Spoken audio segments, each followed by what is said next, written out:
Yes, a special one from the CEOs, Dan coming with the spoon. And your boy, Friday the Southern Band. James on the beat. On the spoon to get your information. On the spoon to be part of our discussion. Spoon, spoon, spoon television. Spoon, spoon, spoon radio station. Spoon gonna tell you what is happening in Liberia. Spoon gonna tell you what is happening in Monrovia. Spoon gonna tell you what is happening in Africa. Just to spoon, you will know. If the children crying for starvation, just to spoon. You want to get a news update, my brother, to spoon. You want to know what is happening in Moravia, to spoon. Politicians want to make their decision, just to spoon. You want to know what's happening in the ministry, to spoon. Yeah, to spoon. Yeah, to spoon. You from Vonjema, Maryland, to spoon. Yeah, to spoon. If you eat Cape gradually, my brother, to spoon. You got a spoon TV, you got a spoon radio, to spoon. Yeah, to spoon. You want to get a news update, to spoon. What? Yeah, Rastafari. Kilibamba, kilibamba, kilibamba. Kilibamba, kilibamba, kilibamba. What I want? Yes, what you about today? Spoon TV. Spoon. Yes, what you about today? Spoon. Beseku. Spoon TV. Spoon. Ba. Spoon. Skidibidi dabado. Spoon TV. Spoon entertainment. Kuwa.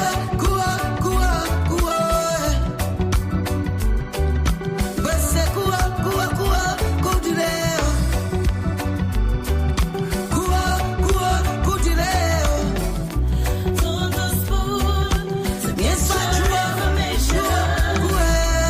On the spoon to be Yes, part what you of our want. discussion. Batileo. Spoon television. Yes, what you want. Batileo. Spoon radio station. Yeah.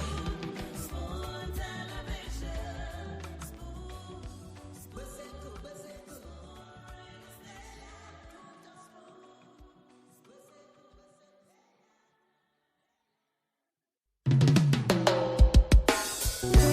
Yes, a special one from the CEOs, Dan coming with the spoon. And your boy, Friday the Southern Band. James on the beat. On the spoon to get your information. On the spoon to be part of our discussion.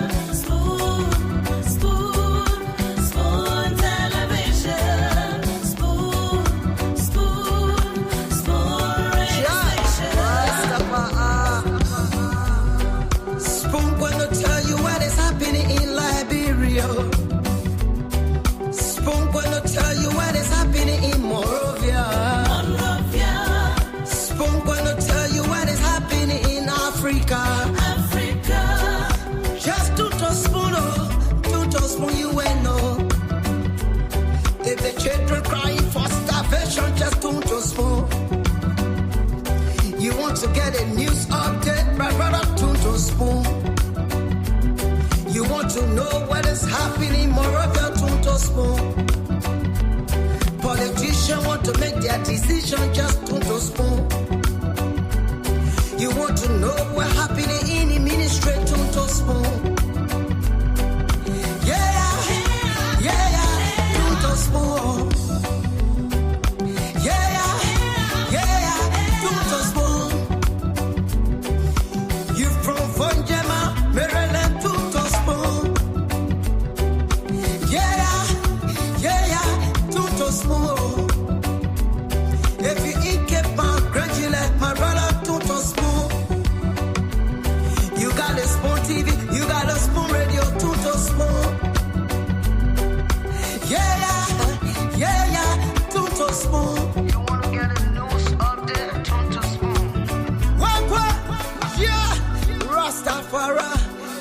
kilibamba, kilibamba, kilibamba, kilibamba, kilibamba, kilibamba. What I want? Yes, what you batileo. Yes, what you batileo. Beseku, beseku. Bada bada bada bada. Skiddy biddy da bado.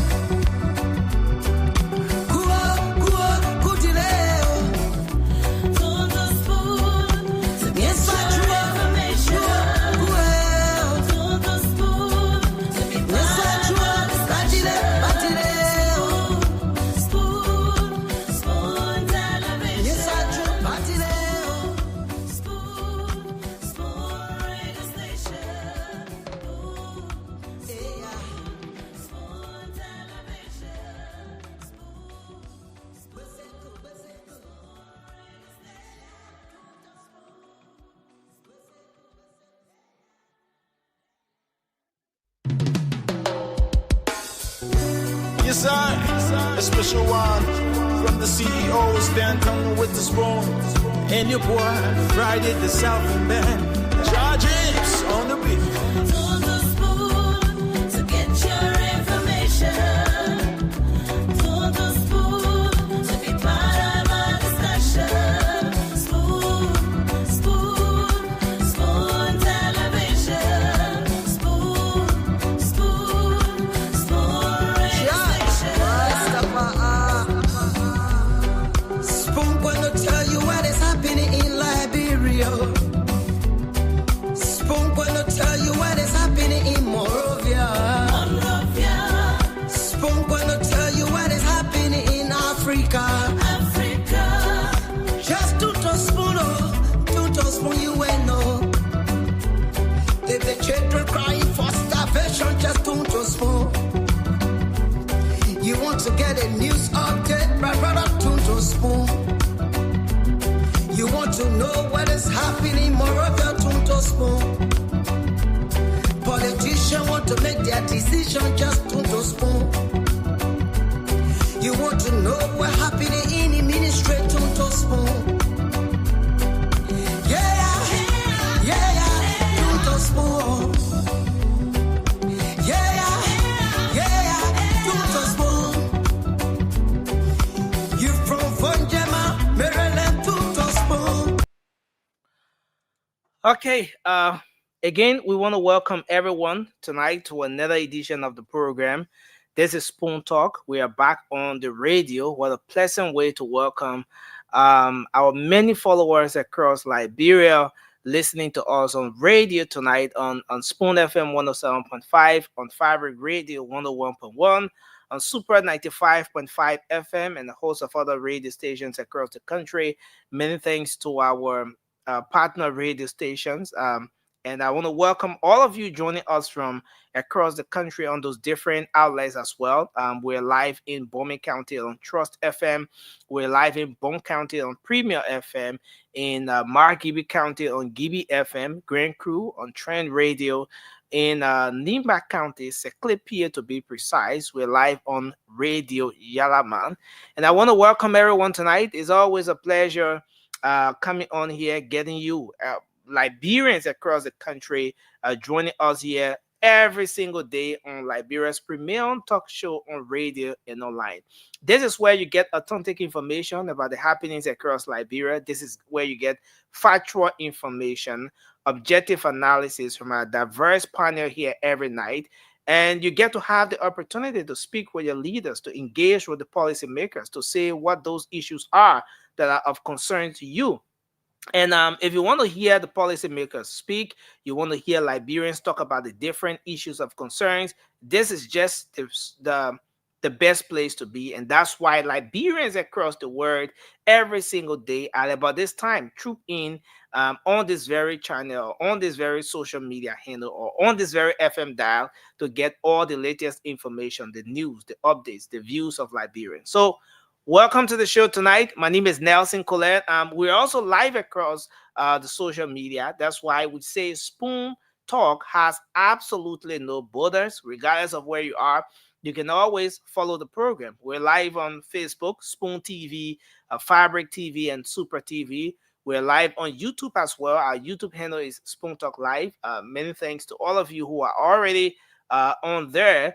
And I want to say to you, please kindly share the program as you come on tonight. Just share the show in your different group chats, in your WhatsApp groups, just wherever you're joining us from, in your on your social media handles. Share the program and let's have a great show tonight. This edition of Spoon Talk is a special one, not just because it is Spoon Talk, but it happens to be that show that comes your way on the first working day of the week. Yes, I know one-on-one with the CEO comes up on Sunday, and you get to, have access to a whole lot. You talk to the policymakers and a lot more. But Spoon Talk, the first edition on a Monday, is something you just don't want to miss because it comes your way with lots of information, lots of great, big news, great analysis, a very informative engagement that you just don't want to miss out on. So please share the program as you come on tonight. Let's hope we can have a great show here. Um, we we're going to, as usual, go to the phone lines. We'll hear from you, Liberians, what your thoughts are. What are the different issues of concerns you want to talk about tonight? Yes, as always, you're gonna have the time tonight to speak out on those different issues of concerns, be it health, political issues, the social issues, the religious ones, whether it's about the economy, it's about infrastructure, it's about road connectivity, it's about sports, it's about entertainment, just anything that is of concern to you. This is the segment of the program that gives you that perfect opportunity to speak out on those different issues of concerns. But just before doing that, um, let me quickly run you through some of the updates because it's been a whole weekend, a whole weekend, from Friday, Saturday, Sunday, and a whole lot has been happening. Most of you have been following the issues as well, but just in case, just for some of you who did not get to follow because of some issues, Nicotech, yes, I love the name, Nicotech, did have a town hall engagement with some of the applicants, some Liberians who decided to take advantage of the opportunity, since in fact the government of Liberia pronounced through the foreign minister that there was this scholarship or educational program for Liberians that they should take advantage of it. They did have a town hall engagement, which sparked more questions. The intent was to um, clarify, to provide more information on how this whole program is going to be rolled out. What are the requirements? Who can apply? What does the country of Liberia stand to benefit? How the young people can go about it? But this town hall meeting and clarity and everything that Nicotel intended to have resulted to one of the assistant ministers at the very Ministry of Information speaking out. Matthew Yemplu spoke it through. And following that, he was being suspended. Well, his thing was that no Liberian should invest a kobo, a dime, into the whole Nicotech program. Following that statement, he was being suspended over the weekend. Following his suspension, he did resign his position as Assistant Minister of Information Services at the Ministry of Information. So that's for the Nicotech situation. And a lot of you have been following as well the issue with the ECOWAS delegation. Yes, the delegation has been in Liberia. They came to the country to make some interventions with respect to the happenings of Capitol Hill. Following series of meetings last week, we captured most of the events, most of the activities with the ECOWAS delegation to the country. They met with the president, they met with the pro tem or the leadership of the Senate. They met with the speaker and his team. They met with the majority bloc and the different state actors, civil society, and all of those people. Following the different meetings, ECOWAS um, engaged with the folks trying to find a solution around the situation. It ended in dialogue. Oh, okay. I see Dr. Richardson is already here.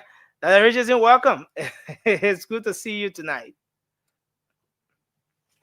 You are muted. I don't think I'm hearing you. I think you're muted. Yes, Nelson and Liberians. Hello, how are you doing, Nelson? Yes, I was muted. I was just trying to get a hold of my button. I see you updating Liberians on the happenings in our country, right? Yeah. Yeah. We we're trying to pick it up from the weekend before coming to where we are. Absolutely. And I'm sure it's going to be another, as always, we have such bombastic show, fantastic show.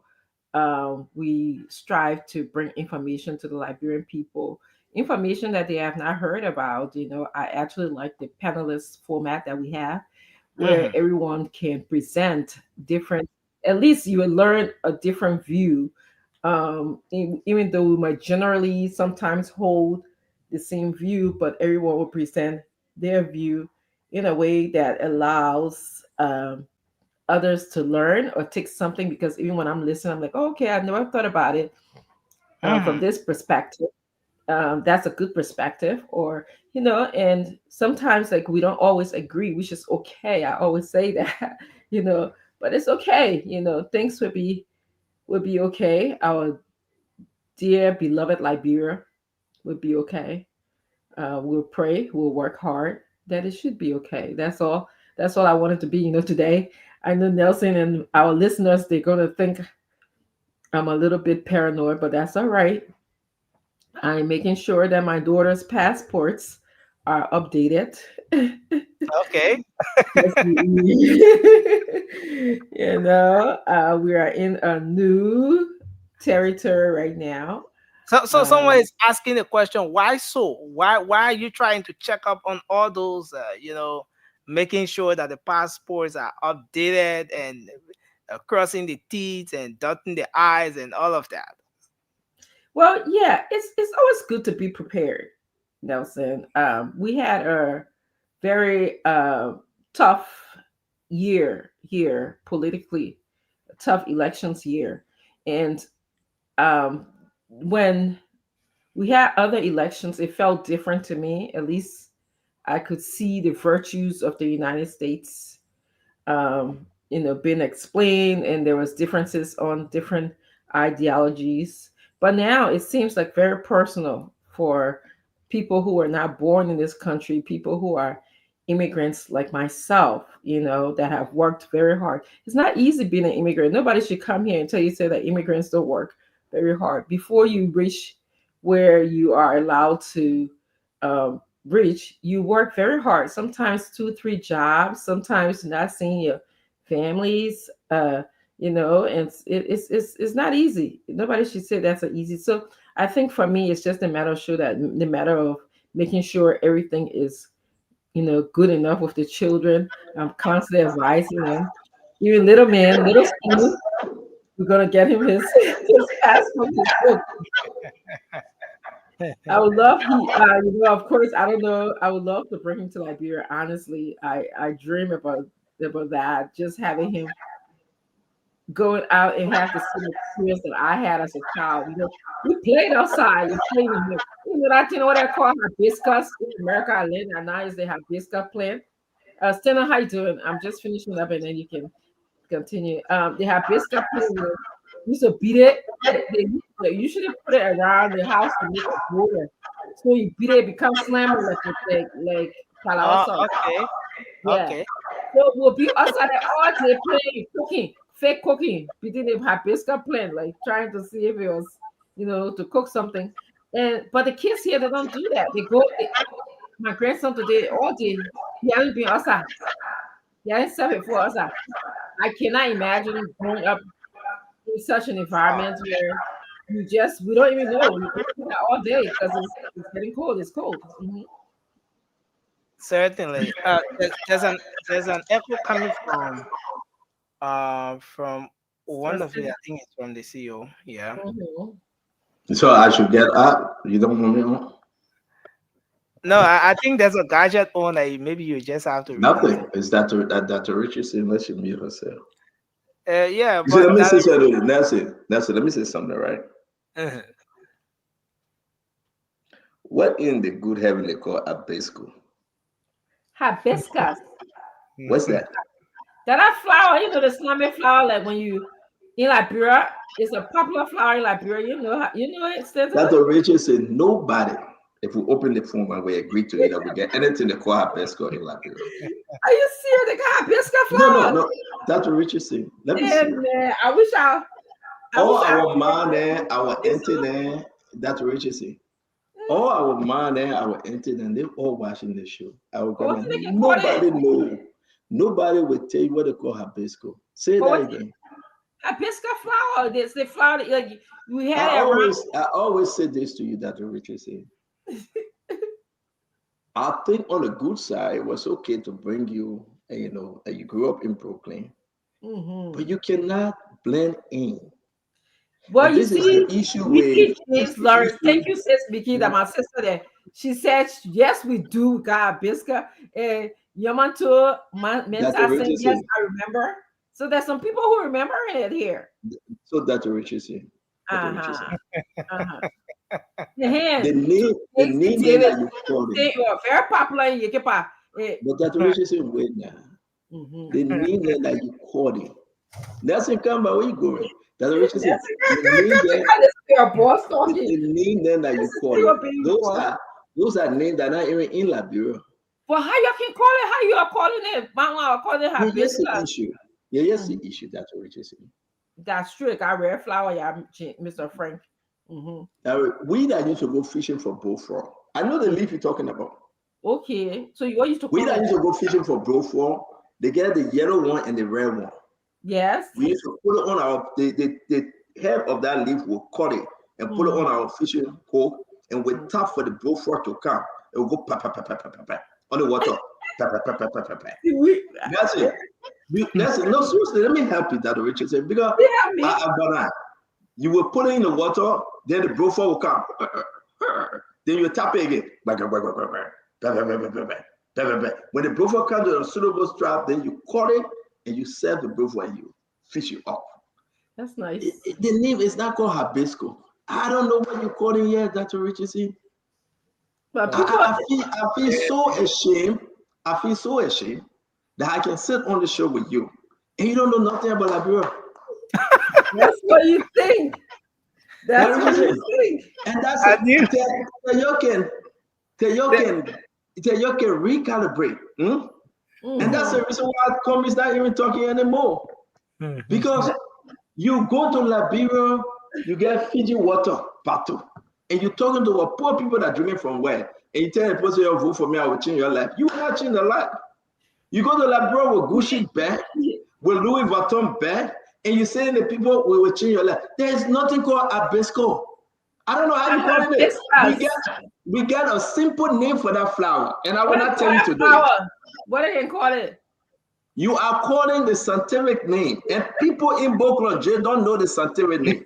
You want the people to go open the biological book and they say botanical and zoology and biology. What's the name if you study plant and you study animal? That's the people don't care for it. Liberia forgive me. I don't pay no. Listen. You study your plant, you study your animal, keep your dog from Busekwata or from Chicken Factory, right? Because all that animal study is for people to go eat a gawri. But you calling it that biscuit, they want Dr. Richardson. Please, I beg you, let it go. Let it go. That Richardson, I beg you, just forget it. Anybody in Liberia right now? At least ask anybody in Liberia right now. What they call hibisco? Hibiscus flower. Yeah. So that's the scientific name. And this is what actually is so bad for us in Liberia. You think the beginning I went boss a parking out to catch a bro for a call. You think that need Opa, go get me the hibiscus flower. Are you kidding me? No, I will point. Different flower in that bit. They get another flower they call tonton. You don't know about the tonton flower? The one that you close it, you open it. The flower then again you tap it close, you tap it open. No, you see. Look at that. Look at that. You'll find she about to go look in the dictionary again and find a satiric name for that one called tonton. You used to be walking and then you hit it. It would just. Say I beg you, man. They said that flower it got medicinal purposes. All your Liberian experience, you come from sharing, you know. Sorry, just forget. Chicken make it.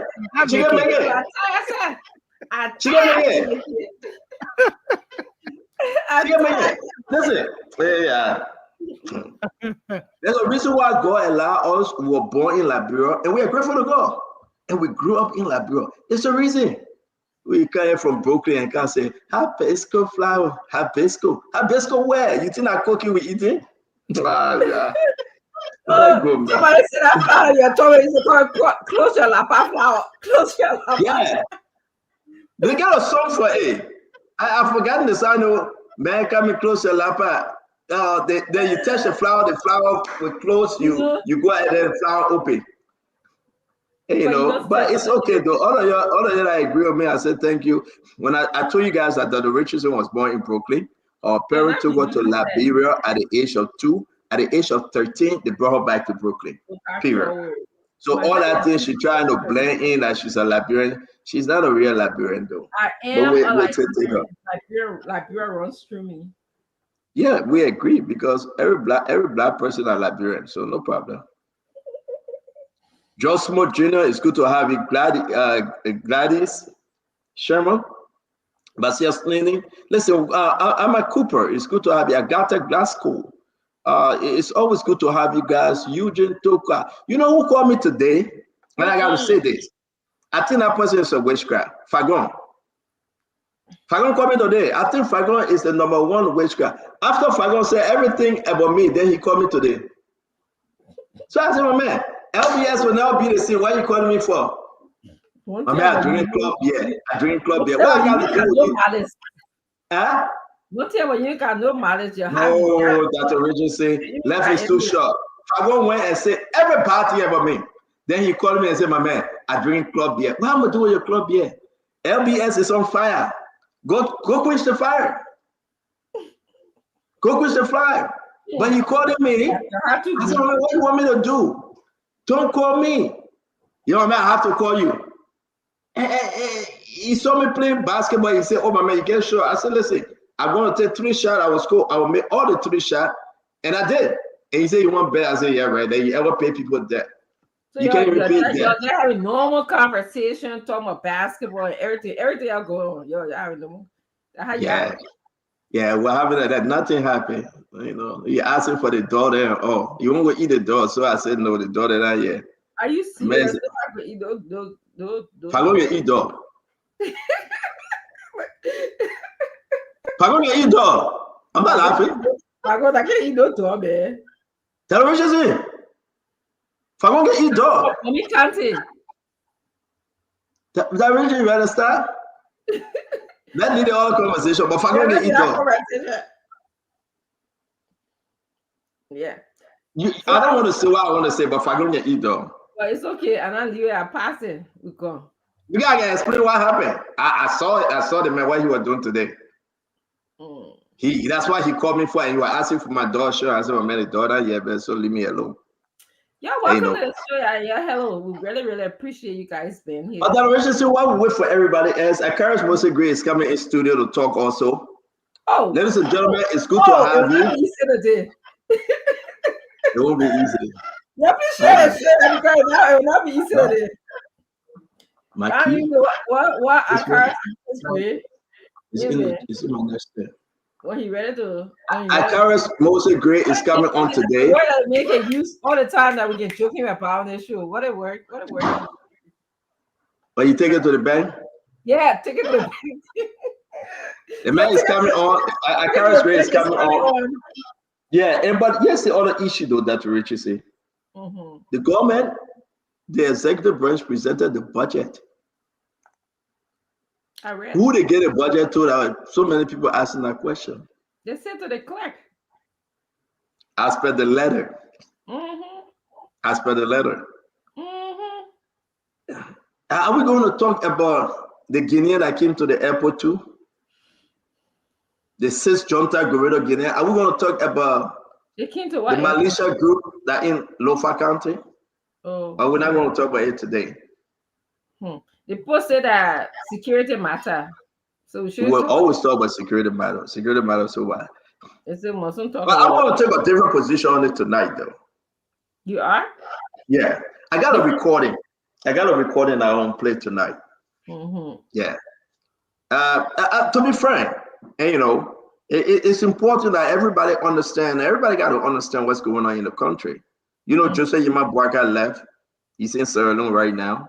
He went by road. He went by road. He flew. He went by road. We don't have plane for the president to fly, so he went by road.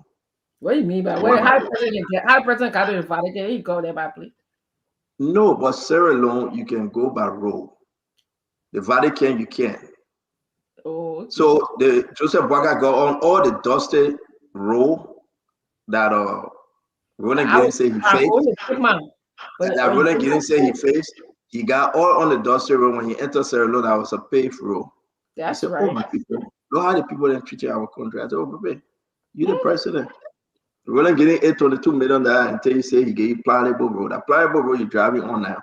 Yeah, I hope. But we got a lot of story coming up today. If all goes well, I want to announce that maybe Sunday on 101 will be having what's his name? Rodney C. If all goes well. Oh, okay. Yeah. I'm trying to hear. Another I'm trying to hear. point of view. Yeah. That's not a bad idea. Huh? That's not a bad idea. I think I hope that he's available to come. Yeah, it's been a while since he spoke, but he's been doing a lot of writing though. Yes. And Ryan is a shooter, like, you know. Yeah, he doesn't listen. That's the issue. He's not afraid. No, he's been there before. Yeah. He's been there before, you know? Yeah, so there's no need to be afraid, you know. It is why it is. I'm going to talk about it. But this budgeting that Richardson, while the other guys coming on, the budgeting is getting to be the House of Representatives, something that. So tomorrow will be very, very, very, very important tomorrow. Tomorrow will be a very important day because I'm hearing that people will be moving. People will be moving on the other side. Which side? I don't know. Yeah. I don't trust you. You know what side will be moving. You won't talk it. Now the Richardson. There's a guy in Liberia, they call him Megan Talk. So we want to be like him. So we will not be able to stay all today. But a lot of things happening, you know. But a lot of people say, but why Joseph Bwaka presented the budget and he went to Sierra Leone? He go sit down in Sierra Leone. So he presented the budget and he went to Sierra Leone and said, "Listen, y'all can fight it over. I'm gone." Yeah, it is considered. Don't forget, Fanati spoke today. I watched that. Fanati did. He said he will not resign. That's right, as he has been saying. But that's what he should say. You know, okay, we'll get to the Fanati issue. I want to say something, but I'm holding back because I don't want to repeat myself. That's what you're saying. But yesterday we had a show, right? One-on-one with the CEO with Ambassador Badu, right? Yeah, I heard one of my takeaway, Dr. Richardson, the University of Liberia is now opening this year. I want you, let me show you this first. Then I want you to speak to it, please, if you can. How important it is. What can you tell Liberian? That the first year of Joseph Yima Bwaka, his first year, that the university is now opening. I mean, seriously, I'm so concerned about this though. So I brought a letter up because of no money, but yes, your hibiscus fly. Hibiscus. Yes, a flower. You guys, and that's the flower you're talking about, That right? exactly the flower I'm talking about. We used to play with that a lot. We used to play country cook, like we acting like we're cooking. We beat it up, make soup and everything. Used to You the used to dirt. mix it with a flower. Yeah, but you can actually I heard you can the people say that they can make this flour, they flour out of rice and gravy, but we used to play with it. We used to get like the That cups, was you know, hey that man, was let me talk just about my like childhood a little bit. Let me talk about my childhood a little bit.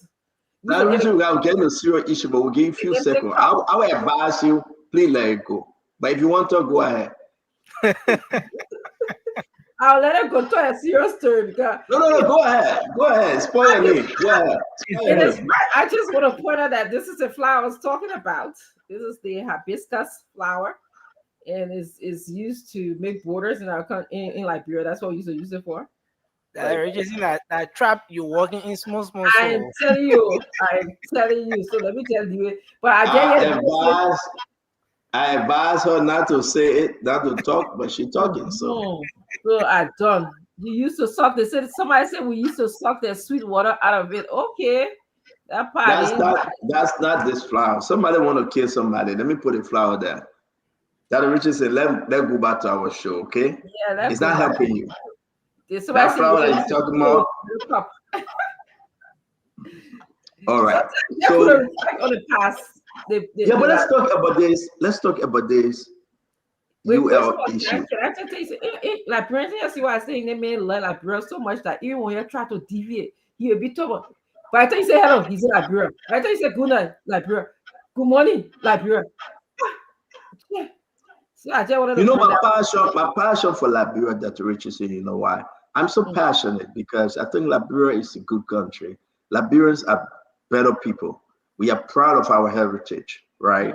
You remember the time that you would just walk in the middle of the night, 2, 3 in the morning, coming from video club and standing on the road, point four, just eating pepper kala. Nobody care about you. You care about nobody. You can go home after playing checker, watching video. You sleep, your door open, you get up again. You just everybody knows somebody. You know, all the women in the yard eyeing somebody to protect the children. It is not happening today. Nope. It is not happening today. Nope. I mean, I and all my friends, I can call them Terrence DeWall, Pius Dagbe, Lorenzo Korn, all of them. I can name them. If I drop a shirt the next day, somebody wash it and wear it. They dropped it, I'm wearing it. It's that simple life, that happy life. No hate, no bitterness. Everything changed. Yeah. Everything changed.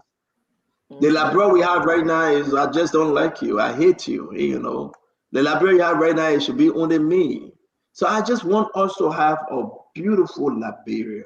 We may not be the same 100%, but at least to try to cut down on these different things that spoil our country. Let us try to do it for Nelson. You know, let's build some hope for the young men and women coming after us. Look at the University of Liberia. They are not opening because of no money. And when I say no money, man making money and say, no, that's not what the people say. They're facing toilet. That rack they will take to face toilet.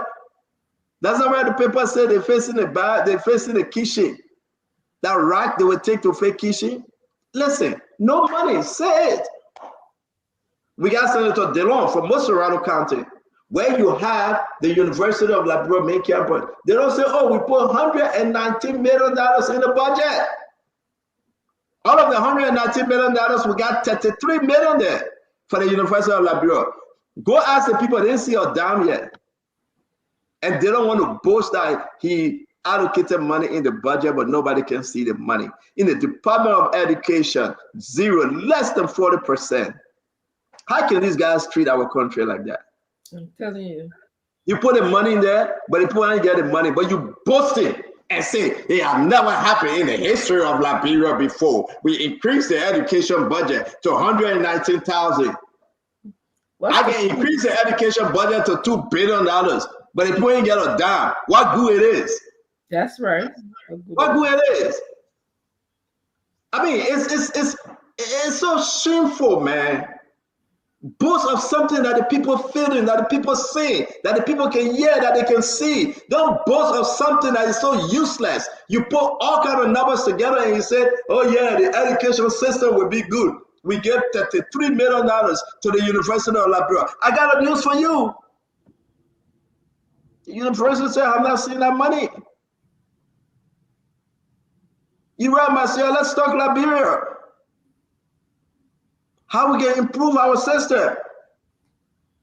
It's enough. You lie to the people. You lie, you lie, you lie. You revert, you revert, you revert. It's enough. We put 93 million for the Liberia National Police. The Liberia National Police fighting over chicken feet and pork. They killing each other. You're too much. But they're interesting. Look at the little children there. They're sitting on the floor in a dirty mud house. Yes. And how can a senator boast that he got 119 million in the budget for education, and our children, the teachers are not getting paid? Yeah. How can a senator boast that he gave the university of $33 million and the people crying about salary? How? The people crying about the bathroom is broken down. But you are a senator though. The people crying about everything. You said, no. We have increased the budget. I mean, this is crazy. But dear Uncle Sam, I like your watch, man. I don't know what are you wearing? That watch looks sharp. It's a Mont Blanc. Wow. Uncle Sam, hello, how are you? Hey, how you doing? I said they get let man business. I saw you praising your man. Oh man, You don't gotta do it when since you let man business. I'm telling you, I like my husband. He talking about my husband. He talking about man Lapa. I said the man she getting all crazy. What? Oh, I thought both people get that man like that. Oh, what's that, Jackson? Mr. Jackson, you owe me? I owe you. But what you want a woman to do? I say. And the tell for that is when he said, what for? Nobody can get her kids with me. At least I can get I thought I was alone in the theater, but now you can't join me. Yeah, join me. And to tell you the truth, I would say though, the Steelers are doing extremely well. Abraham team is doing extremely well. Yeah. By bringing Russell Wilson, that was a plus. He played a good game. Russell quite a better game. You're better game now. This is a good time. He never paid his bet. Why should I bet with him? He did not. You think you're gonna get rich? You're gonna get rich from me? I beg you. Yeah, you better tell your husband no way. Why not? So welcome to the show, though. Yeah, man, welcome. I'm just watching this crazy country we call Liberia. I swear, every day there's something new. Oh my goodness, my whole head hating me. So, but you know how I feel? Wow. I say I hope. You have to have hope. We can't give up hope, Stanton. We can't give up hope. I hope. Yeah. Oh, I got a lot of hope too. I got a lot of hope. Through it all, I'm serious. Through it all, something in me still have hope. Yeah. I can get frustrated though. I will get mad though, Uncle Sam. But something deep down in my soul, I still got hope for Liberia. We have to. I don't know whether the hope will manifest itself this term or next term, but I stay somewhere. Some kind of small hope stay in me, and it keep me going. You have to have faith. I don't know. I don't know about you, my fellow Liberian, but if you do, I want to hear you. I want to see that you're tapping. Do you still have hope? Do you still have hope that something somewhere will change? I'm asking you that say vote Liberia, Massachusetts, David Booker, Soignen Swa. I'm asking you, Richard and Rich, let me talk to you. Do you still have hope? Is there still hope for the hopeless? I'm asking you. I mean, you can tell me what you want to say, but I'm just asking you. Emma Sharif, do you still have hope? Ernest Carter, do you still have hope? Tipos Dempster, do you still have hope? Sean Wright, do you still have hope? Wicked Chill, do you still have hope? Rose Quo, we asking all of you, do you still have hope? The year is about to end. We understand. A lot of people saying they got hope. A lot of folks saying they got hope. Somebody said no. Denise said no, I don't. let's be serious. Let's just be serious, folks. I want to call your name. As a matter of fact, I'm going to bring your name up because we just get 2 minutes. If you say got hope, I will just go ahead and just put it up. Miata Selim said, yes, she got hope. Look at the next person. The person said, I'm watching you live from Jawodi, Grand Chida County. Congrats to Grand Chida County. Let me bring Natana Yara say, yes, he got hope. So people have hope. Let's see who all got hope today. Do you still got hope under this government? I still got hope. I don't know about you. There's still hope for our nation. Keep hope alive. Keep hope alive. There's still hope for our nation. There's always hope, CEO. Richardson Camo said there's always hope. So let's do this. Let's do this. I'm crying right now. T. Bassett, Kowula said it crying. But Kowula, don't you cry? Do you still have hope? Let's ask people that are watching us. Let hear what Swen Jens Swag going to say. This is not Swen. Nicholas Castle. Yes, I have hope. Uncle Sam. People agreeing with us. They still have hope. No, but Stanton, you cannot bet against your own country. It is unpatriotic. No matter how bad things are, you have to have hope in your country. Because let me tell you something. It's not about the people who are in power. It's about the 5.2 million people, right? And the 5.2 million people are good people, and solid people. And they're doing things. They wake up every day. So the question is, do you still got hope for Liberia? Oh, yeah. You're right, Uncle Sam. It's not about those in power. Yes. Yeah. So listen. Let me ask every one of you watching us today. I know we got Karis mostly great in studio. You'll be coming on, but let's do this. I want to put. Listen, if you don't mind, I will put it up. I want people to see your name, your friend, your neighbors. Sharona Sa, still have hope. I'm going to go down the list here. Tonya Spot, I am very much hopeless. Okay, we agree. Let's see who we got again. Josephine Moyu Thomas Wakikwa. Yes, I have hope. So let's move ahead. Mohammed Koleb, because the government is not going your way to you asking to you, or are you asking question for hope? I don't know. I don't know what the president trying to say, but we encourage you, Tepi Mohammed, make your sentence right and text again. So promoted Abel, yes, I have hope. Beautiful. People got hope. Rose Paul, yes, I do have hope in my Liberia. Uncle Sam, you're right. Let's see what Kalu, JMB fool us. No hope. You're right. Everybody got to speak their own. Frances Corley, yes, have hope. Let's see the next person. Sarah McKinley, yes, she got hope. Let's see who's here again. Jatu Winning Corley, I am hopeful. Hey, Sister Jatu, thank you. Matthew Clotet, and only I know this guy. He's from Point 4. He was very troublesome, but now he's in America. If Christmas will be good, you know from the day before. Matthew, what that means, I will just take it as it is. Let's take more. Hillary Dennis Senior, I am really disappointed in JMB. Hillary, listen, I like your answer. Welcome to Spoon Talk. Habaku To, yes, I got hope. So, folks, you got to tap in. Paulson Blady, yes, I have hope. Let's go ahead again. Kafu, I am following this live video from Maryland County right now. Do you have hope, Kafu? Do you have hope? Let's go ahead. Winito, no, I don't have hope. Okay, let's make this juicy. Eba Kompa, yes, we still have hope. Hey, Tipo Speaker Dempster, yes, I still have hope. Let's go and see who we got. Hensley Lomi, yes, a reservoir of hope. I will never give up on my country. Hey, my brother, we cannot give up on Liberia. Ferguson say Andrew, there's still a hope. Amen. Let's see what John Freeman said. John Freeman said, no hope, not at all. And let's go to Vasco. The people got to speak. Vasco Jabate Senior, yes, we still have hope. Let's go to Isaac. Fale Isaac, yes, I have hope. Again, if you want to text, just do it. I will put your name up. It is important for us to do this. Florence Colley, I will have hope when we have a good leader. Let's go to Nathaniel. Nathaniel Ake Ops. Yes, I have the faith. I have the hope that things will get better and better. So let me come to you. Mama, welcome to the show. Even we are not taking phone call, but people are texting. And we're going to just show it and read it and call your name. Majority of the folks saying they still got hope in Liberia.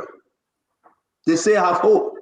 Before we get a man-made, when we waiting for Honorable Gray to get in corner, we'll be talking about the budget. We'll be talking about the House of Representatives. I'm going to call some lawmakers. Now the government, presented the budget to the chief clerk, to deputy chief clerk, to presiding officer, whatever the case will be. We'll talk about it. We'll talk maybe about the border issue small. Dr. Richard said, a new day here. People are saying they are still hopeful. Talk to me. Yeah, it's good to be here. Before you do that, let me ask you, is it a good sign for the government or a bad sign? They are saying they are still hopeful. Well, I think it's patriotic. I don't know if it's a good sign for the government or not, but I think it's a good sign that Liberians still have faith. I think, it's always a good thing to believe in your country. For me, it's not about government. It is about the next generation. It is about making sure that we continue to speak. Like you said, there are days that we do feel frustrated. There are days that you don't like the news that are coming out of Liberia. But, we love our country.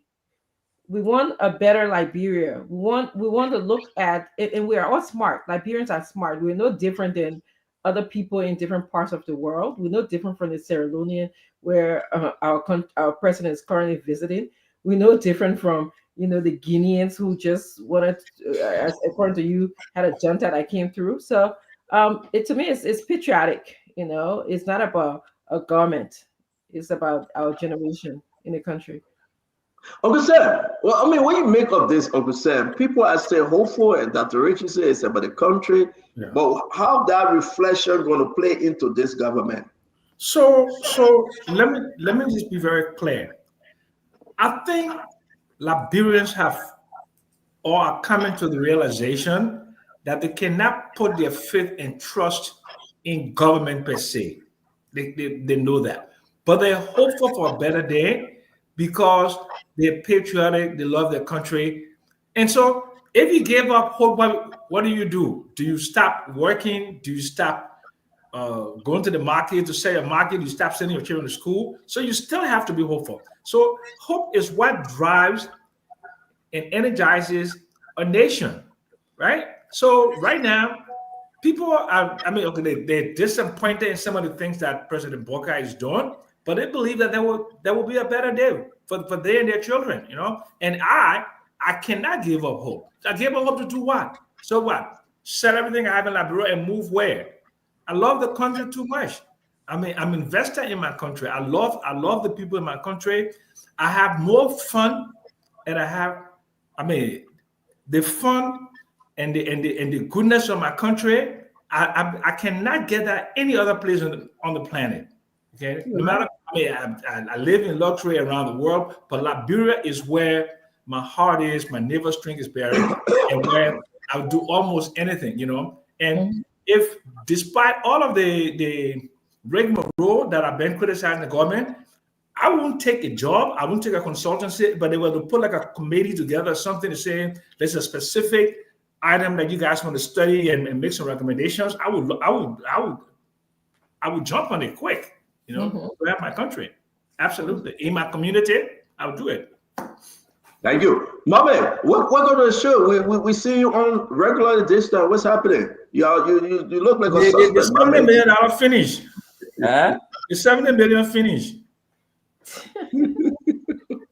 Mama, the folks are saying they are hopeful. Like the majority of them, you reading the live feed, they are saying they are hopeful. Hopeful for Liberia. And how will you now play this into the government role and the government a game of politics here? The people are saying, majority of them say they are hopeful. The war hope, for me, I want to look at it in two ways. Are they proud of their country today compared to 6 years ago or the past? Are they hopeful? What are the elements of hope? I think what making Liberians hopeful is not that in the last 10, 11 months, Joseph Boakai and his administration have brought manna from heaven. They are hopeful because they do not see a president like they saw in the last 6 years travel out of the country to watch football game for over 25 days. That is what creating the hope. It's not that Joseph Boakai providing everything for them. I mean, think about it. The challenges are still there. I mean, we still get the rules challenges, we still get infrastructure challenges. What making Liberians hopeful is they do not see a president who in less than 6 months built over 30 houses, break down his other houses. They're not seeing that. That is what giving their hope. They do not see a president who appoint people, they underperform, they do not deliver, they misbehave. He takes no action against them. They're not seeing that happening. That is giving them hope. They do not see a president who relegates and take his responsibility as president and outsource it to other people. They're not seeing that happening. They're seeing a leader making effort to rebrand the image of his country. They're seeing a leader making effort to address their bread and butter issue, even in the midst of challenges that we are highlighting. They are seeing a structure of people who can internally disagree and call the leader to order. That is what giving them hope.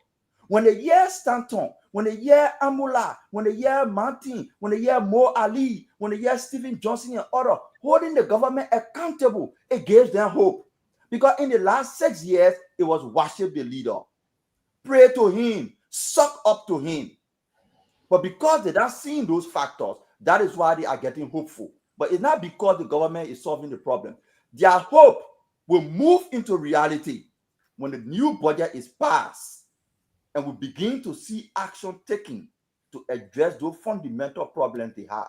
That is when their hope will move into reality and will get strengthened. But for now, the hope is because all the recklessness they saw in the past, they see less of it today, and that's why giving them hope. There's always hope for the hopeless. I say that you want to say something to that, though. Well, the thing is, like, Mama is patently ideologically political, and I can understand that. Okay, so everything he sees is within the political lenses. Okay, I mean, to me, I have politics on me, but I'm a patriot, right? So Liberians, if you just go by the record of Joseph Nima Boakai, it would seem extremely hopeless. Just by the record of the government. Let me hold you there. I gotta bring Akaris Mose Gray, the former representative district number 8, Plonko, that where the headquarters is. Plonko, I think I had to pronounce it. The former representative district number 8, Musarado County, Akaris Mose Gray. On the show. Yeah, you're finished. You're gonna finish, Honorable Kusem.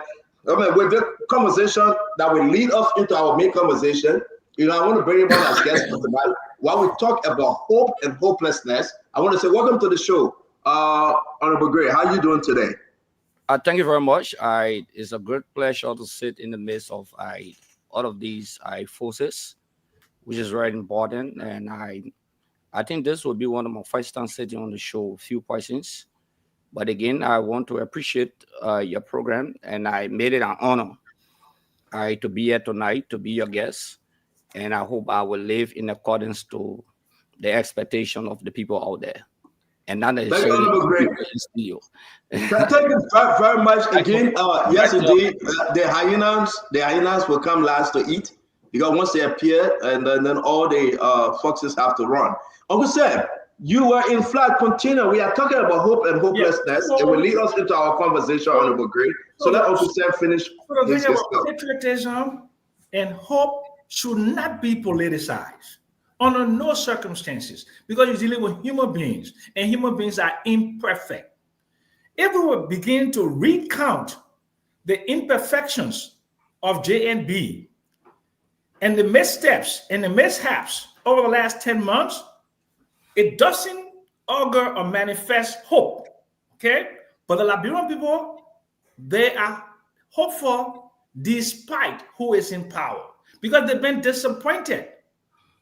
Since 1980, since the post-war, everything the politicians have said, they have not even begun to solve 10% of it. Let's look at President Joseph Nima Boakai, if you want to go into details. No cars talking in the mud. You can't, the South is inaccessible right now. The roads are not pliable. $22 million or $9 million going to increase. You talk about inauguration, $600,000. You still don't have a report. Then you talk about Grace Bay and the NASCAR cars. 285 machines sitting at BTC where you have salty breeze damaging them, and we don't know what's happened to those things. So, and then we look at all of the things that have been done in terms of the rigmarole within the legislature, and you have to blame the executive for that. Because here he is now, instead of going by the rule of law, he decided unilaterally to give the budget in an unorthodox manner to where in the history of the world, in the history of the country, where the budget has gone to the chief clerk for whether the presiding officer in the legislature. That doesn't happen.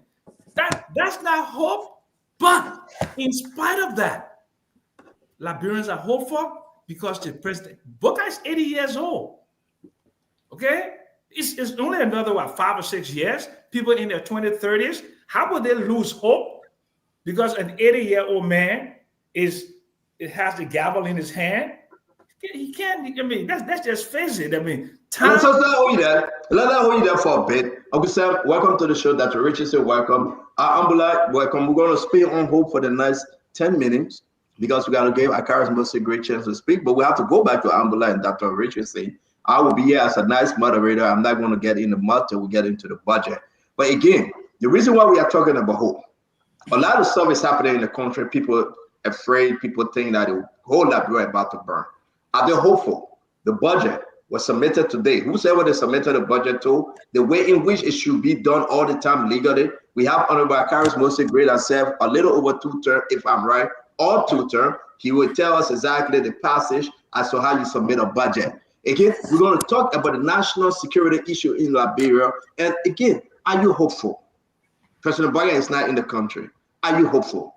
The prices of goods and commodities, they say it's coming down. Are you hopeful? I mean, the things about education, the university will not be open this year. Are you hopeful? I mean, I want to talk to you. I want to jump into you and dig into your mindset. And you tell us if you are hopeful. We are asking you. Please share the show, my people. Invite somebody to join us. Akaris Mercy Great, are you hopeful? Is the people in your district hopeful? Do you think Liberians are hopeful? Honorable Great. Basically, I know Liberians are a resilient group of people. That's the first thing I can say to you. No matter what the condition is, we have survived some of the most terrible situations in the history of this country. So the issue of Liberian consistently living on hope, not necessarily because of the administration in power, but because it's the characteristic sketch and behavioral patterns of Liberians are being hopeful.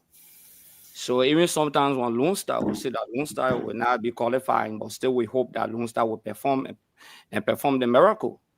So Liberians are a hopeful group of people, but not because I don't think the conversation can be about hopeful about the current government. No, I don't think that's the conversation. My conversation will go beyond the current government that deals directly with the characteristics. Real quick, I got to jump in here. Your party key will hope and change. Were the people hopeful after you left office? Were the people hopeful while you were there, hope and change, compared to what we have right now? Are you getting me? We can hear you. Talk to us. I'm asking you a question. Yeah, because I feel like everything just rolling off. That's no, we good. You're good. You'll come back on. It's the internet. Did you hear my question? Yeah, basically one of the things we didn't do to the Liberian people is that we didn't raise the kind of a hope. Hello? Oh God. We can hear you. You are good, Honorable Gray. We can hear you. Okay, yeah, no, internet. I was just looking at the stream. Yeah, it went off. Okay, but basically, I'm on, right? Yeah, you are. We can hear you. We can hear you. Okay, thank you very much, Dad. You froze a little bit, but we can hear you. Oh, one of the things is that we didn't raise the extreme hope of the Liberian people. That's why, if you notice, even before President Boyka got inducted into office. Honorable Gray, hold on 1 minute. Honorable Gray, hold on 1 minute. Nelson? And then he just stepped out, so he will soon be back. And that's the issue. All right, Honorable Great, I'll hold you right there. Let me come back in the studio to my May or Dr. Richardson. Let's hold you right there while he get back. Welcome to the show, Dr. Bople.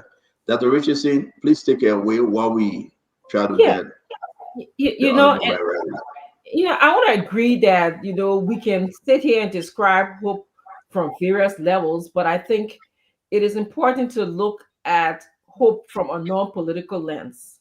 Someone like my colleague, or some of my colleagues might come here and describe it to say, oh, this president provided hope and that president did not provide hope.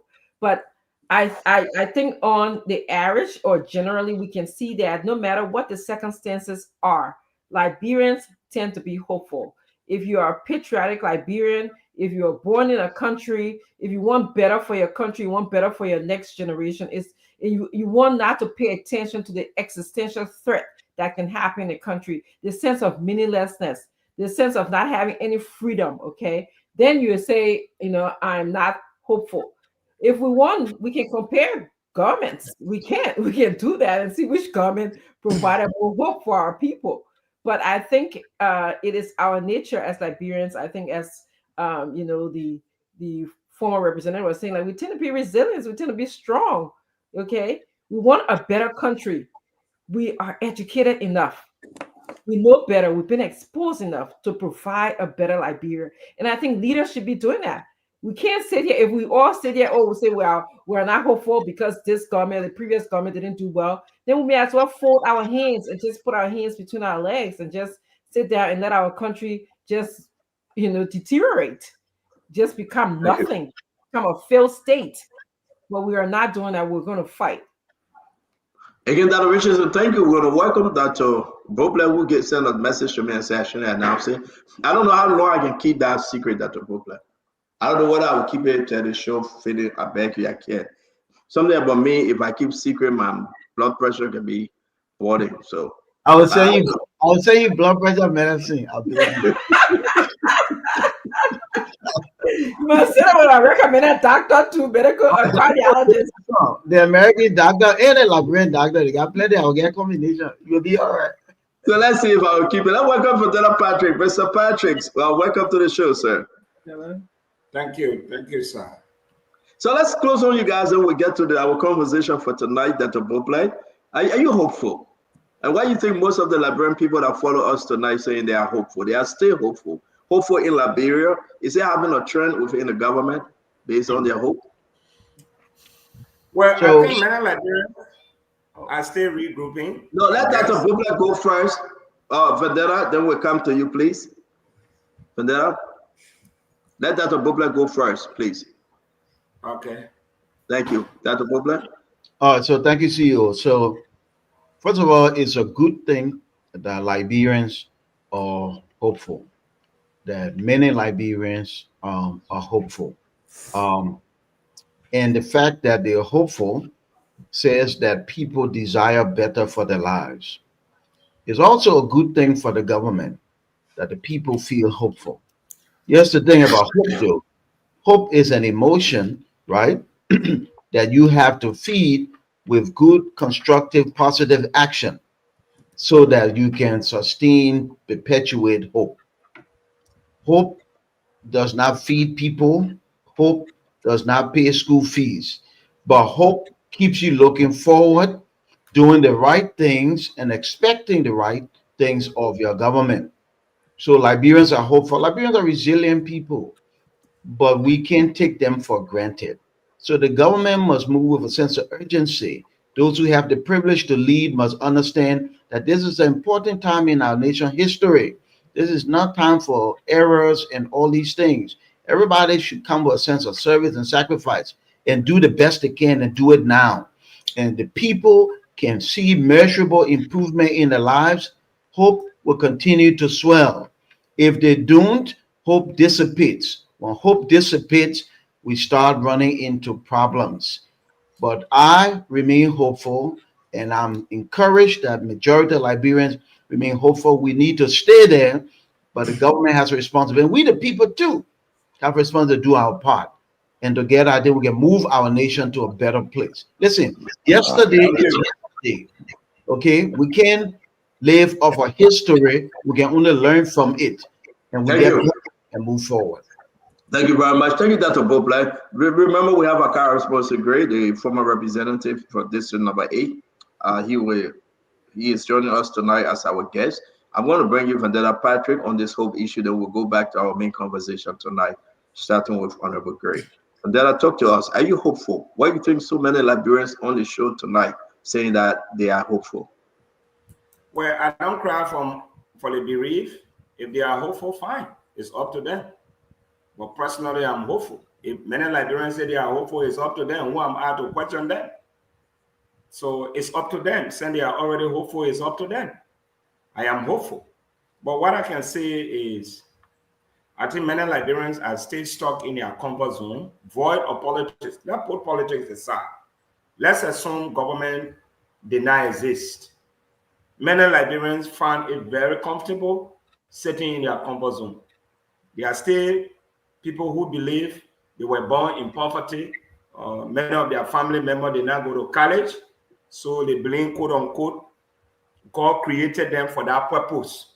So none of them can rise. Some people attribute their poor living condition to some family members, that somebody refused to help them. That's why they are poor. So they are happy. They are aware.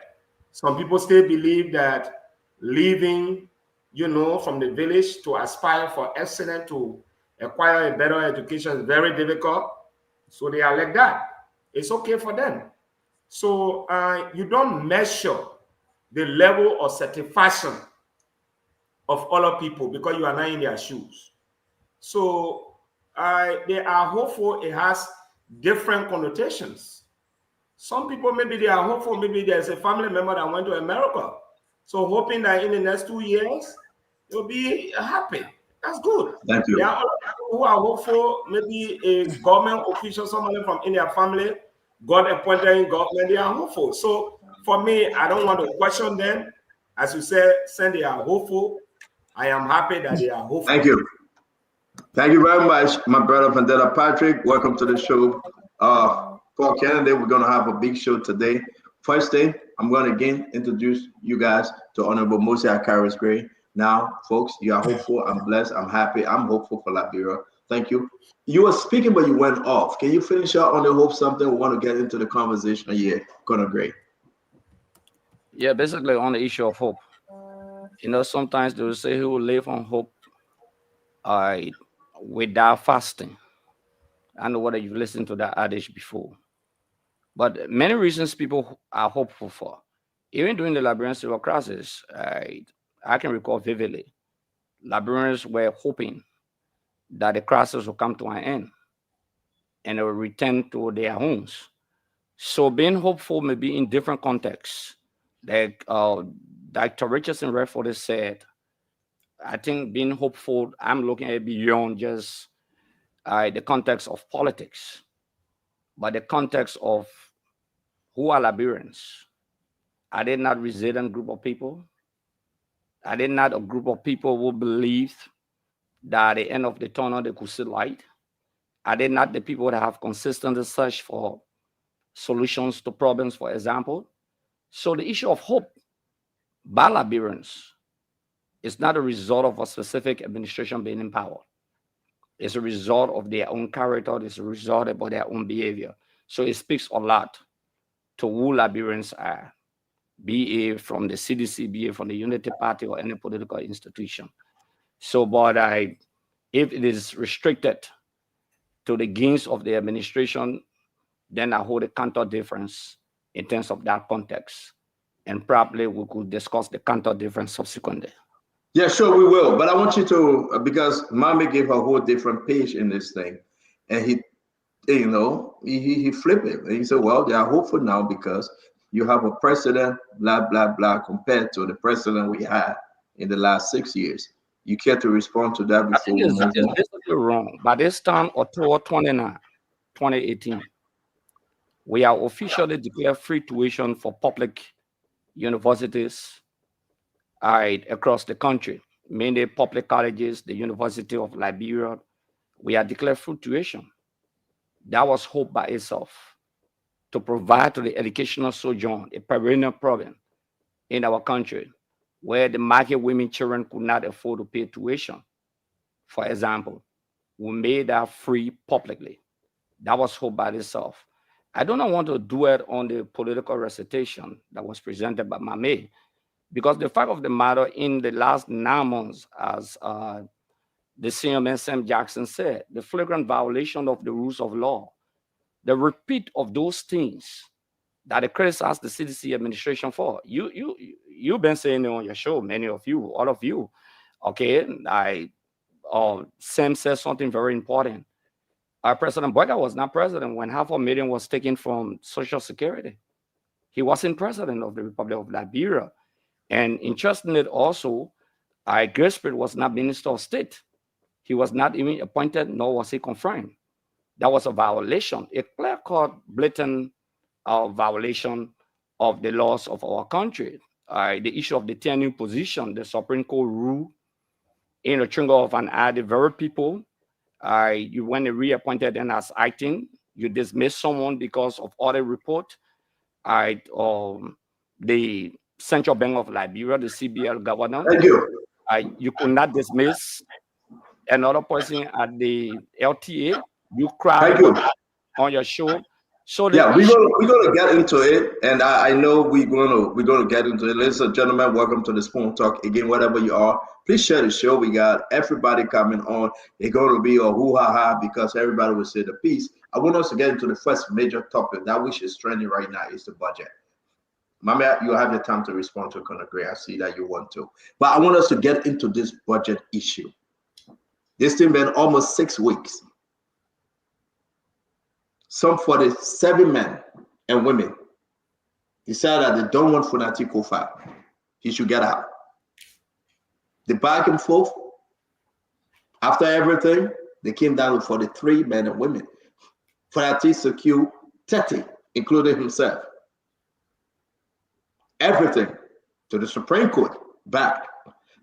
To the political party to negotiate, back. Sedition, 11 of them, your party couldn't agree.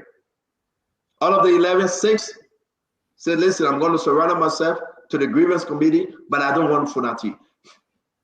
Your friend and brother, Thomas Falah, served as deputy. He left Funati hanging. He checked up. Your political leader, former President George Manawia, cry. People pointed finger on George Manawia. You told Thomas Falah to leave Funati. The Unity Party, no, we don't want Funati. Independence, we don't want Funati. Here we are today. We woke up, the executive, whatever the explanation is in this letter, let me put it up. Yes, the letter.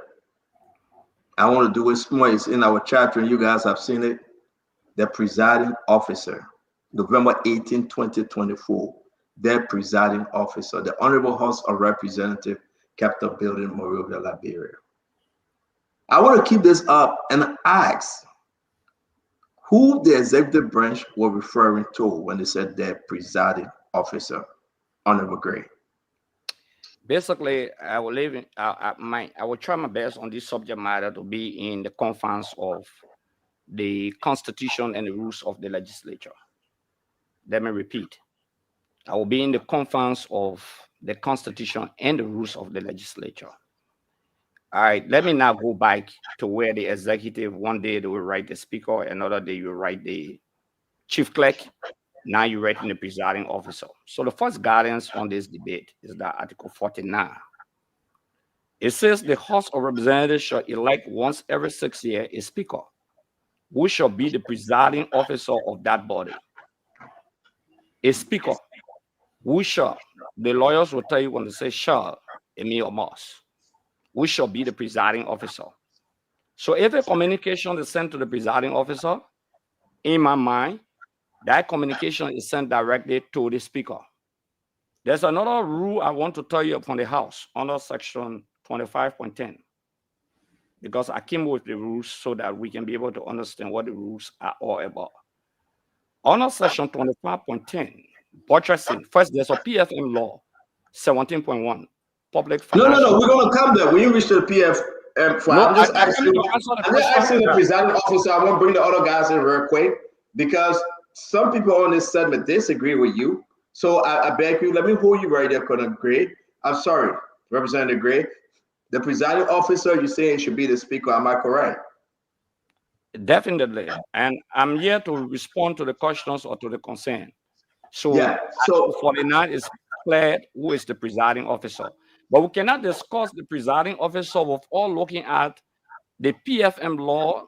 And we will. without Let me looking read at- the letter for those in the radio land, Brother Gray. Let me read the letter. Honorable presiding and distinguished members of the House of Representatives. As an integral part of moving our country forward, I have the honor to submit to the 55th legislature the proposed national budget for the period beginning January 1st, 2025 and ending December 31st, 2025. This submission is in furtherance of our previous communication to your honorable body. Now, they said the previous, who received that letter? The one they are referring to here. Mambe, I think we have the letter. The last letter that was written by the executive branch. Who received it? Are you asking me? Yeah, you can help us. Okay, basically, the first letter the president wrote for extension of the presentation of the budget, because section 17.1 of the PFM law is very clear. Correct. The extension, yes. Yeah, it's clear on when the president presents the budget. And it says the president shall submit the proposed budget and accompanying document to the legislature no later than 2 months before the start of the fiscal year. So the fiscal year begins January. We got to understand that part of it. So 2 months before the start of the fiscal year. So who received that letter that was sent by the executive? Once the president, let me just say this. Once the president did not meet up with section 17.1, the president asked for some time. So the first communication he wrote to the speaker, asking for time extension. The next letter he wrote after that, the president did not read the letter, but the president's subordinate, Steve Kuya, wrote a letter to the Secretary of the Senate. Correct. Thank you for explaining. That's just exactly where we are going. We have 2 letters written, and thank you very much, Honorable Gray. We have 2 letters going. Dr. Richardson, let me bring you in, Mame. You can make a statement. You can ask Honorable Gray your question. Uncle Sam, Dr. Bopler, Vendetta Patrick, Paul Kennedy. Before we complete the letter, it's very important to note the first 2 letters, where it was written and who it was written to. Then, why this letter is written to the presiding officer and who that presiding officer in question. What say you, Dr. Richardson? I'd like to ask Honorable Gray, does he believe that the government, this current government, already took sides because they are sending conflicting messages right now? On the one hand, they sent a letter to the speaker, and on the other hand, they're talking about the clerk, and on the other hand, they're talking about a presiding officer that they didn't name. Yeah, when you see the government, I think you're referring to the executive branch of government. Yes. Am I right? Correct, yes. If I'm right, there's interference. And what is the interference? For the fact that the appointed officials of the executive branch of government will openly appear before the quote-unquote majority bloc, because at that point, the president has written a letter to the legislature stating that his lawyers are advising on the next course of action. I think you saw that letter. So in the time frame of advising the president, in less than 48 hours, the president lieutenant appear before the majority bloc. That sends a signal of direct interference and the right hand of the president or the executive branch of government being involved into the legislative fight openly. Because any president would not allow at that point in time, okay, if you don't want to take side, you will not allow your appointed officials who work in accordance to will and pleasure and with the advice of your legal people to appear before the majority black. For me, that is interference. To also write a letter and not being addressed, we have tradition at the legislature, we have procedures at the legislature. All communications coming to the House of Representatives are sent to the speaker, even if the deputy speaker, even in the absence of the speaker. The procedure and the tradition is that the letter is addressed to the speaker. If I am a lawmaker writing a letter to the plenary, I will write to the speaker, even if the speaker is out of the country. Any lawmaker or any communication coming to the plenary should be written to the speaker. That is the tradition. Thank you, Representative Gray.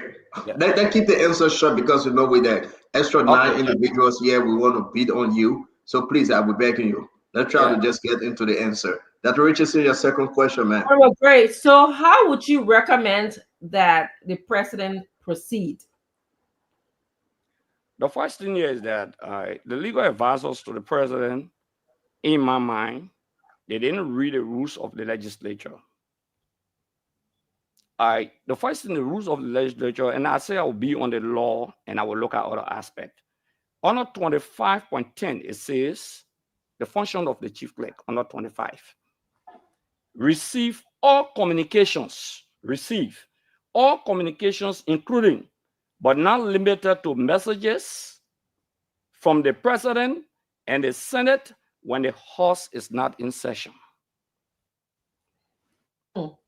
So yes, the only time the clerk, the deputy can receive a communication, they use the word receive in our rules under 25.10. It means that the legislature is not in session, but the legislature is not in session. So whosoever that may have advised the president to send that communication in the manner and form, especially the second communication that was sent after the first one, this is the third one, they are in error.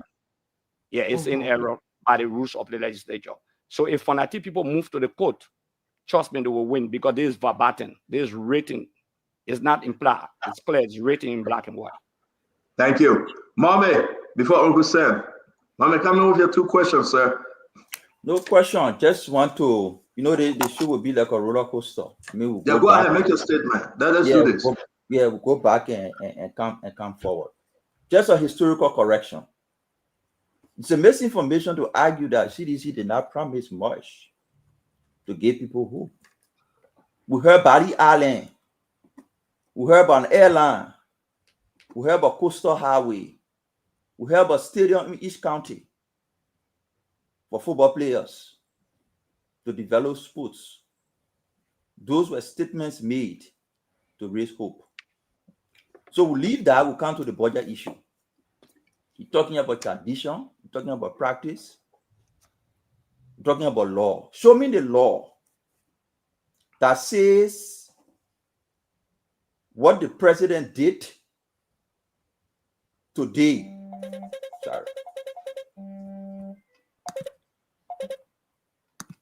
Sorry. You're talking about tradition, you're talking about practice. Everything about law that Fonati Kofa took to the Supreme Court and asked the Supreme Court for, the Supreme Court declined. He went to the Supreme Court and asked the Supreme Court for several things, including 1, to declare all activities of the 43 lawmakers in session as illegal, unconstitutional, and therefore stop them from proceeding. He asked that Supreme Court to declare all and every activity of the 43 men in session, 43 legislators in session, unconstitutional, and to stop it. The Supreme Court declined to do it. He argued further that he would go to court. A lawyer came here and said, we have options available to us. Up to today, we've not exhausted those options. When the president said he was consulting, the president consulted extensively. All the best brains, he reached out to them. He had a choice between submitting a budget that will not get passed, a budget that will be stored, like the way his first letter he wrote. We all talk about the letter. The first letter he wrote it to Fonati. Up to today, Fonati cannot reply to that letter. The reason why he cannot reply to that letter, because he doesn't have a plenary to decide on the content of the reply. So he cannot reply. So the president had an option to submit a budget to a body that would not get approved, that will be held in ransom for the submitting a budget that will get passed and used to address the people issue. Those are the options the president had, and the president made a good decision to submit a budget that will get passed in the next 2-3 months to address the people issue, rather than submitting it to a body that will hold it ransom and use it as a political instrument to create instability. The president's decision is what we support, because it creates opportunity for the budget to pass and move into implementation. Those are my comments. You can't respond to Abdullah's comment? Yeah, basically, I just wanted to correct Mame that when the president submits a communication of such to the legislature, to the speaker doesn't reply to the president. Nobody should tell you that when the budget letter is sent, you reply to the president. I don't know where you learned that from. The president, the first thing, when the communication is sent, the communication is received, and the ledger is logged into the ledger, and somebody signed for it. And is that returned, they take back to the executive mansion to say it's received by the appropriate office. So we don't reply. Get that corrected. There's nothing called reply to budget when the president writes, and you reply on plenary seat and reply to the president. No. The thing here is that, which is very clear, that I read laws here, and everyone listening. I read the rules of the legislature. I read 49 of the Liberian Constitution. One of the things you fail to realize is that when the COFA bloc went to the Supreme Court, the majority bloc said that they have chosen to take no action for the removal. That's what the lawyer argued on. Very well. He said they have taken no action to remove the speaker. They are just meeting. So the court could not act on an action that is not yet taken, but there's an action taken now. What is the action? A communication has been sent to the presiding officer. Article 49 says the presiding officer is the speaker, shall be the speaker. That's what it says. So the speaker just need a request for the communication from the deputy chief clerk, as they have said already. I saw, I think, a statement from Page Africa. Okay. They just need a request for it. If they refuse to send it to them, then they can go to the Supreme Court and stop the letter from where the letter went. Simple. No argument on that, because he's the presiding officer. That's why the Constitution says that the speaker shall be the presiding officer under Article 49 of the Liberian Constitution. So thank you very much. Let me bring tradition and sweep tradition under the carpet. And thank you. Thank you very much, Honorable Gray. Mama, you're done, right? I gotta go to. I got two, but I just wanted to make correction. Yeah, go ahead with your last one. Yeah, the correction here is, Honorable Gray, I did not say the legislature should reply to the budget. So when we come on the show, I mean, you got to be attentive. You said reply. No, you got to be attentive. Listen. Okay, what you mean by reply? When you were talking, I didn't talk. I know what you were saying were not correct, but I waited. So you have to wait for me. You have to wait. I said the president wrote the speaker a first communication he received, but the plenary he presides over has failed to act and respond. You said they have not replied yet. Give me a chance. Honorable Gray, please. Honorable Gray, we have to give. No, but I correct these things. Not when he's speaking. What people said. Honorable Gray, now when he's speaking. Please. Okay, thank you. Go ahead, Mame. So I said, the president wrote the speaker the first time. Up to today, there is no reply when the president requested an extension of the budget period. And the reason why there is no reply, that was my statement, I was not referring to the budget.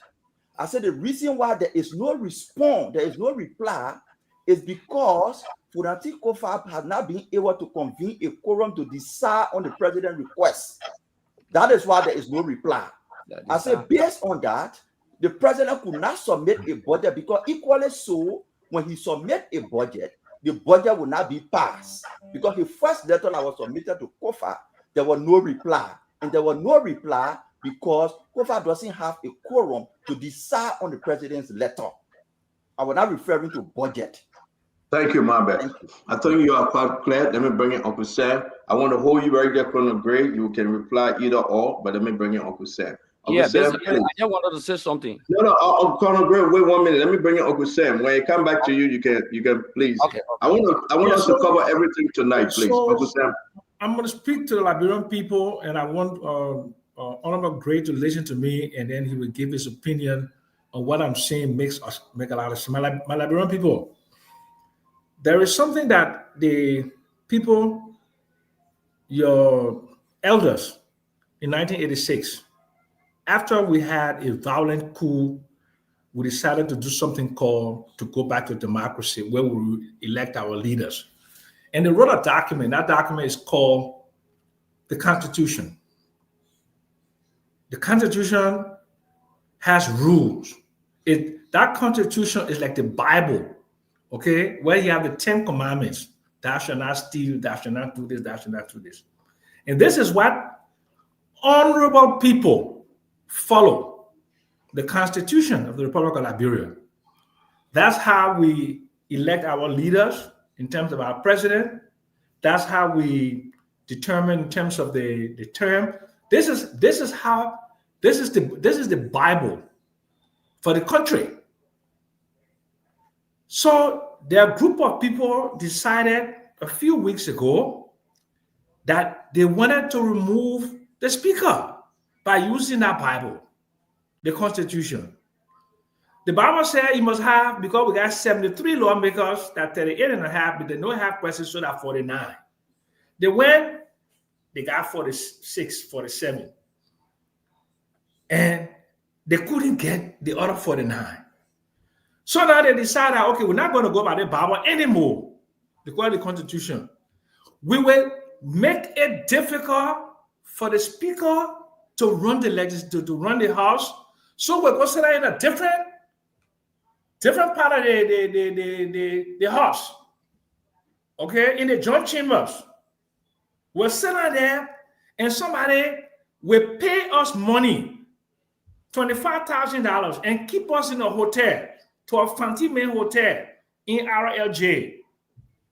Will keep us there, and that person got plenty of money because for the 3 people times $100, like $4,300 a day, plus the eating food for them, for their girlfriend, their concubine, their wives, and everybody. So this is what we face with my Liberian people, that I call them renegades. And renegades are people that don't believe in rules. That's why I call them renegades. Okay, I call them insurrectionists because they don't believe. In fact, they are even committing something called sedition, going against, okay, and into some place they will be even treating us under some circumstances, my Liberian people. That is what we're facing here.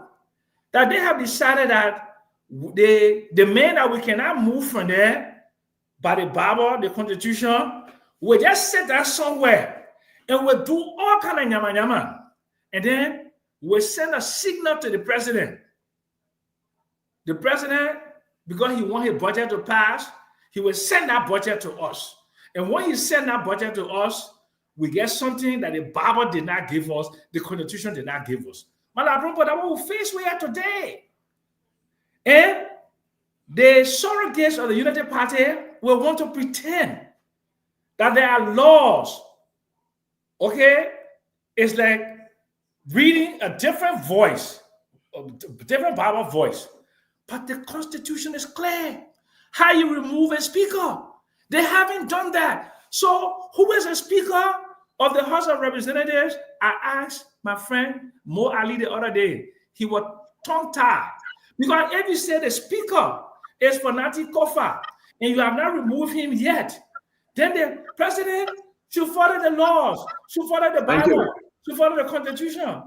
Brother Gray, you agree with me? There's no debate. You know, when you run on a campaign manifesto of respect for the rule of law, the CDC administration was being accused, in fact, one of the barrage of attacks on the CDC administration was the issue of disrespect for the rule of law. That was barrage attacks on the CDC administration.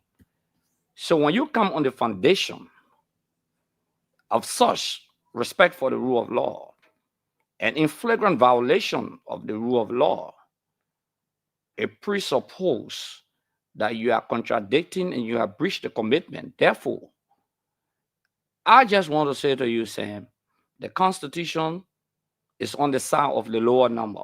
The Liberian Constitution did not say majority block or minority block. It's never written in the Constitution Republic of Liberia, nor in the rules of the legislature. It says a simple majority under Article 33. So establish a quorum, that is 37% out of 73. It's a simple majority. Then they also say that a lower member may meet, a lower numbers may meet and compare the attendance of absentees. So that provides that if they don't have the number, they say compare. If they don't have that number, they can compare. That's where the Supreme Court has to interpret, in my mind. How do you compare the other members to appear? How does the lower members compare the other people to appear? But in terms of violation of the Constitution and the rules of the legislature, I've spoken to some members of the quote-unquote majority bloc. I have a lot of respect for the colleagues out there because many of them and I were lawmakers together. And we agreed on some issues that there are violations, but I think what is happening now is like posturing or holding your grounds to say that, look, go and ask what happens to me. But in terms of violation of the laws have been violated. Thank you. Right for the place the same. Thank you very much. Dr. Poplar, come in, Dr. Poplar. Thank you, Stanton. I have a question and I have a comment. The question for Honorable Gray, and it's good to see you, Honorable Gray. The question is, we are at an impasse in the first branch of government. And now we're at a critical moment where the budget needs to be received, acted on, so the people's business can be done. And we see what's going on. So what is it? We're looking for a solution, right? Crisis reveal character and crisis build leadership. So you serve in that armor body. We are where we are. What is it? We're not here all the quote about the rule of law, the rule of law. Okay, but first thing the laws will tell you that law is reason. So it's not law for law's sake. Okay, that's a reason for the rule. So we're where we are, and the budget need to be passed so the poor people's business can be done. What is your prescription for a solution, for a way forward in the context, Arbor, of all the things you know? What is your proposal for a solution, if you have one? Thank you very much, Dak. Thank you very much. And the first thing I will say is that I see people just shouting budget, budget, budget. But it has been a routine that many a time the legislature doesn't pass the budget on time. Many a time the executive will not present the budget on time. It has been a routine at the legislature. So there's a provision of the law that says that if the budget is not passed, the executive will use a percentage of the budget for the operational costs of the government, which include the payments of civil servant. So whether the budget is passed or not, the executive will pay civil servants. Government officials will be paid, even if they delay the budget up to next year, January or February. Okay, but I think the concern you raised in there is about the developmental agenda of the executive branch of government, because those developmental aspects has to do a huge amount of money, maybe 60 million for rural rehabilitation or construction, for example. I think those are the things that you're talking about. Okay, you know, my suggestion will be this. The executive has to get involved through the doctrine of coordination and not interference. There's a difference between interference and coordination. Interference, for example, is when a function of a branch of government is being usurped or abuse by another branch of government, or usurpation of power, usurping functions. That is interference. But under the doctrine of coordination, for example, the chairman on executive coordinates with the executive branch of government. And sometimes past administration, like Ellen Johnson said, they appointed a liaison between the executive mansion and the executive. The president can call the speaker in the leadership of the house. It's not interference. The president can call the legislative conference. Let me tell you my suggestion. Yeah, that's what I I want. believe coordination. Okay. The last time you can recall very well, the president called the chief justice and the associate justices, the leadership of the House of Representatives and the Liberian Senate. They met and they discussed some serious matters concerning the national draft of the country. And some of those things have to do with the budget. Some of those things have to do with laws that will be passed, like on the yellow machine. They had a conversation on it. Okay. So for the president to have a conversation, for example, with a lawmaker, recently, like they went to a caucus meeting, okay, the president can tell him, he can ask the lawmaker, what's the situation at the legislature? They can be able to provide to him. The president can tell them, yeah, you have the right to do so, but mind you will also have our agenda. What do we do? You don't have the numbers. You don't have the numbers. You can go back until you get the numbers. To save the country, the president now is in the best position to save his own agenda items and commitment that he made to the Liberian people. Because So many of these you're suggesting that the president meet with the lawmakers? Yeah, let me give you an example. Let me also say this. Yeah. Concessions are ratified by the lawmakers. Loan and grants are ratified by the lawmakers. Yeah. It's not just about budget. It's beyond just budget. People looking at budget. The State of the Nation address has to do with Joint Assembly. It's right here in January. The legislature is in the third quarter. They should be closing in 1 month from now. They're in the third quarters here. They should be closing before Christmas. That's the law we passed. 3 quarters break. Yeah. Okay. So what the guys can do, my suggestion would be that the quote unquote majority bloc can move in under the speaker. Even 5% or 2% or 3% or 1% can lodge a complaint against him. You don't need 49 votes to lodge a complaint, and they can proceed from there. Mm-hmm. Okay. All right. Thank you for a very long narrative to answer my question. I appreciate that. Here's my comment. If you look at what the budget that's being proposed, $890 something million, 851. What's interesting, when you look at it closely, is that there you go. Thank you, Stanton. 791 million, 92% of the revenue envelope. Okay, tax revenue, 633.37, 80% of domestic revenue. 93% of the whole budget is domestic revenue. That means the money we raise here, okay, from taxes on salaries, services, businesses, those kinds of things. That's the point I want to make, especially to this lawmaking group that's going through this grandstanding and presenting the people business when taking place. This budget paints a picture that if we had the audacity to reduce benefits and salaries from the upper echelon, Liberia, we only $60 million from here from external support. Liberia could actually do well off its domestic revenue, create more jobs for its people, which means that domestic revenue envelope even get bigger. So if we were to focus on the opportunity here, we should find a way forward.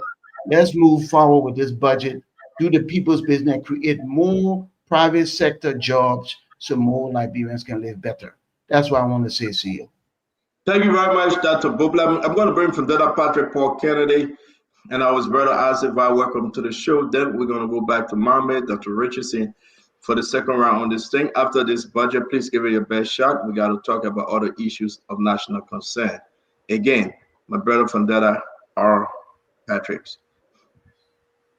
So thank you, CEO. I wanted to ask, is Honorable Gray our guest tonight? Or? Yeah, I invited him to be the guest for tonight. Oh, okay. I just wanted to know. Honorable Gray, welcome. The men are spirit. So I say, have two concerns. One has to do with the information that we gathered today, that the executive has presented the budget to the deputy clerk, and subsequently presented to the majority bloc. I am very disappointed. Given all the constitutional violations with reference to Article 49 that stated clearly that the presiding officer is the speaker, with no fear of God and respect for the rule of law. This government has willfully and intentionally set the stage for political chaos. And I see many of us are clapping. I think this government is demonstrating that they are not ready to lead. It's too early to have political chaos. A good leader will not dwell on keeping the country hostage for more than 2 years. You have 2025, 26, 27, 28 to remove this speaker. I think Nigerians deserve better. Sometimes I ask, what do we want to achieve? I have really not seen that. If this speaker is removed, whether the salaries will be increased, whether there will be reduction in spending, like Dr. Brooklyn said, cut down our salaries, reduce spending on luxurious car. I have not seen that. But primarily, I think we got in this political mess because of CDC. I think the CDC should be very disappointed. They take full responsibility of this political debacle that is happening at the Capitol building. For heaven's sake, history has recorded that the removal of tallow and snow, the CDC has majority members of representatives in the House. They are not supporting any side. Snow will not have been removed. Tallow will not have been removed. We are here again. The CDC has 25 members, House of Representatives. Maybe because of political marriage, let me take, maybe 15. The rest, maybe 10% came from other political institutions that marry with the CDC. If CDC decide today that all our people, our lawmakers, return to base, this is about upholding the rule of law. We will not be in this political debacle. The CDC must take full responsibility of this political mess that we see in the country. I think they are deceptive. They should be very ashamed. They should learn from the mistakes. This thing is not about CDC anymore. The CDC can use this opportunity to score a very good political mark to save the dignity of our country. Yes, I hold the opposition, the Unity Party responsible that they want to undermine, or if the opposition decide to unite, to say, look, I think for too long, we supported coup. CDC is noted for political coup at the national legislature. I think this one, you guys need to completely erase this. If the CDC decides today, maybe about 10 lawmakers from the CDC to say we are going to back Speaker Kofa so that we can end this conflict will not degenerate. It is good to call it a spade.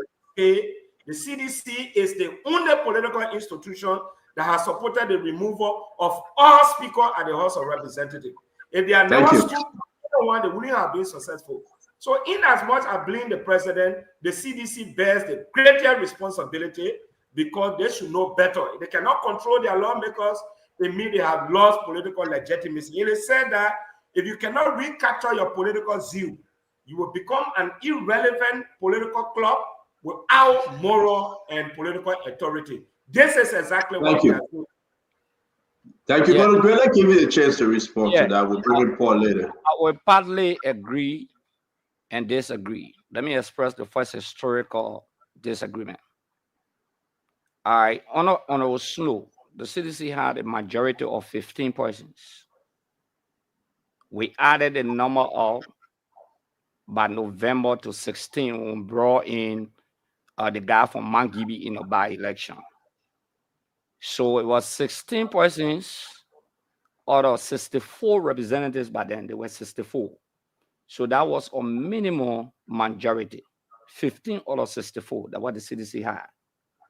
Now, the CDC did not. But at the end of the day, I beg your honorable Gray. Did all the 50 or 16 supported the removal of the speaker? No. That's what I wanted to correct him on. Okay. The majority of CDC lawmakers remain with Edwin Snow, including Rufus Nove, Thomas Fallard, etc. They were with Edwin Snow on one hand. Another group of CDC lawmakers, some of them who in fact did not support Edwin Snow, the Edward Ford, who did not want to support Snow to be speaker. One of two of them, Ketakume Murray, they went on the other side. Okay. On the issue of Ellis Starter, for example, the CDC had no majority. The Unity Party had a majority after the 2011 election. CDC had no majority. I wanted to make that correction. The records are public records.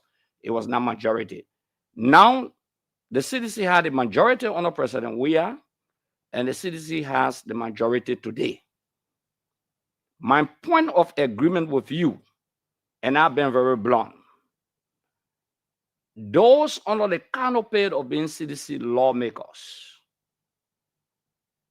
in my mind, they should not form part of the removal of the speaker. If the speaker is removed, the CDC will not take the speaker position. It's clear. I can tell you that for sure. Father will not become speaker. He will remain deputy speaker. No other person will become speaker beside a Unity partisan. Either Richard Kuhn or Sekou Kane. With all the calculations, the CDC will not take the speaker position. I concur with you, and I am on record, and I want to repeat. I know even some of my friends, they have some issues. I believe that Deputy Speaker Thomas Fallard should not only be suspended temporarily, once investigated and processed through due process and found guilty, he should be expelled from the CDC. That's my position. I've never been in that position. I believe it's an act, it's a despicable act of betrayal with a commitment as a member of the National Executive Committee of the party vice chair for operation of the CDC. Currently, they took a decision together jointly. Not that he was a lawmaker that they didn't take a decision with them. He came on the party ground. He made a commitment to the institution. The standard bearer spoke to him, including myself and everyone. So I do agree, and I will not mince my words, that if the CDC, with the consistent negotiations that are ongoing, I'm hoping that maybe, I don't want to say it yet, but I'm hoping that if it breaks down, I'm hoping, and if it breaks down, it's better for the CDC to have lawmakers who will stand on one side, and the party believes so, than for them to stand on the other side. Thank you very much. Yeah, and I support you on the idea. That's I want to bring in Paul Kennedy. Great. I mean, it's a disgrace to CDC that nobody respect former President George Mano. We are especially no. Hold on. Let me end, my brother. Let me end because thank you. Vanilla Patrick was right. I mean, it's like it could be you. We are talking about Thomas Fallard here. And what we're hearing that he's going to join Unity Party, he cares less about you or CDC is very concerning.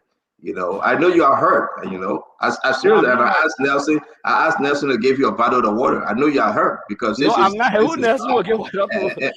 No, seriously. Go ahead, Paul Kennedy. You just want to bring some hormone to the conversation. Thank you very much, Stanton. Good evening to the Liberian people and to the Honorable Akaras Great. It's good to see you again, my brother. the legislature, especially the lower house, has held the country in a stagnated position for almost 6 weeks now. During the course of this conflict, the president actually wrote a communication asking for extension of a period of time for the submitter of the budget.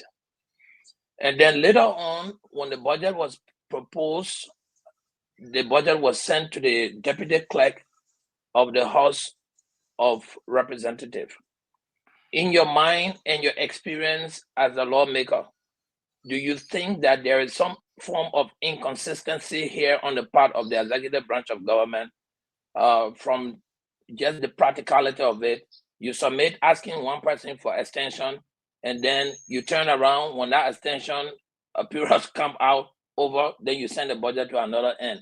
Is from your experience as a lawmaker, do you see any inconsistency on the part of the executive branch of government?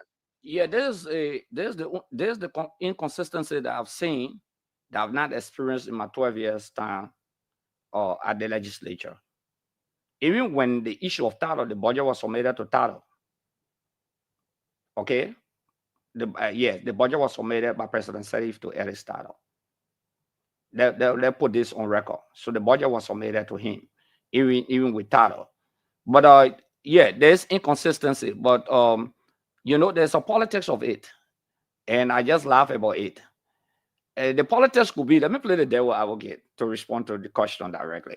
The politics could be that the president could say, or the lawyers could say, look, the presiding officer is the speaker, but we don't want to infuriate the quote-unquote majority. Some we got a lot of our partisans there. We don't want to be seen like we make it invest because maybe we need it in the future. So let your write a communication and say to the presiding officer, they will fight among themselves. They will decide. The Pontius Palace said, they mayor ABCD Jesus Christ are leading with you. Okay, that could be the scenario. I just laughing. I was talking to some of the guys. I say, that's the smart thing the executive try to do. Say, let's write the presiding officer, then they just leave it hanging. So if you even took them to court, maybe they will be saying, oh, we'll send it to the presiding officer. But who the presiding officer? We're not contesting that Fanatikofa is not a presiding officer. Okay, so that's the politics they try to play. But the inconsistency is not good for the governance process of our country. To be frank with you, it's not good for the agenda of the Unity Party. I've spoken to a lot of top-notch Unity Party people that were closer to friends. We'll talk about this. It's not good for their government feature and their government agenda. Don't listen to what people are talking around. There are some reasonable people in Unity Party who are very concerned about the gains, especially the second year into the government, because the first year they have those signature projects. They can really show something extremely tangible that they can run with through NMPR scenario. They can show that. So they are hoping that this second year, they will do a lot of things. So they are concerned about the crisis at the legislature, and they believe that it should be resolved and there should be some solution to that. So they are concerned it could harm the agenda of the president's development in the country. Well, thank you very much. I'm going to piggyback on Bandara Patrick's initial question about majority and CDC holding a significant number. I wouldn't call it majority because it's not a two-party system. It's a whole lot of numbers in the House. So considering that CDC has a significant number of lawmakers in the lower house, do you, as an executive member or executive committee member of CDC, can you confirm here that CDC actually has control, setting a extent of control over its representatives in the House of Representatives, sir? Let me say what is happening. The CDC is the Coalition for Democratic Change and the Congress for Democratic Change. Under the coalition, the tripartite arrangement, three parties, the Congress for Democratic Change, the LPDP, and the NPP. When the CDC announced a temporary suspension, we came to the realization that other people are saying it's the Congress for Democratic Change. We are not Congress for Democratic Change lawmakers.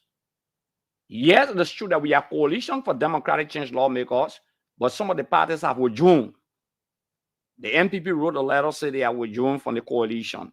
The LPDP wrote a letter saying they are withdrawn from the coalition. So there are LPDP lawmakers that will not take instruction from the Congress for Democratic Change. There are MPP lawmakers that will not take instruction from the Congress for Democratic Change because the constituent parties, some of them have withdrawn from the coalition. Okay, so it makes it difficult under that direction. So one of the focus points is to deal with the Congress for Democratic Change lawmakers to see how we can handle the situation with that number. But all those lawmakers are not Congress for Democratic Change lawmakers. Thank you very much.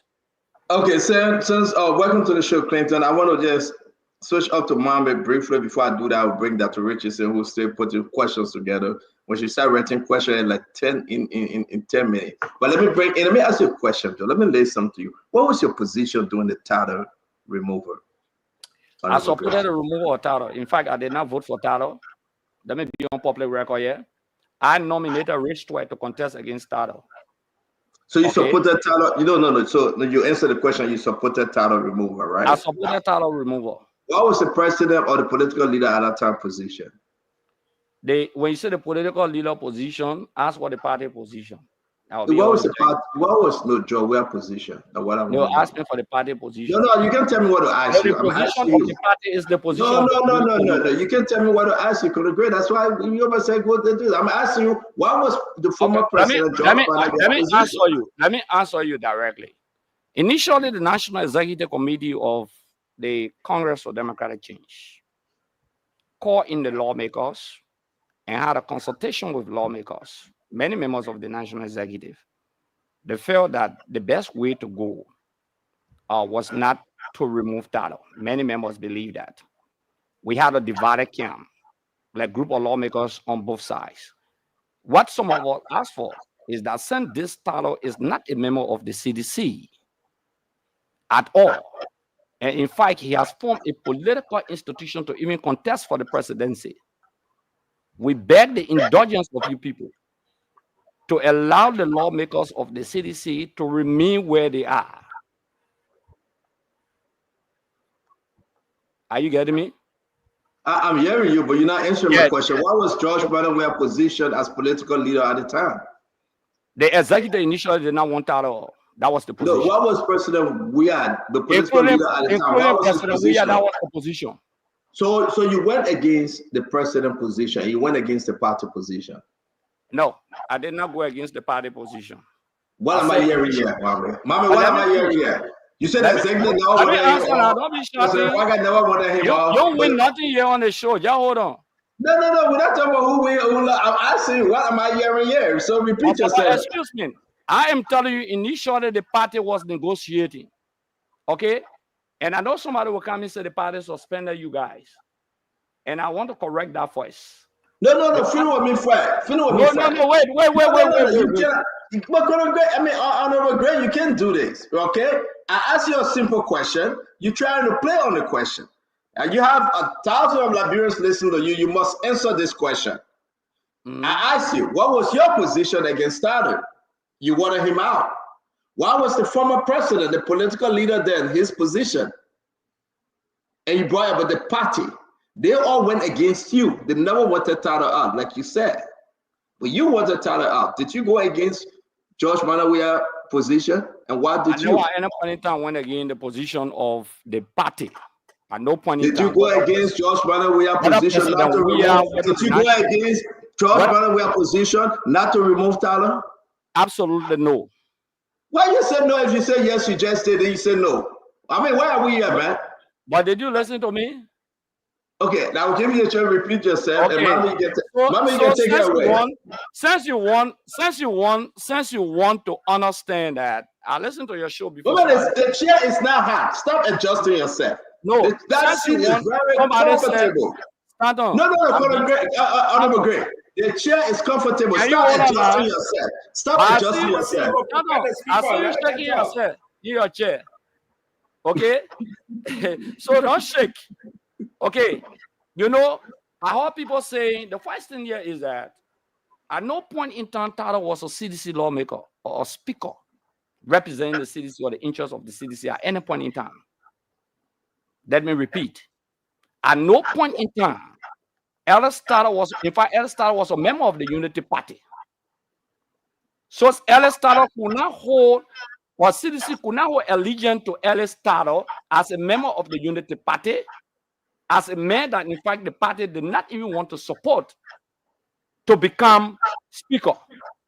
Okay, our position was very clear that we are supporting Rick Stewart and not Ellis Taro from the Unity Party.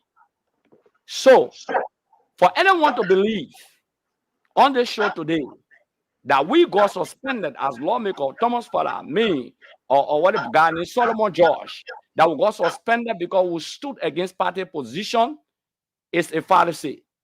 And come to the question. I want you to ask the question. That's what I'm waiting for.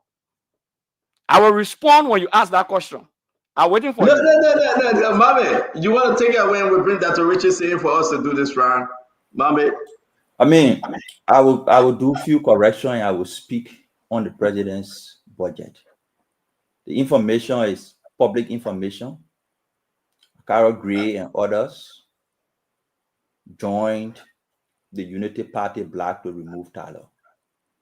Tyler was a speaker who opposed the Unity Party's agenda and President Salif's agenda. He was an opposition speaker. He had formed an opposition political party. He had taken a position as an opposition. Opposition built alliances. He was an opposition speaker. Gray and others joined the Unity Party under President Salif's instruction to remove Tyler against the witches, the quote-unquote double JP witches of President Weah and the CDC. They went and they removed that. That's public record. You can't undo it. But I want to correct.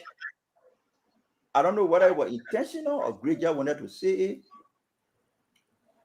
The budget in 2016.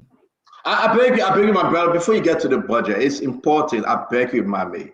Let us talk about great position in 2016. I beg you, Mommy. We'll get to this budget thing. That's why we're here. And I respect Gray because no. But people gotta be reminded. We have the former representative 12 years from district number 8. Yeah, on the show of sedition, plot bad sedition, right? And I agree with you. I don't like the process, but hey, it's politics, right? But it seemed to be that 2016, where were you on our hands bashing former deputy speaker? Were you in the joint chamber? Which side were you on? They were in the joint chamber. I want Honorable Gray to answer this because let me respond. I'm pulling up something to show you. You want me to respond to his statement? Let him finish. I'll respond to everything holistically. Go ahead, Honorable Man. So the budget in 20 because he made it. No. He said he won't respond. Mommy, we'll come to the budget. I beg you, I know you want on the Tyler issue. On the I want Honorable Gray to respond. Where were you? Which one of the chamber you were sitting in, Honorable Gray? Senator, Gray and others publicly led the removal of Tyler. He consistently argued he could not. I want the Honorable Gray to answer. Yeah. Let me position him. Then we can position him on this platform. When y'all finish making false, then y'all ask me.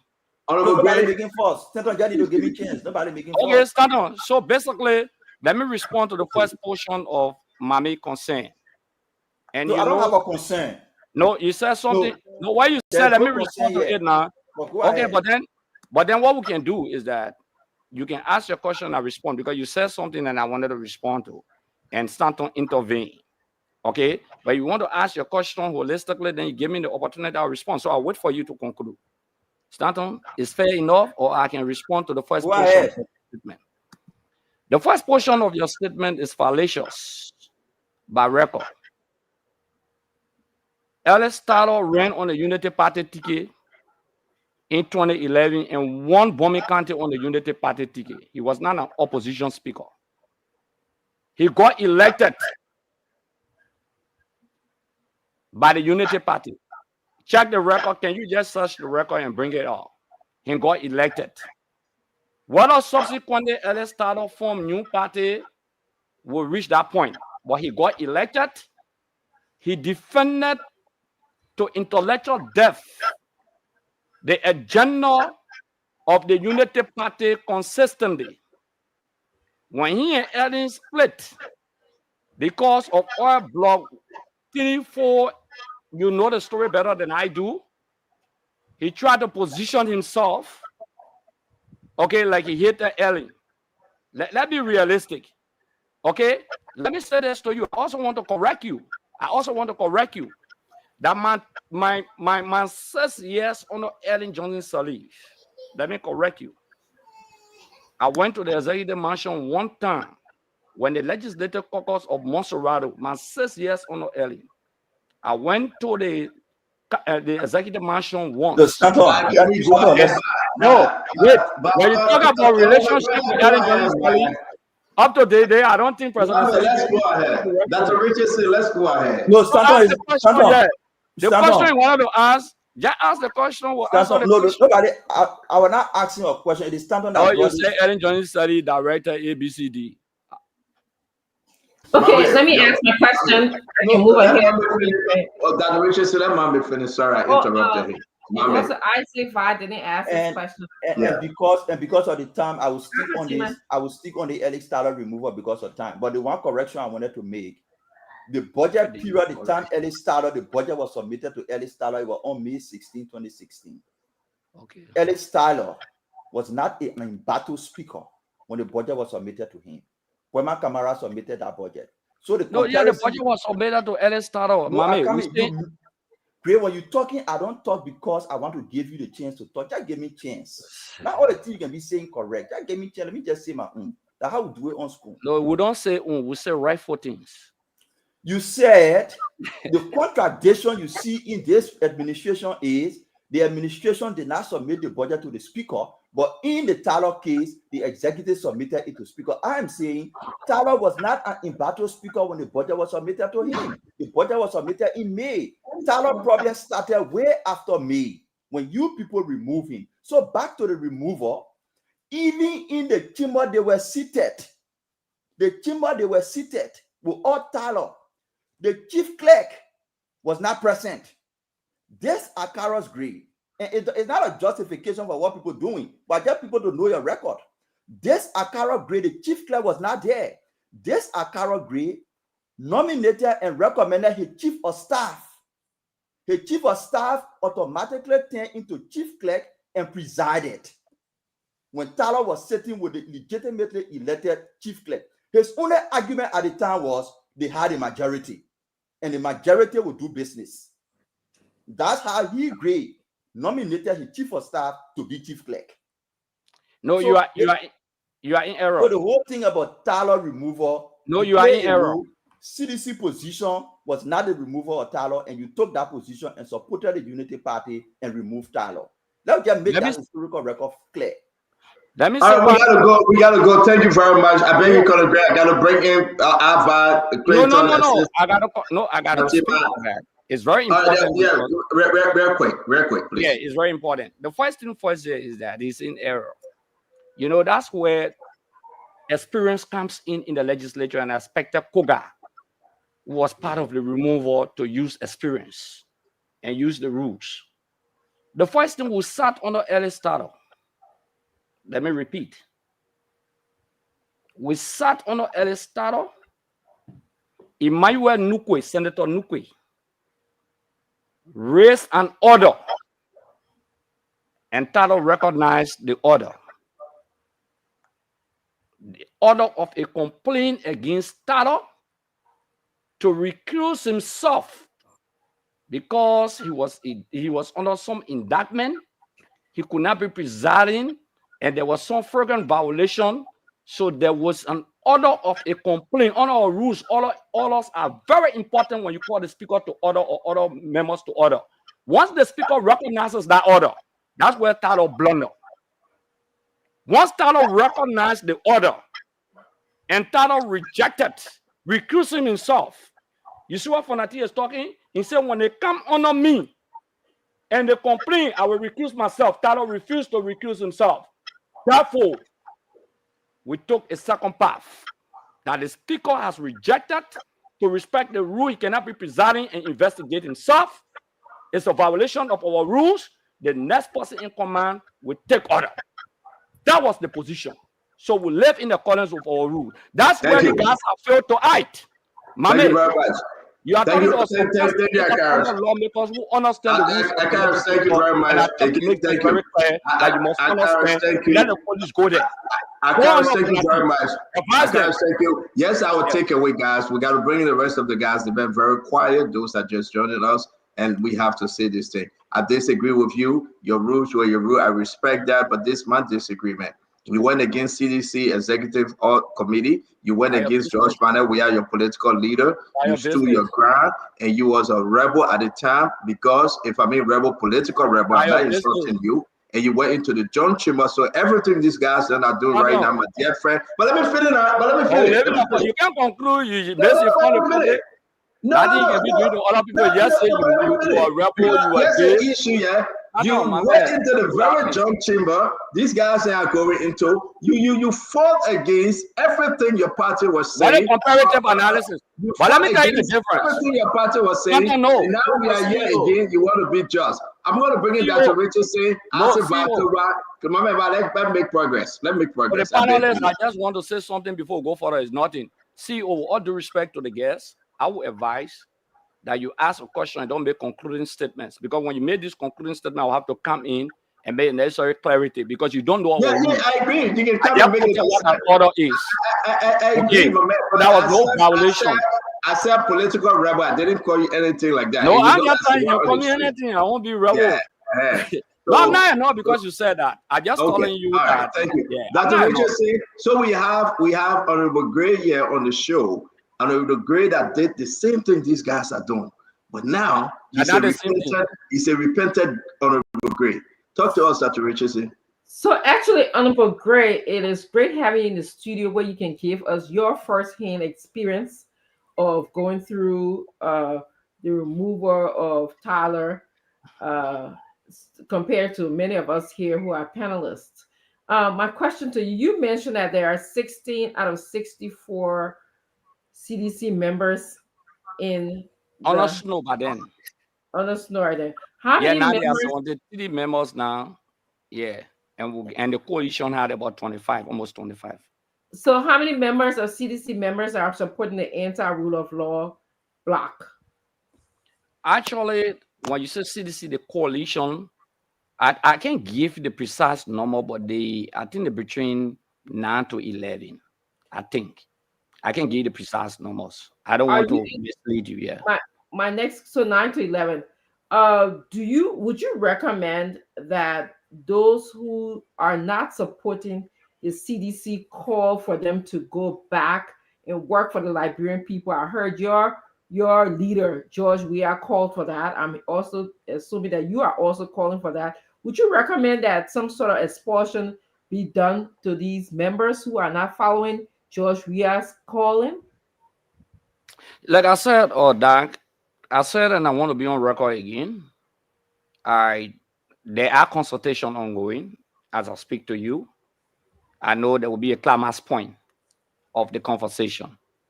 But do I support expulsion from the party, from the CDC party? All processes? Yes, I do. Okay, thank you. I'm done. Thank you. Thank you very much, my brother Alvan. Please, again, sorry to keep you waiting, but here we are. Talk to us. That's part of it. We got a full panel. Thank you. Akaris, what is the breaking point? What is the breaking point for Nanti Kofa? How long can he continue this if his mandate cannot be validated by a quorum in the legislature? What is sustaining him, and how long can he continue this process? Before you answer, I want to be clear that we have had our position here from day one, that what these other lawmakers are doing, they're not following their own rules, they're not obeying the Constitution.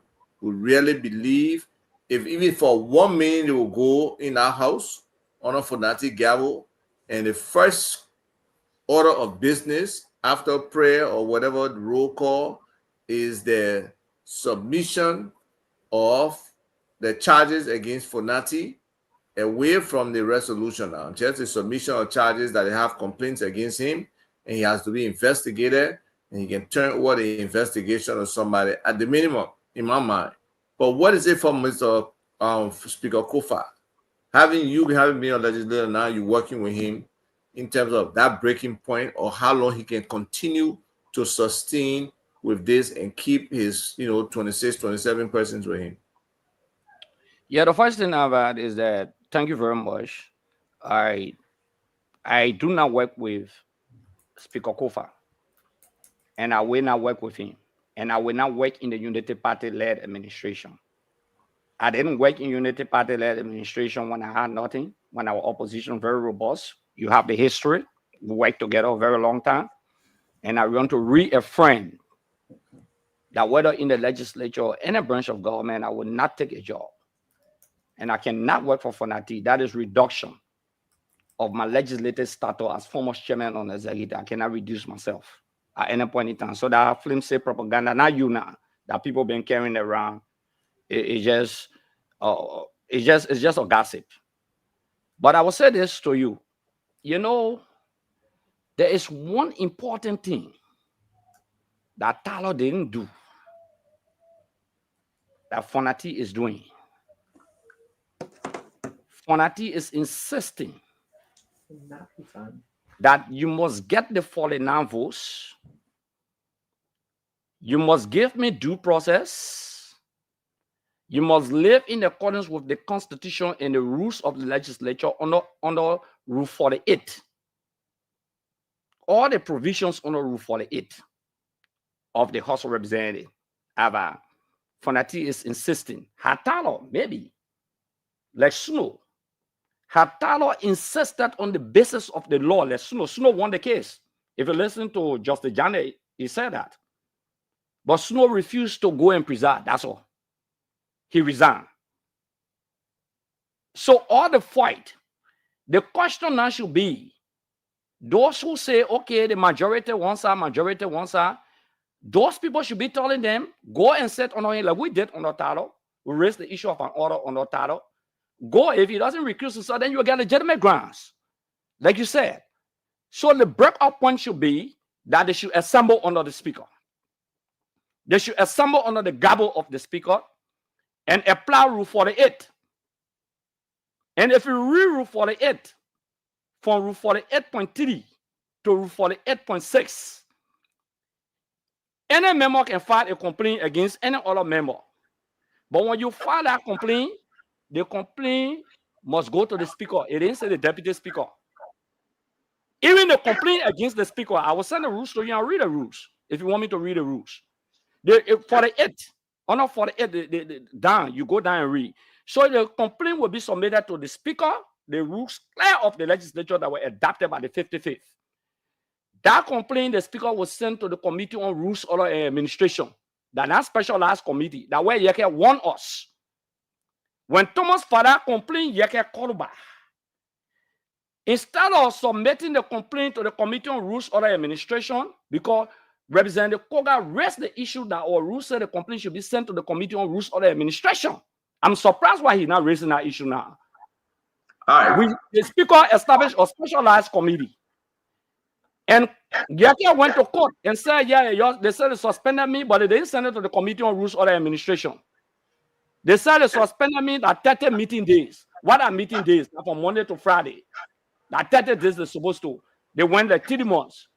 So on the basis of the violation of that provision of the rule, the justice you go by, you're paying all your money because the communication should have been sent by the speaker. If the speaker recuses himself to the Committee on Rules, Order, and Administration is written verbatim.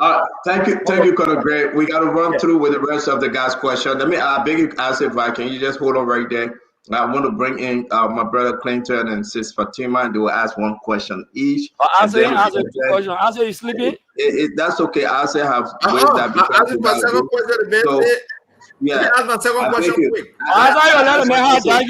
I say I beg you. Let's do it one question. You know when sedition means sedition, there is nothing much to ask. When sedition means sedition, there's nothing much to ask. I just want to put this on real quick. Honorable Gray, let's read this real quick. Okay?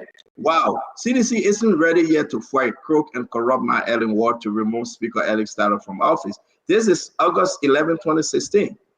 With that, the party has suspended three of its top officials, one, including Honorable Karis Mose-Gray, who is in studio right now, sitting by Mohammed. Two, Honorable Mona Epeno, may her soul rest in peace, young blood, with 2 years, which take immediate effect for violating some of its ethical rules by allegedly receiving some 40,000 each for President Salif for the removal of Speaker Alex Starr. You know, I'm not going to say that you received 40,000. I have no evidence to that amount. What is but what I can say is that what it's like, of the... but wait now, wait, okay. Coming to you. What I can say is that a revolving door, right? This thing come back, and then you say you're the saint. But it looks like they are coming from your playbook. But see, only man who wrote the thing is a member of the Unity Party. I know Marshall very well.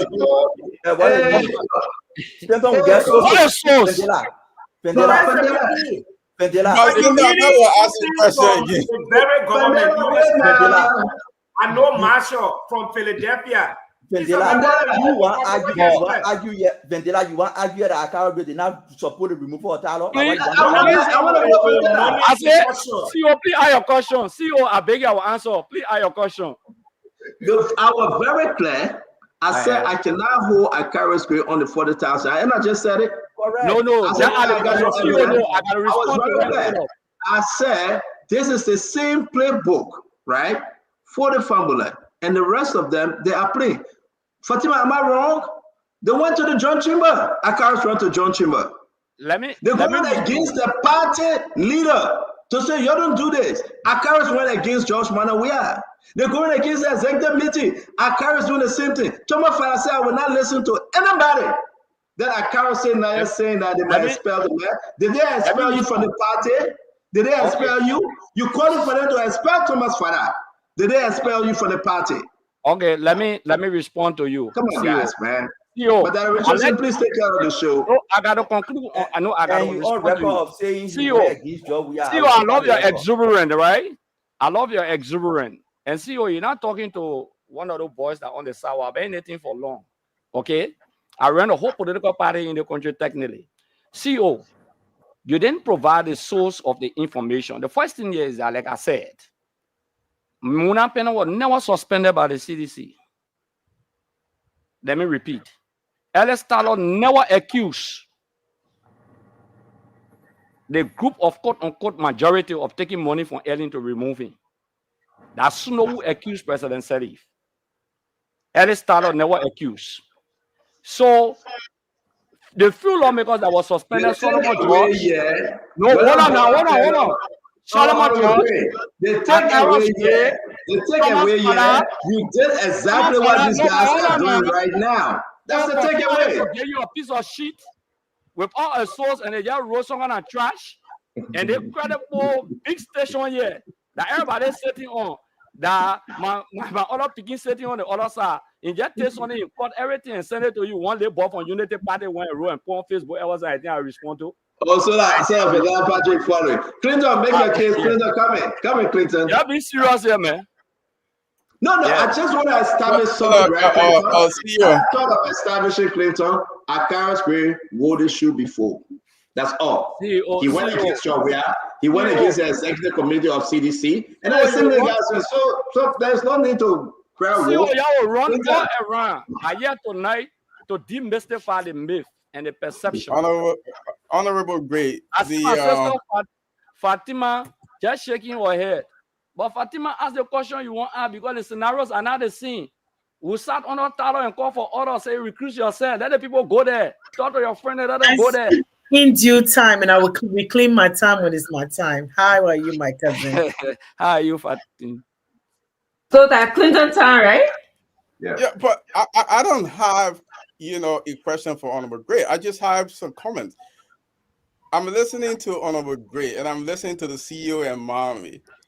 And you are trying to draw this comparison, but Honorable Gray has made it very clear that there's difference in the situation.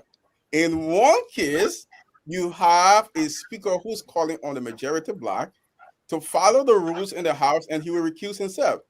Honorable Gray has clarified that in their case, the reason why they took the direction they took is because they followed the rules and asked the Speaker then to recuse himself, and he rejected, to do that. So in that case, there was nothing they could do but to do what they did. So it's not the same.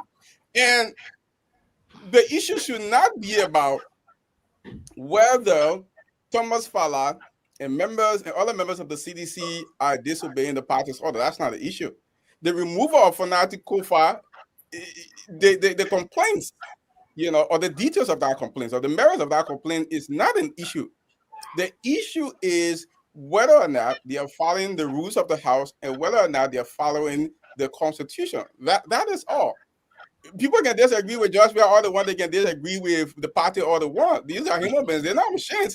The issue is, are they following the laws? Are they following the rules in the House? That's what the issue. I just wanted to reiterate, Thank you, Sidisha. it's not the same thing.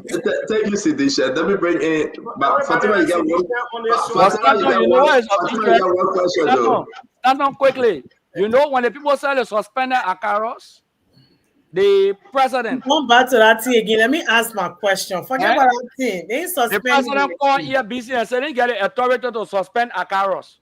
Patron, okay. Asking. Fatima, Yes. Fatima, can you ask your one question? Because now we got, after Fatima, we'll talk about this budget that they have submitted. What next? That's what we'll be moving to now. What next? What should Fonati do? And what will the 44 men be doing? Fatima, ask your question.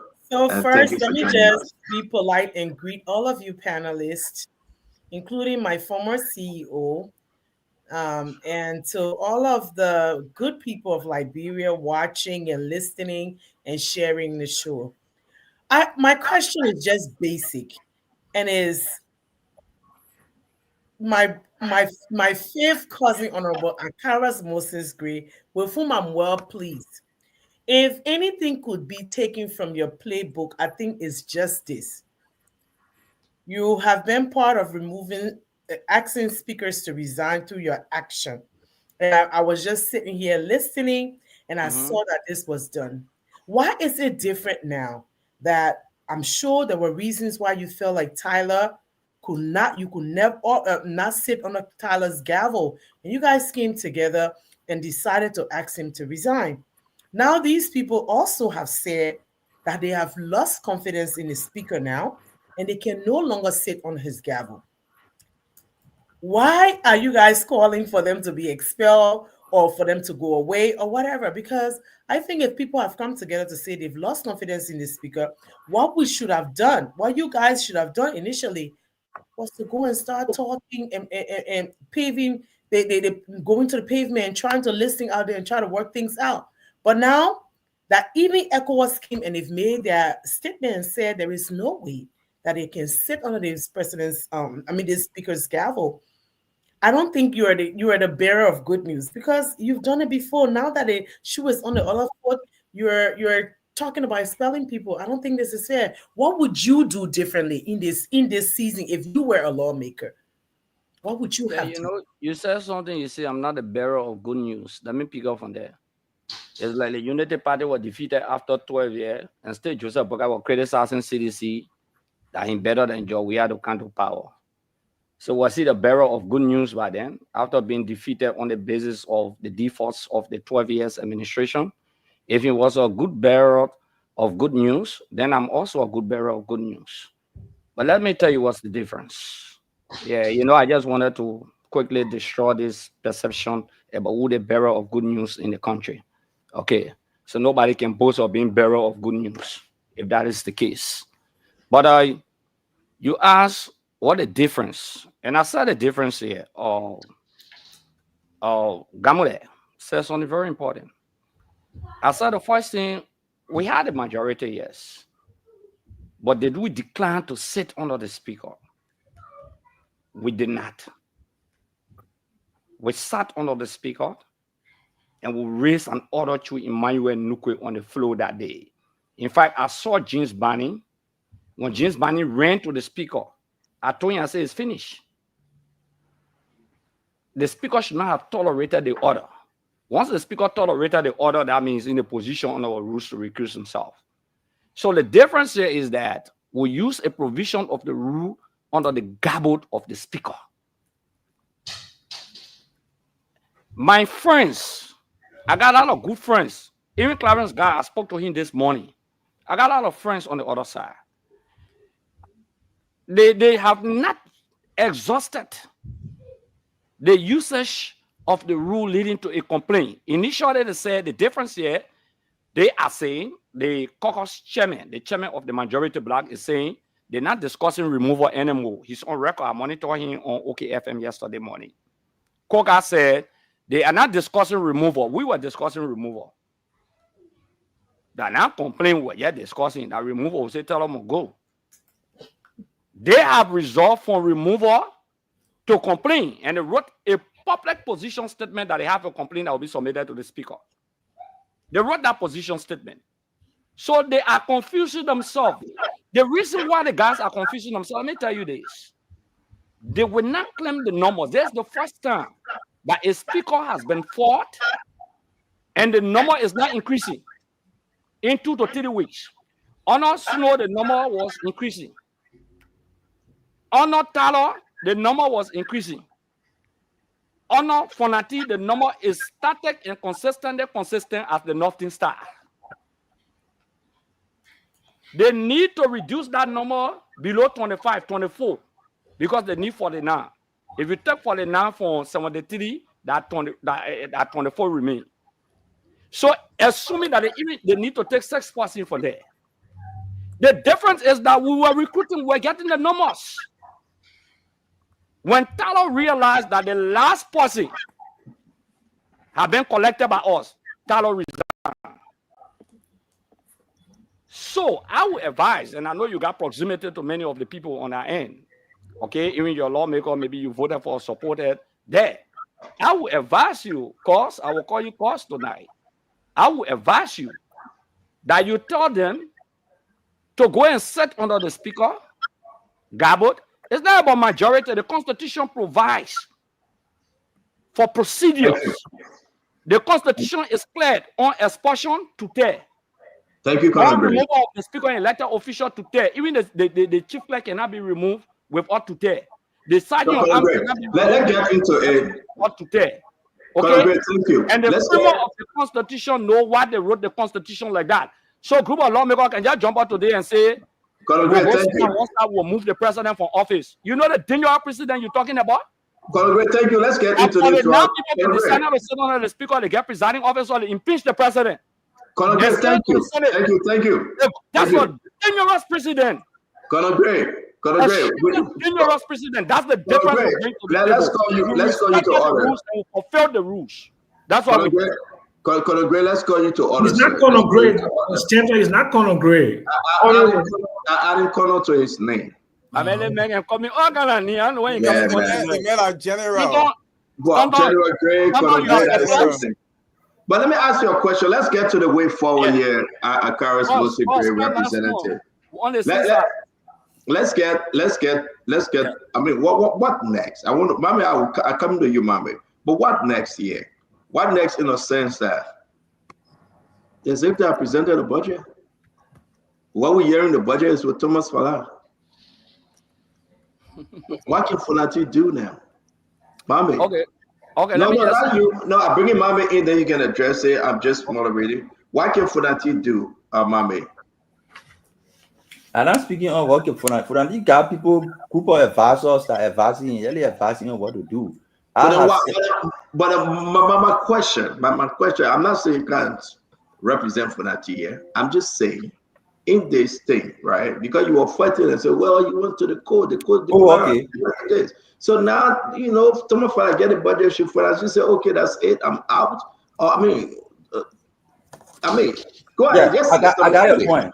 Yeah. You see, every group of people who take action can always find a way to justify it. And like I said from the beginning, I wouldn't want to use what Gray and other people did in the Tyler case as a yardstick or a justification, but it's good to reference it. So he argues that we put a motion on the floor, he accepted the motion, but he refused to hear it. So that reason why we left. And they left, and all the time they called them to come back, they refused to go back. They remained there until they were recruiting, because they said that number kept increasing until the last man joined. So they left on the other side and were recruiting until the last man joined. This group of lawmakers could also argue that when we had our petition, the first thing we did, we went to the chamber. It was the Fonatese black that locked the door and insisted that we cannot enter.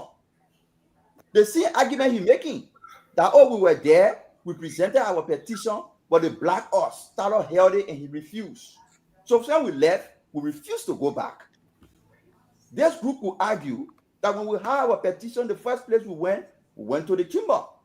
But it is Kofa's black that locked the door and prevented us from going into chamber. So since we can't on this side, we're not going back until we can do our legislative business. So anybody can provide a justification. But here is the fact that remain unchanged. The fact that remain unchanged is there were 2 sessions ongoing in the legislature. The speaker was seated, Akaras and others were seated somewhere else. That is a fact. It did not change. The fact remains, they were holding session in another place. The speaker was on the other side holding session in another place. Their argument at the time was they had the majority, they could do so. To the point where they did not have the chief clerk on their side. And Akara's great chief of staff became the chief clerk for them to do legislative business. Those are the similarities that exist. 2 chambers, the speaker on one, the majority on the other. 2 chambers, one group is arguing that they have the majority and can do legislative business. The same thing happening, the other group has the majority and can do legislative business. The justification that we put our argument on the floor and the speaker refused to hear it, so we pull back. Here is what I want to tell the majority black. A trap is set for you. If you listen to Gray, he said the mistake Tyler made was to accept the motion. Once he accepted it on our rules, he was under obligation to hold it. If he had not accepted it, then you were not under obligation. If you decide tomorrow and sit on a Kofa, you will not accept your motion. He will not grant you the hearing you want. And by doing that, you must have demotivated your base. Stick with the majority you have and do the legislative business. Don't go on a Kofa. What Kofa can do in response to Stanton case, that for this period of time, you have not been able to convince the majority to come to you. But we're waiting for a budget to use as a ransom to bring them to you. And still that didn't happen. That you went to the court and asked the court to declare the action unconstitutional and the court declined. The best thing to do is to moderating. Yes, I am. So thank you, Amla, for that. Who was the next person that came? Can I respond? Can I respond because he made some comments that I need to respond to, please? Can you make that brief, Honorable Gray, please? Yeah, Dag, I want to be brief. Yes. I said we raise an order. I didn't say the complaint is not a choice by the speaker. You know, we got to correct these things because I will not sit here and misinformation will be provided. The issue of complaint is not a choice by the speaker. Once a complaint is given to the speaker has to send it to the committee. He ain't got to accept or reject. I said an order. Yeah. When the speaker is called to order, I'm using legislative jargons here, Mame. Mame, there's a whole educational forum that lands on the veteran. Okay. Thank you. Thank you very much. Yeah. Thank you. Well, we want to welcome Isidore to the show, and then we're just going to do our next round of questioning, and then we'll get back. I will just skip mine because of time. Mr. Jackson, would you like to go ahead? Yes. I just want to basically speak directly to my Liberian people again.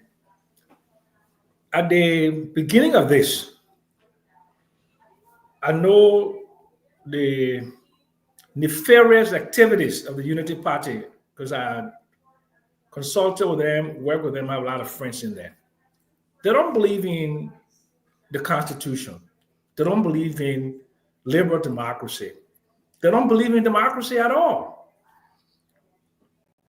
November 7, 2011, they went to the party headquarters of the CDC and they murdered people over there.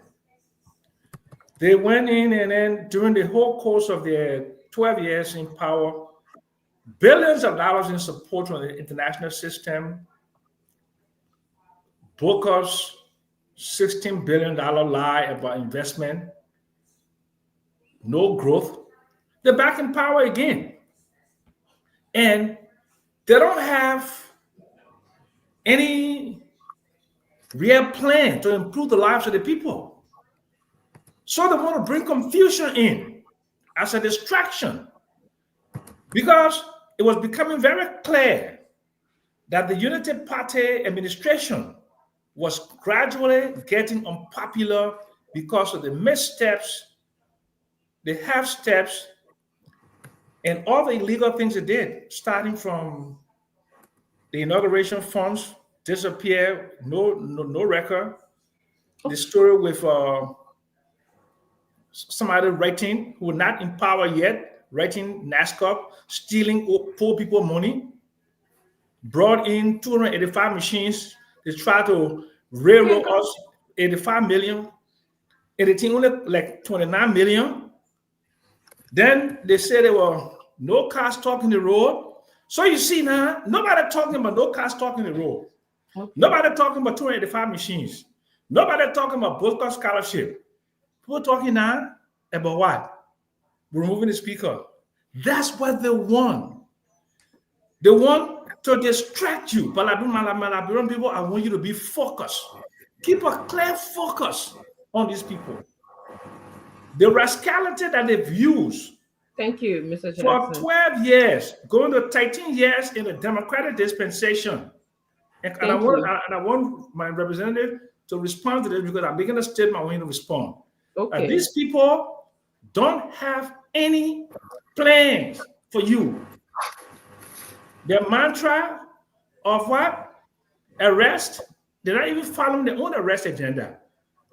So this is a distraction that they're using, but I want you to be clear-eyed and be like an eagle eye. And watch Thank you, them. Mr. Jackson. Thank you, Mr. Gray. Can you just write that down? Let Mr. Kennedy comment, and then you can respond to both of them. Mr. Kennedy, can you please comment, please? Yes, thank you very much. My question is with respect to the budget. Can I proceed in that direction now? Yes. All right. Honorable Carlos Gray, there are 44 people on the other side. Background noise. Can somebody mute themselves, please? Mm-hmm. I think the noise is coming from me. Oh, okay. Go ahead then. That's the only way. Oh, he's gone. Mr. Kennedy, are you coming back quickly? If not, we'll go on. Okay, yes, go ahead. Yes, I'm back. So I was asking the question. The gentleman keep bringing the noise closer, so let me just hurry up and yes. But the question is, there are 43 on the other side and 30 on the other side. The budget has come and is gone to the deputy chief clerk, and that budget has gone to the majority bloc. Honorable Gray, from your experience, there are people on the minority side who are also part of a whole committee. Could you kindly elaborate to this body? Can this budget honor our law be reviewed to be effective by a group of people on one side without the representation of some of the members of the committees, let's say Ways and Means, and other stuff? Can you just elaborate on that so that I get that education? Thank you. Again, the rules of the legislature will come in on the functions of the committees. The functions of the committees. The Committee on Waste Means and Finance Development, the committee has a function to look at the budget. The responsibility of the committee also to look at the budget, look at financial documents, make a report to the plenary. Interestingly, the chairman and the co-chairman of the committee, they are amongst the 30 Representative Dixon Sibo and Ellen Atto, the chairman and the co-chairman. They are amongst the 30 persons. They are not absent. They go to work every day.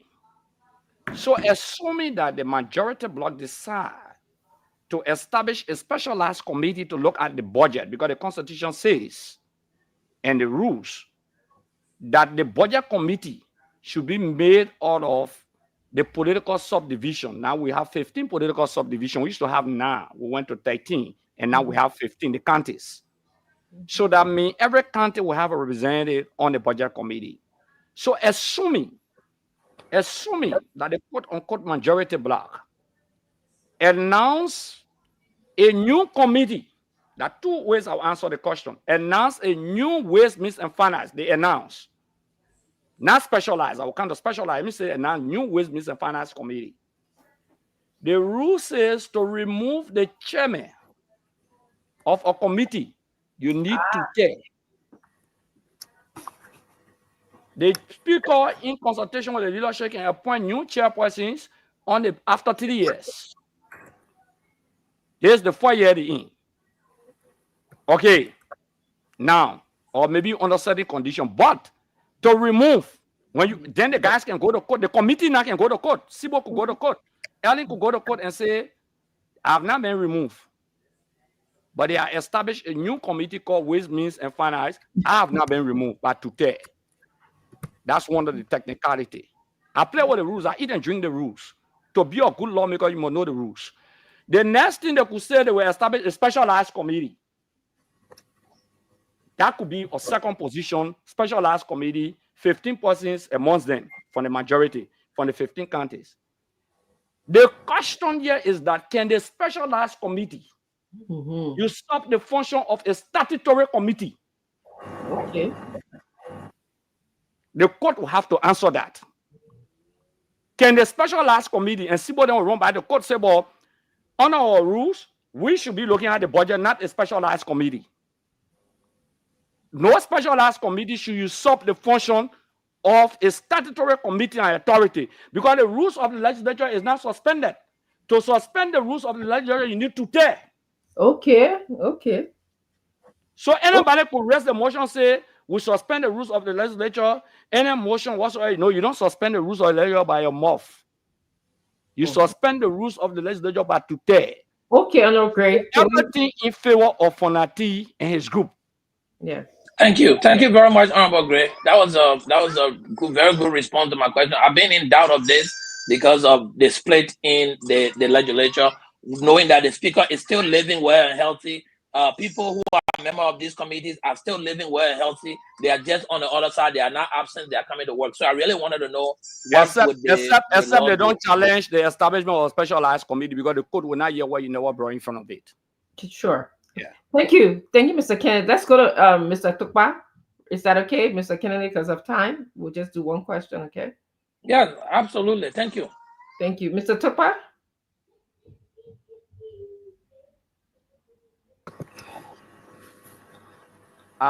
So, no, I beg you. I didn't work here, but because of my neck, I got locked down. You don't want being sleepy on the job. You say you're not on the job, so I'm disappointed you're not working for Fonati. But a different thought another day. No, but you know I can't work for Fonati.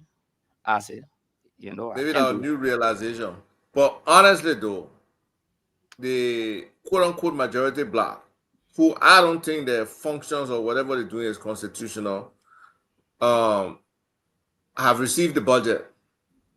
So in your mind, and supposedly there's some action to increase salary for, I don't know, nearly 38,000 government employees.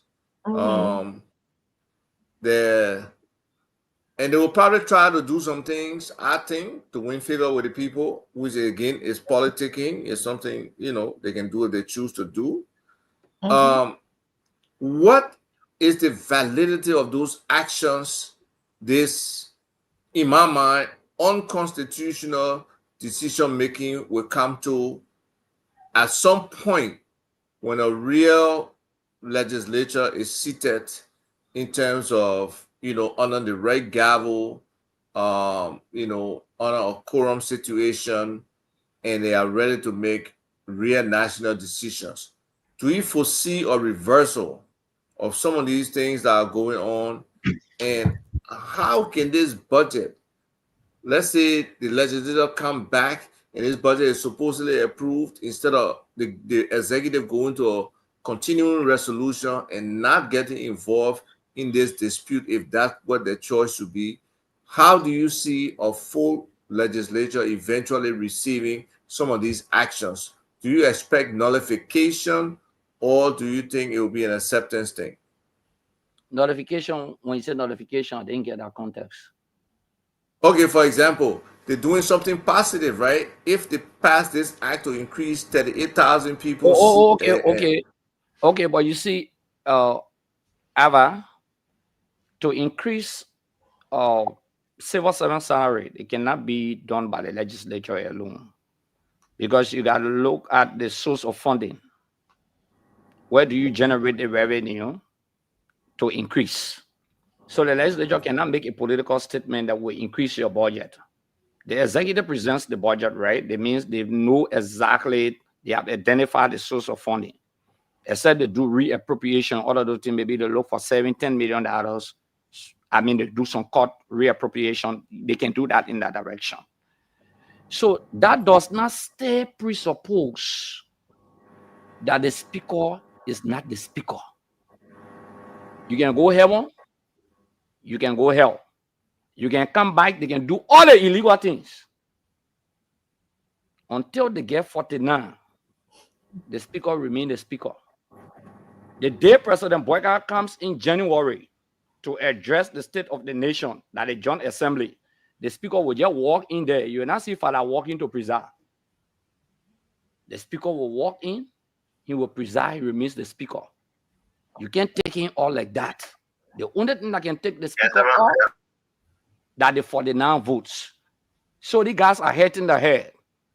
Until the speaker 30 people disintegrate, until the speaker decide maybe say I will resign, until they can get 49 votes, all of these things are not working. In fact, the speaker reinforced his position yesterday. That was very powerful. You know, what many charge you can tell the executive mansion and actually mansion. Thank you. And at the president. Latin fini in the country, coup d'etat end. Who got a police radio on? We got something going on here. Okay, thank you, Honorable Great. Stanton, I'm going to turn it back over to you, but I just want you to know that I was going to go to Mr. Clinton, Fatima, and then I said, "Do." Yeah, I'm not asking questions that Rachel said. I have Emmanuel Samuel Kogar, the chair for the 44. He want to respond to some of the things Honorable Karis Mosley Gray spoke to, and then after him we'll bring in our sister Fatima, Do, and the rest of the guys. The man respond. I gotta respond now. You can't just make the man respond and y'all go. No, you will respond. You want to show what you crying for? You're not told who the man can tell us. No, but Honorable Gray, you will respond. Honorable Koga, running the show, my man. Honorable Koga, can you come in, please? Good evening. Yeah, good evening, Stanton, and good evening to those in Radio Land this evening. Let me, first of all, greet my former colleague, Honorable Carol Gray. I listened to him very well and retained what all he said. But he fell short to know that talk about 49 rule, the Constitution Article 49 to remove the speaker, you must have to tell. But you should also know that Fonati is a member of the House, he can be suspended. Everything. That's why you fail to realize simple majority can suspend. You're not expelling, you're not removing, but you can suspend based on reason. So I want to raise that, that's what you want to say. Then the second aspect has to do with the committee he talked about. Rule 54. It says failure on the part of the chairman and the co-chair to perform or to report to plenary, since Sibo and Manan Aton, they are not reported to the plenary quarterly as per our rules. This is the reason why Jan Fumo and Nimakande wrote to the plenary that he should come and submit report. A failure, the speaker the panel will inform the speaker, and the speaker will change to 2 persons from the. They are not removing them from the house. They are member of the house, but because of non-performance, they cannot keep the country in hostage. They will be removed by the speaker as per our rules. Then he also the issue of Rule 21. Rule 21 talk about absenteeism. You cannot. They say equal work for equal pay. You can't take salary without performance. Knowingly that these guys do not have the quorum, automatically it shows that they are not working. So those of us that had the majority are calling them to come and join the work. Their failure also we can invoke Rule 21. We talk about absenteeism, and the absenteeism there are a lot of consequences involved. Either they suspend you and deduct your salary, or they suspend you with salary and etc. So we have so many remedies. So the argument Gray is putting was that if we cannot get it to 10 now, and he knows before we declared to the war in 2016, the removal of Alex Speaker Taylor, we were 37, 7% that went in the Ratana and declared that we had no vote of confidence in Alex Taylor. 37. But you now talking about 43. Then he said we don't have the normal. And the budget committee, as you rightfully said, is a statutory committee, constitutional committee, in fact, that was formed. It was created based on the constitution. That's the only committee so far. So when the budget entered the house, it becomes state central issue. The presiding officer, the impediment will have been if we don't have the presiding officer. And one of the things we were managing, we were fighting hard to get. We had a majority, but we never had the leadership. And remember, we told the world that we can never sit on a Funati Gabo anymore. We had no vote of confidence in him. So somebody you don't have. Okay. No. Hold on 1 minute. Hold on. I beg you, Colonel Gray. I mean, Karis, General Gray. Honorable Koga. Honorable Koga. Okay. So, hello. Yeah. All right. Maybe they'll call back. Go ahead. Let's yeah. you. Yeah. Honorable Koga flag an issue, and I predicted, and I said it, maybe I didn't say it the way I was supposed to say it. The guys know that they cannot get the vote for expulsion, so they are resorting to suspension. Let me tell you also what it says about suspension. It's very important, and Koga knows that. There must be a complaint. Under Rule 48.3, that complaint, the request to be presented pursuant to Chapter XR of this rule shall be in writing and submitted to the speaker together with the evidence. Before you even suspend a member, you must the complaint must be presented to the speaker. They didn't say the deputy. It's written. There's no fallback position about who you send the complaint to. I hope Koga were here. Then the speaker under Rule 48.4, the speaker shall refer the matter to the Committee on Rules and Order. The Rules and Order will investigate. The speaker will still have to recuse himself. And then they will come back to take a vote. But he's saying they can't sit under the speaker, so why are they suspending the speaker here? Why are they filing a complaint? Gentlemen, we are educated people on the forum here and people listening. Plus evidence I like to add. Yeah, that means just the reason why I want Koga here, because Koga is a brother. He's still on the phone, though. He's still on the phone. You want to ask him? Koga is my brother. Let me emphasize that because the panelists who want to ask the question. As a veteran lawmaker, we call it Doyen. Koga should guard the new guys and direct them. I can see that Koga want to go under the speaker to gain something by suspending. But there's a procedure, Koga. Now, where you're going to go sit down there and say suspend the speaker. The rule says this. I present the complaint to the speaker. So all that Rule 21 you're reading, Koga, any kind of ruling like bro will say that Vla. That's a rare rule here. Let's give Representative Koga the chance to respond. Then we got to make some progress here. Honorable Koga. Honorable Gray. gavel that will involve Rule 54.2 to remove Moses Colley and Sekou Kane. They were not the deputy speaker, hence Bashu. Okay, let me answer you. No, let me answer you. Yes or no question as you do. No, let me answer you now. Let me answer you. Let me answer you, Koga. Koga, you want me to answer you? No, but Koga, the budget was presented to Ellis Tado before then. Moses Colley then were hearing it. Excuse me now. Tado did not challenge the legitimacy of the committee established. Whether specialized, whether new committee, Tado did not challenge the legitimacy. This speaker is saying, I will challenge everything, Koga. That's the difference. Tado was fighting politically, and he was not fighting legally. And you know that I know. In fact, we sat under Tado and met, and we called an order for him to recuse himself. And because he did not recuse himself, Koga, was that not the advice? Because he did not recuse himself, he can preside over his own stuff that we have to move, and the deputy now will take over. Because once he recuses himself, when the speaker recuses himself, the deputy will ascend.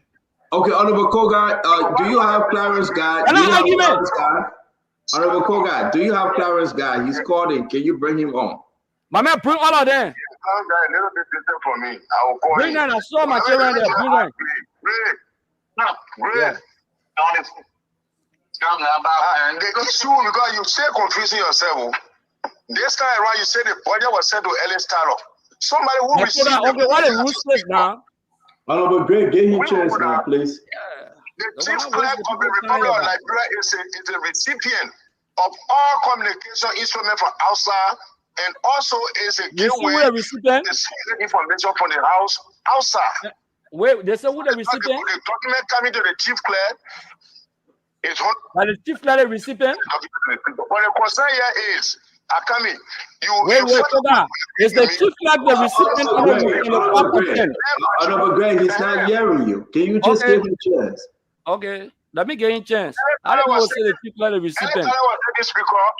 And we'll move from honor a gavel and we'll present but I think Honorable Koga, let me ask you a question. Let me make some. There's something illegal you want to be discussing. Let me ask you a question.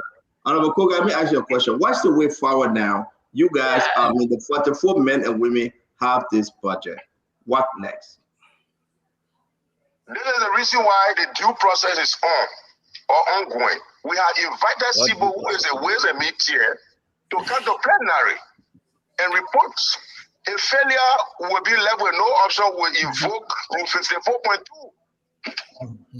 Because we cannot hold it like for you hostage. Why are you inviting? Let's take it easy now, Honorable Koga. Why are you? I want you to tell the nation, why are you inviting Dixon Sibo? And who is he? Very good. But let me first of all put the discussion in order. The plenary, when you come to executives, when you come to leadership structure at the House of Representatives, the plenary is the first, the second is the speaker, the chair, the deputy, and the chief clerk. Now the plenary is an employer. They employ. Honorable Koga, why are you inviting the plenary? Plenary cannot violate his rules. Enough time, Honorable Koga. Why are you inviting Dixon Sibo? And why is he important? Plenary can violate their own rules. To perform a tax. Oh. So can I ask you one question? I beg you, Uncle Sam. Then you answer my question. I will come back and studio. I beg you. Honorable Samuel Koga, we beg you. Just answer the question. Who is Dixon Sibo? Honorable Koga. Honorable Koga. What is Dixon Sibo's position, and why are you inviting him? Dixon Sibo is a chairman on Ways, Means, and Finance. Okay. And the budget now is before us.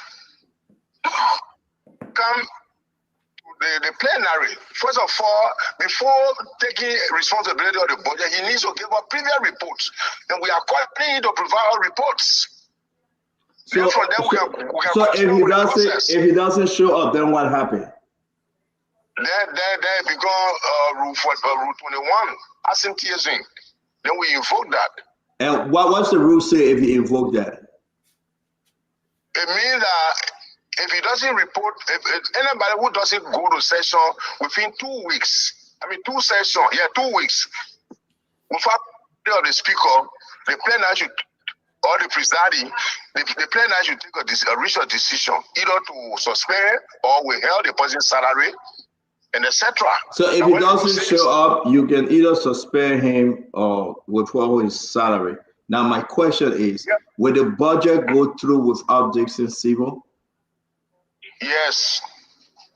How can you help us then with bringing Uncle Sam when and the you rest of suspend them? somebody, then a person cease to exist, to function, you will immediately have an acting deputy. Thank you. Thank you very much. You answer the question, sir. You answer the question. Fatima, go ahead. Answer though, Uncle Sam. Let me make this. I don't know why Akara screen went. Okay, he's back. Fatima. So Honorable Gray, I was just gonna tell you. Sam on, okay. Okay. Honorable Gray, I was about to tell you that tomorrow, I think the Minister of Finance will unveil this budget. Yeah. The budget will be unveiled tomorrow by the Minister of Finance. And I think we are all aware that it was going to be political suicide for the president to take a budget where there was no quorum, where the people's business was not going to be done. So I know everybody is saying, this, that, and the third. The rule of the House, I don't know, you guys know your own rule, but this thing has been going on and on and on, and everybody's saying the speaker will not resign, which of course is right. But look at the realm of things. We can all speak here. Look at the realm of things and see how things are going. Now, last week I asked the CEO, I said, the budget, even asked Honorable Cabinet Janet, the budget is coming. If it goes to the speaker, you guys, you say the other people don't have the 49. But what we are failing to realize is that the speaker does not have the 37. So there is no quorum. He does not have everything. Every time he go, he just adjourn. According to our CEO, I asked him last week, if the budget is submitted to the speaker, what's next? CEO said it was just going to be a political win. He would just say adjourn. So now, the 43 men, they do have a quorum. They have a presiding officer. They now have the budget. I'm asking you now, Honorable Gray, what's next then? What's next? I mean, because you need to tell the Liberian people the truth of what's going on. The fact of the matter is that people are negotiating behind door from the speaker's side to remain on the heads of committees. Everybody's saying that the speaker is the only emperor with no clothes.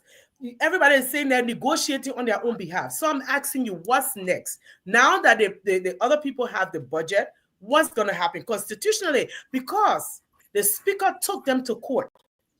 And the court said no, the court said they were not making no decision, which did not legitimize them. The court did not legitimize them at all. The court is saying that these people are legitimate and have allowed them to do the people's business. Government officials have been going there. The last session they held, most government officials went there and they presided. So I'm now asking you, the fight, what's next now that the budget it has gone to them? And tomorrow, the minister is going to unveil the budget. Thank you, Fatima. Kind of great. You're on mute? Go ahead, Honorable Gray. You getting me now? Yes, you're good. Fatima, don't use emotion. Quorum is not only in oblivion. It's very low. Yeah, you're very low, cousin. You have to make this loud. So, okay, you getting me now? Quorum. Cause let me tell you this. All the lawmakers you're talking to, they're fooling you. Nobody negotiating. No, wait. Nobody negotiating. Nobody. The resolve of the 30 person has been consistent. Nobody negotiating that tactics. Let me tell you this. Quorum, for a quorum to be established, there must be a presiding officer. Article 49 says the presiding officer is the speaker, shall be the speaker. And now argument what people running that 10% can just go sit down and say that quorum will get. Fala is That's street talk. Okay, that now rebel time, Doesn't when you matter. stand in one area, you say, I capture the territory that my own area here will pass that time. That's street talk. And that's what I want Koga here for. The speaker, and that emperor, he say, I no dress up or whatsoever. No. You know who the rare person in that position? That the quote unquote majority. Because you heard Koga coming back with 4 back position. If you listen to him well, he said we can suspend the speaker. He's not talking about removal. They're not talking about expulsion. He said we can suspend him. But still, you got to sit down under him, man. What a beating. What high about sitting under the man? That is the solution there. Go sit down under the man. They can still be sitting under cover looking for the vote while they're discussing the budget in the supreme interest of the country. Simple. They already got 49. Sit under the man that is the solution. If you love Liberia, if the majority bloc love Liberia, they will go sit under cover tomorrow morning because the budget should be given to the presiding officer. He should preside. And they will discuss the budget from the both sides. The committee there, they will discuss the budget. They will pass the budget while they're looking for number to remove him. Thank you, Honorable Greg. That's the Thank solution. you, Honorable Greg. Thank you. Thank you, Honorable Greg. Thank you very much. Honorable Greg, thank you very Allah much. is presiding. Let me bring in Clarence guy. Clarence guy. Clarence, are you on? Yeah, on. Clarence, go ahead. Talk to us. You want to respond quickly? Yeah, so there are a few issues I want to raise on this show. Honorable Gray keep dodging. The fact remains, if you read Rule 3, I want to get a clarity. I want to make some clarity. Gray should understand nobody in here going to be discussing, or nobody in Kofa going to be discussing the legality of our sitting. The Supreme Court had a dissenting view, or they declined to issue the real prohibition as prayed by the Speaker. I was sitting. If you read Rule 3 of our rule, it gives a specific time for session. It says our rule, we start session by 10 and end by 12. Or we start by 12 and end by 2. We start by 2 and end by 4. No single person, as he said, I want to reference him back, to amend any portion of our rules, it needs 49 persons. The Speaker cannot sit in here today and ask that session will be 4 o'clock and we abide by it. We went to session. Rule 42.2 is clearly stated that no member should be harassed at the grounds of the Capitol. No person should cause disturbance to the business of the House of Representatives. The actions of Honorable Cole and others by preventing us from entering the chambers, by locking the door, there are videos. There are videos. Again, if Ellis Tyler refused to entertain a motion to recuse himself, the Speaker refused by ordering Melvin Cole in order to lock the door. They are equivalent. The laws is clear that the House of Representatives and the Senate shall hold session in the same city, the capital. We are at the same building. The Supreme Chamber of the legislature is the joint chamber. No one is going to discuss the legality. Let Honorable Gray be clear for that. Let me just say this. Yeah, Clarence. I come into Clarence, can we get dialogue a little bit? Clarence. No, Gray, you have to wait. Gray, you have to wait. Okay, I will wait. I will wait, sir. Sir, I will wait. Rule 13 is clear. Rule 13 is clear. They say upon a quorum being presented and the presiding officer take the chair, let's say the Speaker. Rule 13, speak to the presiding officer, let's say the Speaker. It says when the presiding officer take chair, the sergeant shall cry for the commencement of the day session, following which the chaplain shall offer prayer. So there are procedures. We have the sergeant arm with us. We have the chaplain with us. That legitimize our session. So you and nobody going to go back and forth. Let me just go back to the issue of the budget and be clear to tell you. The fact remains that the original donor of the House, the Supreme Court declined to issue a prohibition legitimizing our sitting. Honorable Sibo and that of Honorable Ato, who are the lead for the Committee on Ways and Means, has been absent for the last 8 sessions, 7 to 8 sessions. The Rule 21 is absenteeism could be invoked. The rule father said that, as Koga said, they should make quarterly report. Quarterly report, and they are failed to make quarterly report. Plenary is the higher decision making body. Will take a decision. Great, nobody is afraid of you going to court. You stop dancing around. Nobody you on legality. If our session is on legality, I come in, wait, great. If we are on legality, we are unconstitutional. You ain't nobody going to blow it, right? You have issue with the Supreme Court. All right, so thank you, Clarence. Representative God, let that pause you. Yeah, thank you very much.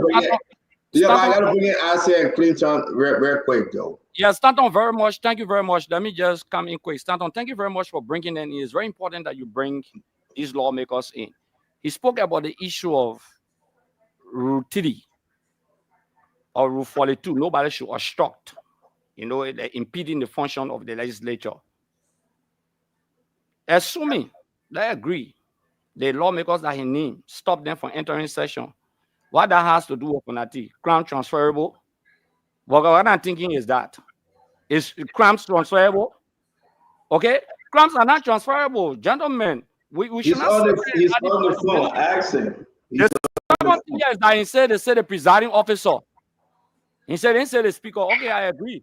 But Article 49 says the House of Representatives shall elect once every 6 years a speaker who shall be presiding officer of the body. Who shall be the presiding officer of the 49 is clear. It's the speaker. So how you man can be reading the rule and the constitution that is the organic law of the country? The rule, the constitution says who is the presiding officer. So Stanton, you see the embarrassment these people cause into the country. They don't know their rules. They don't know their constitution. If the speaker has decided that he will challenge them at any cost, he will face the accuser. Let me tell you today, Stanton, I will bust the eyes. Let me tell you why the guys don't want the speaker to face the accuser.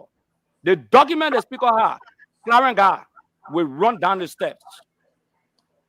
I can assure you, the documents that are in the possession of the speaker. When you're talking about SS budget, and every year the legislature budget can go up. 2022 budget went up. 2023 budget went up. And they want to talk. The accusation they have against the speaker is the same accusation against Thomas Fala. Oh, you want to talk? Clarence guy on the committee.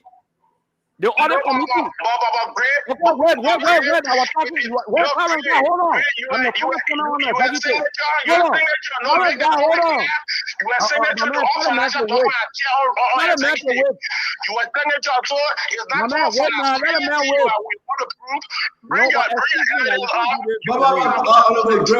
you hold on small. Let the man talk small. No, let me finish first. Get the man on the top.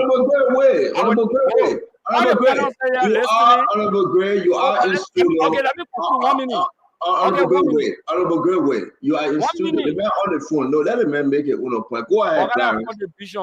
Let the man try.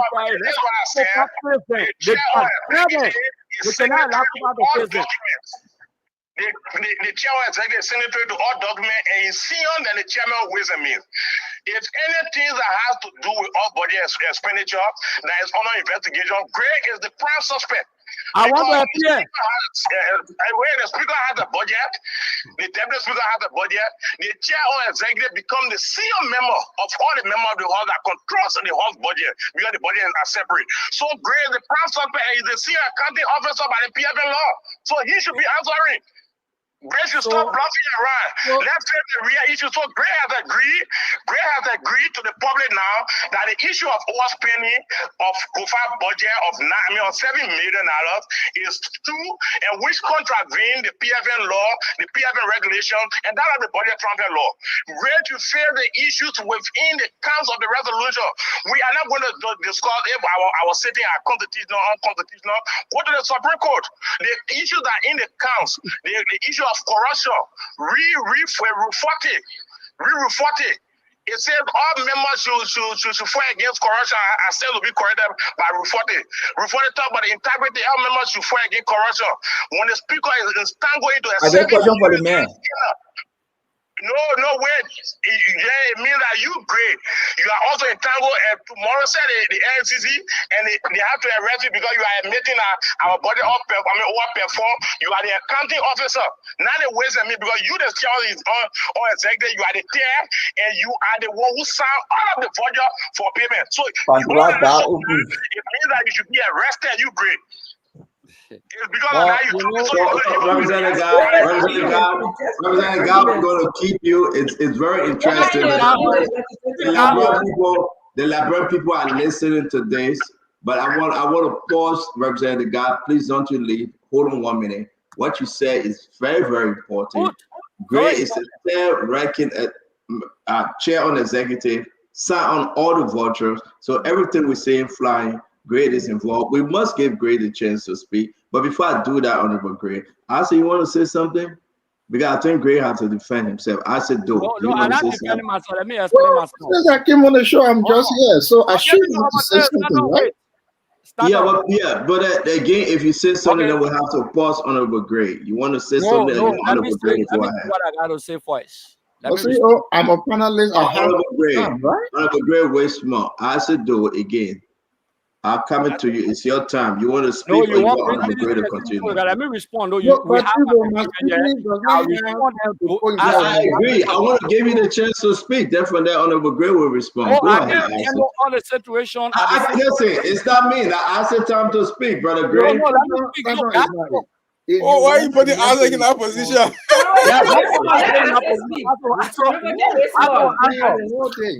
But that asset speak, but asset I said, don't go ahead, please. No, don't do that trick. Asa will answer the question. Asa will ask me after I respond to God. That's clear. No, I beg Honorable Great. Honorable Great. No, you don't have to keep begging me. You beg me first. Honorable Great. Let Great answer the question. Where are you running away from? Honorable Great. I said, I'm going to bring you in. Wait, I said, it's your turn to speak. Can you go ahead? What, Chief? The man said you want to respond to him, man. I said that your turn to speak. You want to go ahead, please? Well, I should go ahead, not to ask me. Yeah. I know I've been quiet since I came on the show. I have a question for Koga. I hope he is on the line. Well, let me respond first, man. Honorable Great, let me just put this. I wanted to make a point very known because the Liberian people are listening and this is important to their life. I wanted to first stress the point so that they see through that the first time the so-called resolution came on the floor was the same day President Boakai left Liberia for Rome. The first time the budget went to RLJ to the so-called majority black is the same day President Boakai left the country for Freetown. Any sensible person can see the coincidence between them. The day President Boakai left Liberia for Rome, resolution came. The day President Boakai left Liberia for Freetown, the budget went. So I'm sure the Liberian people can see and they can reason. And I also wanted to say, it is a very crazy argument for anybody to make that it is okay to do the wrong thing today because the wrong thing was done yesterday. No, you gotta wait smart, Becky. Let I say finish. No, my brother, no. My brother, wait. I said do not speak, please. Assuming that wrong thing was done during Ellie Taylor's removal or snow. It is a very crazy argument to make that it is okay for the wrong thing to still be doing. But Representative Koga, I have a question for you, please. So I was making some research and I have the 2016-2017 budget signed by President Sirleaf. That budget was addressed to Honorable Ellis J. Taylor as the Speaker. I also have the 2015 budget sent on May 30th. It was addressed to Honorable J. Ellis Taylor.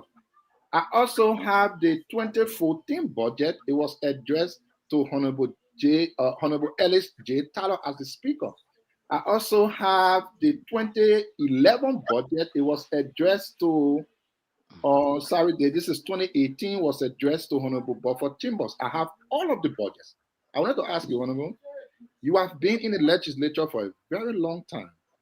Has there been any time since you've been there before today where you have seen the budget addressed to anyone else? Thank you very much. Thank you very much. At no point in time, in my 12 years, and even the first few months in this government, that the budget was, the president wrote a communication submitting the budget to the chief clerk, to the deputy, or just saying the presiding officer besides the speaker. Because all the protocols show that the speaker receive all the communication addressed to the speaker, whether the deputy speaker will preside in the absence of the speaker, all the communications are addressed to the speaker. That's clear. So no, at no point in time. Now that is my time. Yeah, at no point in time. Honorable Koga can also check. Honorable Koga has okay, so if you want Honorable Koga to come, go ahead. Like Clarence got on Clarence, you want to answer. Let me finish now. Mother asked a question and he directed his question. I want to be very. No, I want both of them to answer. Yeah, but yeah, you gotta wait, Honorable Gray. He called in. Okay, how long am I waiting for as the guest of the show? No, don't do that now. No. Don't invoke that guest thing. A panelist posts a question. I've been there for a long time. No. A panelist posts a question and you answer. He's giving chance to the other side to answer. So let me just ask you a simple question. So I don't want you to invade. After the questions have been answered by Ase, will you revert to me? Yes, sir. Okay. Thank you. Honorable Clarence Guy, you want to answer, ask a question, or you want to comment, please? I come here on Waterspoon. Yes, sir. You play. Are you there with me? Yes, go ahead, sir. If you read Rule 7, I want for grieving how Rule 7 and read Rule 7. There is no part of Rule 7 that is the function of the speaker, the power and duty of the speaker. No part of Rule 7 say the speaker should sign any document. No, Chief, we are not talking about signing. No. Chief, it's not my question. Chief. No. Yes, it's not my question. I beg you. He corrected himself. I said he corrected himself. The speaker should receive any communication on behalf of the host. There's no part of the power and duty. I didn't say receive, Chief. It's not my question. It's not my question, please. No, it's not my question. To be addressed to you. Say you want me to say this. I beg you. No, it's not my question. But what? Okay, wait. I said wait. What's your question? I said. My question is no. Uncle Clarence got wait. Uncle Clarence got wait. I said, what's your question? My question is, since your time at the legislature, or even as a Liberian, has there been ever in the history of our country that you know that the budget was addressed to anyone besides the speaker? Has there ever been a time that you know? That's my question. Please answer me. Thank you, Honorable God. Yeah, so I'm going to answer the questions, but he has to give me a chance. It's one question. So if you go down further to the detail of the chief clerk, she's the one who convey all messages on behalf of plenary. If the chief clerk if she gets an instruction from plenary to read on behalf of plenary, if there's a response from anyone, the response is addressed to her to convey that message on behalf of plenary. Again, anything like the speeding, it means can I ask my second question? I come in. I'm addressing the question. I'm not going to answer it the way you want it. Yeah, let all around the world, parliamentarily, the clerk of the parliament is the one that receives all communications. So the chief clerk receives communication on behalf of the host. If you want us to do, we can bring information that was something. If the plenary instruct the chief clerk to read the president office, to read I'm coming to you. Amen. Santos, can I ask my second question, please? You know, so you have to allow the representative to answer your question. All right. So I get continue. Honorable God, just allow Brother Asidu to ask his second question. We got to answer it. So, Chief, please, if you have a Google, please go to Webster Dictionary. I did not say who received. I say if it has been addressed. Maybe you didn't read it. Please go to the dictionary. Will help you between received and addressed. Thank you. No, I'm not going to go to the dictionary. I'm telling you, by the way, you are not very letter. Yeah, okay. You My second don't question. have the moral to express opinion in any business. Okay. I hear you. So, honorable guy, I hear you.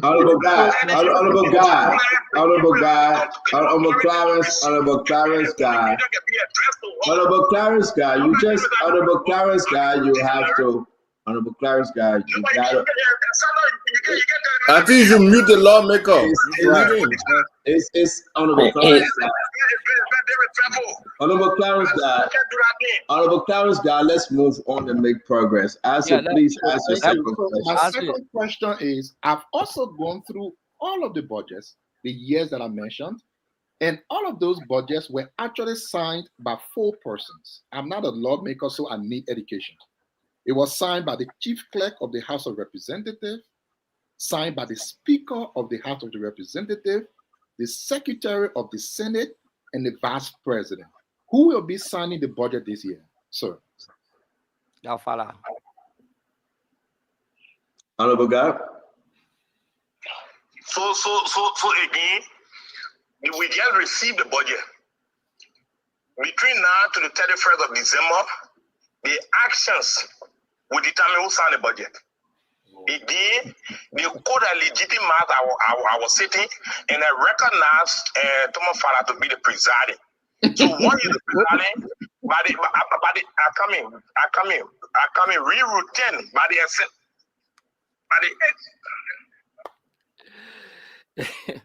Go ahead, honorable guy. Nobody talking to you. Go ahead. So normally the budget don't need the speaker's signature.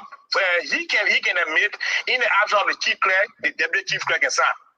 Now we are having sessions. Our record carrying Thomas Farah president, the speaker is absent. So the deputy can sign the budget. It will be legal once it was passed by plenary and the journal officially archived. For that, we have all of the original journals with us, a record that we in session. So that's the question. I mean, that's the answer to the questions. So you are saying that you don't need a speaker signature.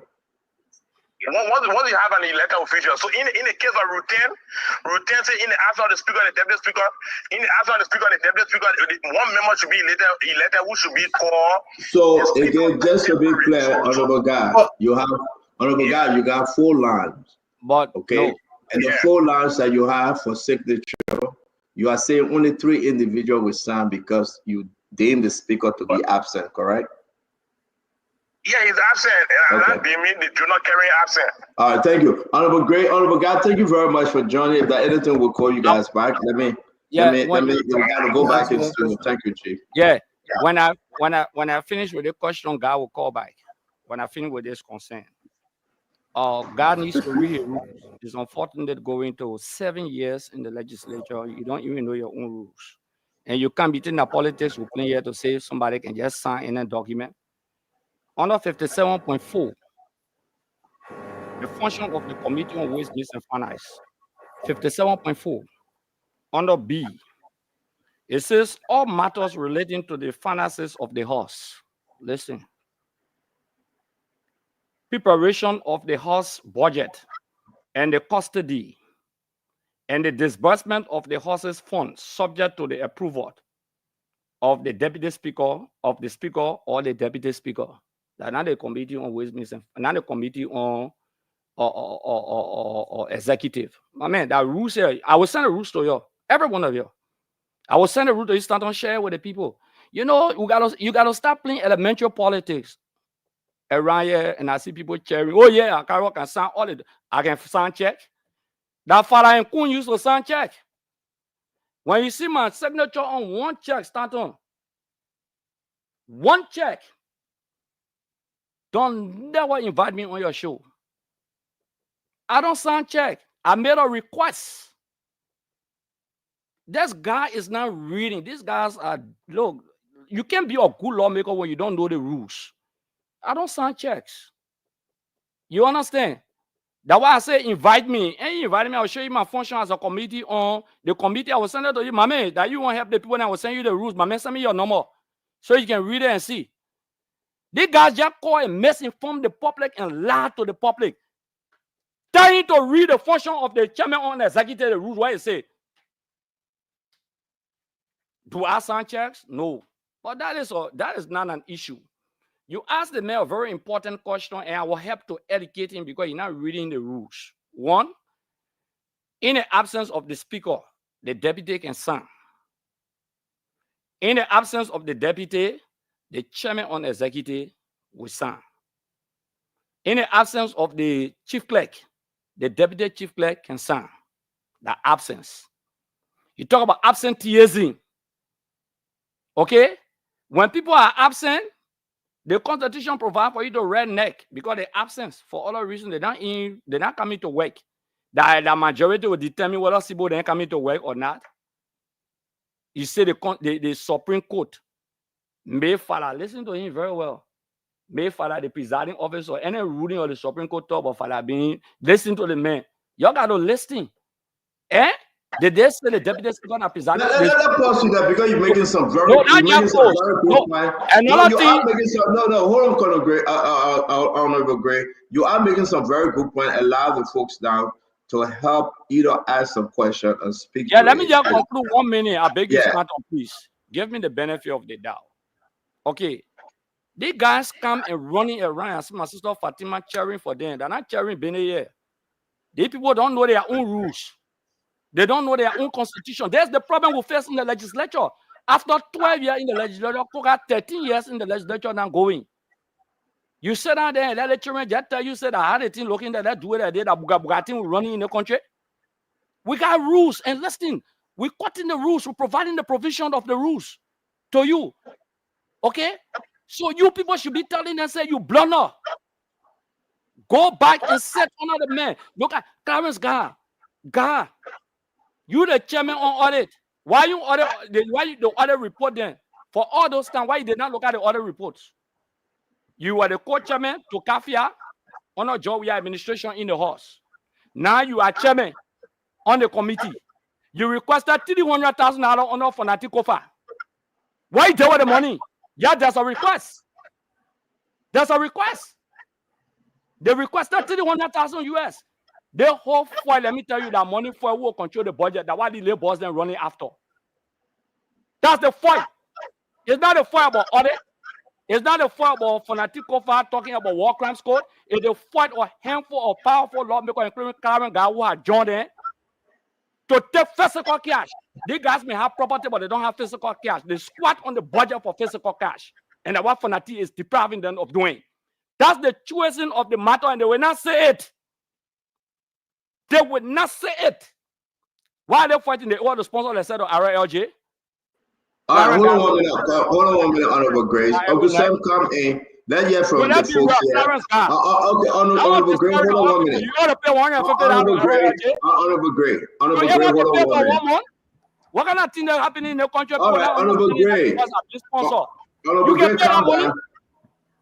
Honorable Greg, thank you very much. Calm down 1 minute, please. Let me, Mommy, you left, but let me bring you in before Uncle Sam. All right. So, Mommy, you go first. Then I bring Uncle Sam second. We still have Clarence Guy here on the phone. But, Mommy, you go ahead. I mean, the two different group of lawmakers making grave allegations. I mean, it's huge. It's huge. Seriously.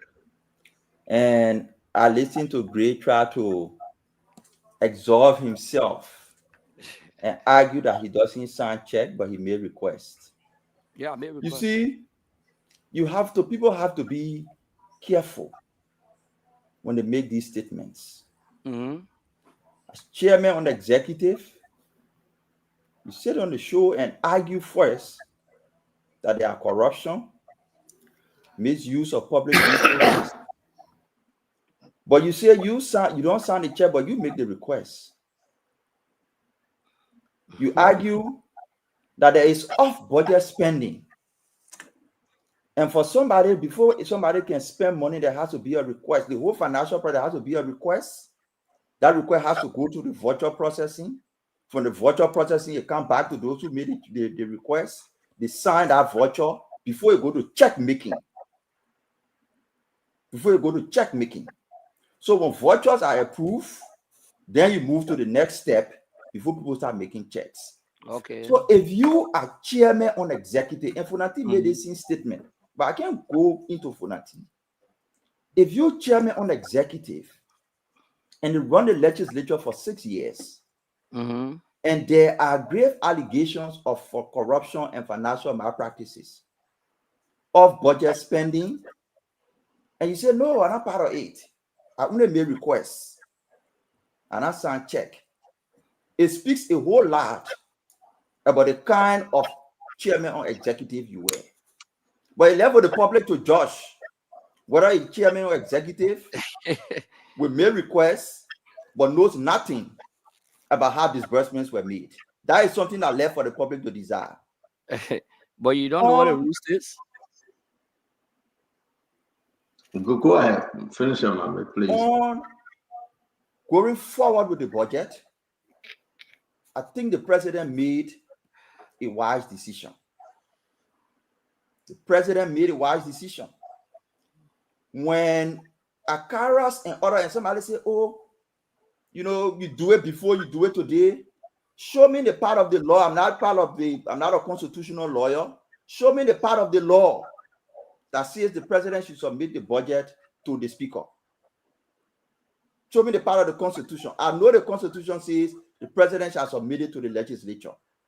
If there is a provision in the constitution that says the president should submit it to the speaker, then it's a whole different argument. And I'll be waiting for you who are arguing on constitutionality to point me to the provision in the constitution that says submit the budget to the speaker. So I believe the president's action or trap was set for the president, and that all Funati been waiting for. He been waiting to use the budget as a ransom to bring people on his side. I know him. He fought to get the majority. He struggled. He could not. The same rules that people justify in the past to use to elect Akara Great Chief Clerk, Akara Great Chief of Staff, Chief Clerk, when Speaker Tyler was still existing. Because his argument is quorum can only exist. Quorum can only exist when the speaker is presiding. Tyler was there. They had a session on the side. They elected a chief clerk when Tyler was there. They had a quorum. Eugene Nangwe appeared as information minister. He appeared to them. They had a quorum. They did business. I believe the president's action to submit the budget to the majority black to get it passed and move into action was a right decision. It was a smart decision, and we support that decision.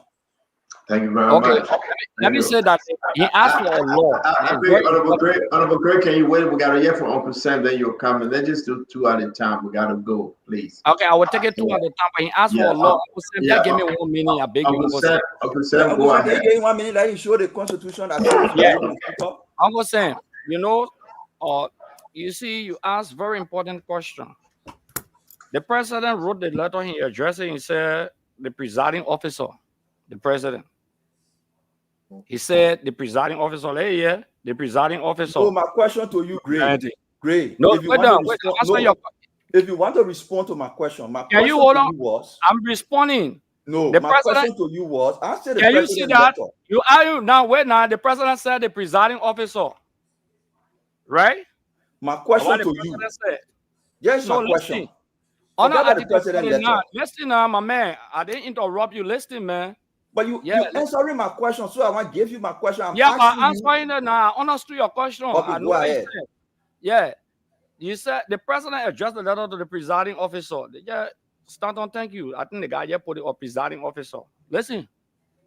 That the constitutional provision when you send the letter to the presiding officer, it says Article 49.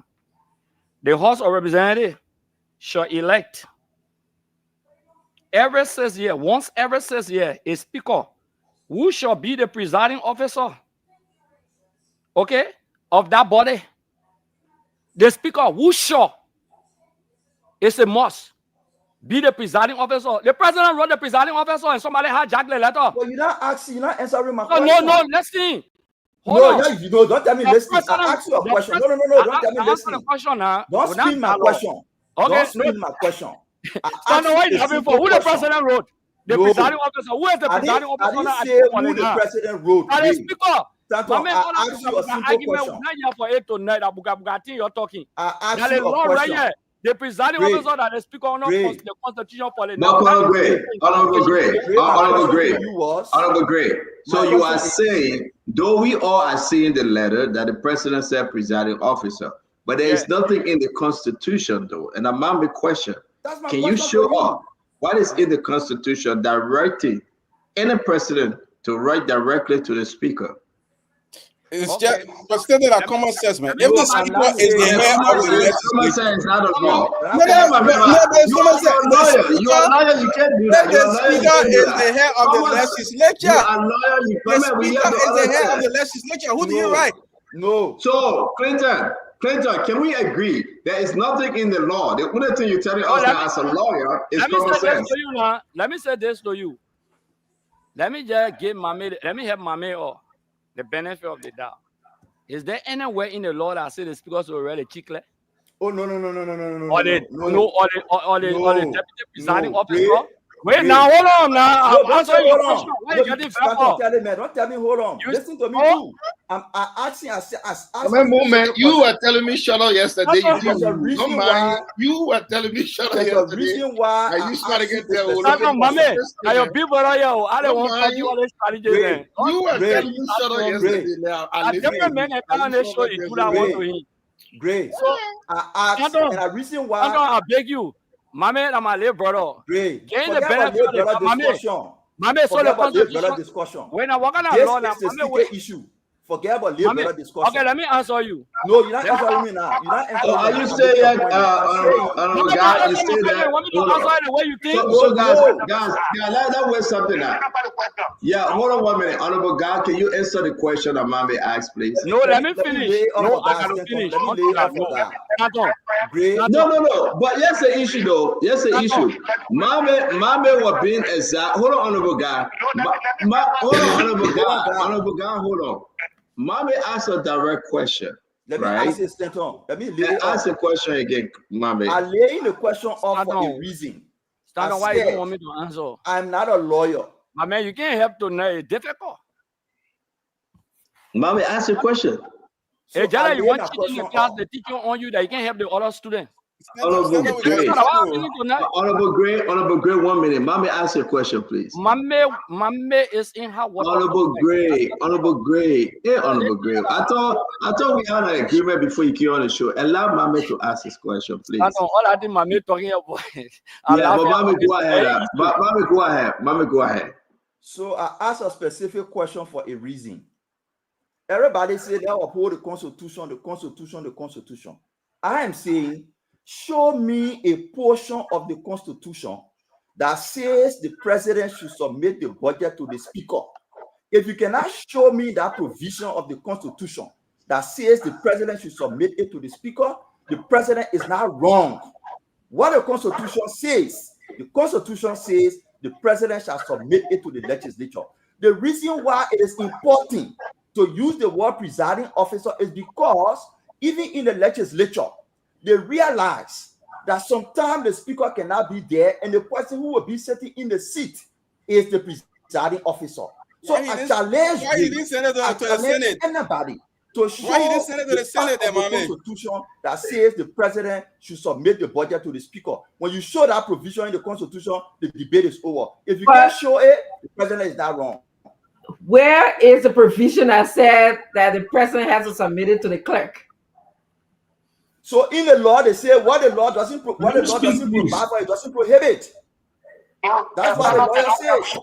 Okay, so Stanton, let me speak. Mama, let me speak. Uncle Sam got us. Uncle Sam got us.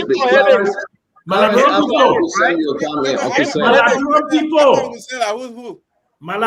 people. I want you to learn something tonight. I want you to learn. Mama, please give me a chance.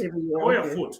Malabron people, I cannot be arrogant with my education to try to argue with somebody who spent 12 years in the legislature and was chairman on executive. I cannot be arrogant. Don't tell me about arrogance. Mama, wait. No, Mama, wait. Mama, wait. Let me say finish. I beg you, I'm wait. speaking. I want Show you to the learn provision. something Show tonight. the provision. I want you to learn some. Mommy, I beg you. I want you to let me talk. Intimidate us because you say you don't intimidate us. Just show the provision. I'm not intimidating you. Let me talk. I'm speaking to the young people out there. The young children are coming out. That I'm 71 years old. 2 graduate degrees. I cannot be arrogant enough to argue with somebody who spent 12 years in a legislature, who has the rules at his fingertip. We're not discussing rules. We're not discussing the legislature rules. But let me I'm finish. saying I'm show not the talking to you, provision of Mama. the Constitution. Mama, you are not in my. You're not in my. You are not in my. Mama, why can't you give Uncle Sam a chance to speak? Because Uncle Sam is trying to free me. I will not say No, but he said you gotta be patient. Wait. You don't want to let me. I don't like you, Mama. You don't let me. I like you. Mama, you I'm can just shut trying your to mouth talk to the small, young brother. people. Yeah, just shut up small. That's There not are the other young brother. people out there. Mama, I want you to see something shut your tonight. mouth Yeah, small. let Uncle Sam finish, man. Yeah. Shut your mouth small, brother. Go ahead, Uncle Please. Sam. So, Show the provision of the me Constitution. say Just Chassis. shut up small. Let the man talk. Me Back say in your mouth, Chassis. my man. Who work for? Uncle Sam. Show the Whatever. provision of the Just Constitution. shut up. Look at you. And it shows No, that this is what I said. After that piece, we gotta go. Uncle Sam, please speak. Uncle Sam. Uncle Sam, please speak. I work for Samuel Doe. I work for Charles Taylor. I advise Ellie, and I endorse George Weah.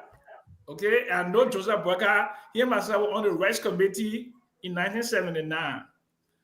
I cannot challenge a legislator who spent 12 years and spent significant amount of time as chairman of the executive.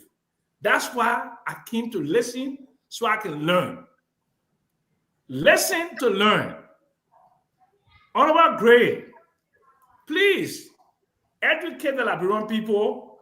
What are the options available to the majority? I call them renegade lawmakers. What options do they have if Funati Kofa insists that he will not resign? What are the options, and how is this thing going to end? Where is it going to end if Funati say he's not going nowhere? Please tell us that. Okay, basically, again, let me say thank you very much. Look, the majority has no option but their own adapted rules. The biggest option is to sit on the Fonati and present their complaints. Those who are advancing, they don't sit under the man. They're not advancing them properly because they must get 49, like I said, to remove him. Somebody asked, precedents. When you go to the Supreme Court, they can look at precedents on the Jackson. I've been to the Supreme Court many times. Some things are not just written, but they look at the precedent that has been set. The precedent of submitting the budget for my 12 years, I've always been to the speaker. That the precedent by the president himself or the former presidents and the current president, a clear-cut precedent. If you went to the Supreme Court will be looking at that precedent. They will say, where did the president submit the budget? How many times? All of these times. The Supreme Court will not only look at the precedent, they will say, okay, they address it to the presiding officer. Under Article 49, the presiding officer shall be the speaker. The court will say, yes, that's the speaker, that's what the Constitution says. So people running around for law, you got to also look at the precedents and the protocols that were being used. These are things they asked during the year time. But I would say candidly, I will not call the lawmaker renegade, okay, because I respect them. Many of them are my friends, okay, my former colleagues. I got a lot of respect for them. Okay, even after a year, I will talk to some of them. They have not been advised properly. I don't think they have proper advisors. And unfortunately, Koga seems to be the only real veteran on camp with them. Okay, and he using militancy under the rules and not the rules itself. Our Deputy Speaker Fada made an error similarly with Yeke. The same thing they're doing today, it backfired. My advice would be, my kind of sincere advice would be, let them go to the speaker, sit in the plenary, okay? Because all that in the talking that the safe is in the public that will not sit on him, will sit on him. If the Liberian people get very, will sit on him. Let me repeat. If the Liberian people get very, let me tell you why some of them won't go home. Maybe you know today, I will say it. They think the children will travel them to their horses. I bet you, if they men and leave RLJ today, some of them will deflect. Some of them will travel. They won't be here. And the guys know, Koba is very cognizant of that. That if they leave RLJ in the morning to gather that for the 3 number, it is not possible. Only the 3 number being gathering in the absence of camp. Some other guys are exhausted, they are tired, they are complaining. They're only there because of friendship now, some of them. If they allow them to leave RLJ tomorrow morning, the thing are talking. Listen to me very well. Some lawmakers will not go to the politics. Some will say they're sick. Some will travel. Some of them, they're afraid. They say, oh, we'll go, maybe the people will embarrass us. I can guarantee you, and I want you to listen to me very well. If these guys drag the country consistently into their constitutional crisis, the Liberian people may not go sit down under the speaker. That would be the last resort. I can guarantee you, and you're listening to it very well. I want you to listen, Fatim. I don't just say things. I want you to listen. I think you're talking. There will be a point the Liberian people will get exhausted. The point is nearing. It's nearing. I will advise my colleagues, my former colleagues, to go and sit. Get that number and remove that man. Maybe they can take 1 month. In fact, vacation time, a good time to get the number set. Believe me, today, I've been in the legislature. Most of the time, that break time, they can first speaker. Right after break, they can first speaker. There's a break coming. Okay? But that thing you're talking about, you making, it's not the police doing the time, they're not to RLJ. It is not the police. They will not be to RLJ because the people annoy. You see the CDC lawmaker, let me tell you today, the sedition are annoyed, the ordinary sedition. If they were home, they will be going to their houses and tell them, go to the session. I defy them to leave the place. I'm telling you what I know. If the ordinary women or citizens go to your home and tell you, go to session today, don't believe me. That police truck will get back into your house. People are getting exhausted. They're dragging the country into serious crisis. They are not sincere. We gotta go. It's going to 1 a.m. in the country. The first time Koga knows that. The first time there was an attempt on Talo, they never had a number. Talo suspended them. 3 of them were up there. Koga knows that they don't have the number, and he knows the danger. Honorable Greg, thank you very much. Let me bring in Clarence. Honorable guy, give your closing. We got to go back in studio. Get your closing. Okay, let me close because I got to leave. Let honorable guy go first, and I want you to be last. You the guest. Honorable guy, please. Let me raise 2 issues. I think, Mr. Jackson, when you come on this platform, you should watch your language being used against honorable people. You are serving government and you have not reached the peak of being elected in a position to call a lawmaker renegade. You are renegade, man. You are renegade. You're renegade. You're renegade. You're renegade. Let's get renegade. You are a renegade. You are a renegade. My man, you are renegade. You are renegade. You are renegade. You are a renegade. Honorable Clarence God, let's make progress. Okay, so we move on. We move on now. Let's make progress, please. Let me make a progress. Let me just say this to bring in a closing. The same Liberian that you talking to, we are talking to Liberian. That is the against the president you use is the president we are using. Is a legislative based in the Supreme Court. If you see that we are operating illegally, the Supreme Court has declined to run out, to issue a writ of prohibition. Nobody's going to be afraid. I, for one, I'm not sleeping. I ask everybody, I sleep home every day. So if you want to visit me tomorrow, you want to visit me the after tomorrow, you come to my house. I move in rehab. I'm announcing it because I'm not afraid. I move there normally. I'm visiting you tomorrow. Comrade, Fighter, I'm visiting you tomorrow. Fighter. Yeah, come first in the morning. I'll be in rehab.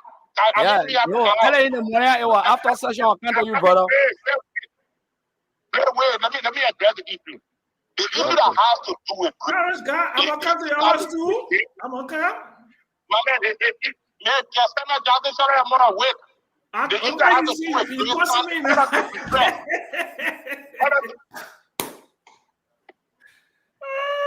hello? Go ahead, honorable guy. Go ahead, please. The issue of grace standing order the request for payment before money moves from the consolidated account to the House of Representatives account.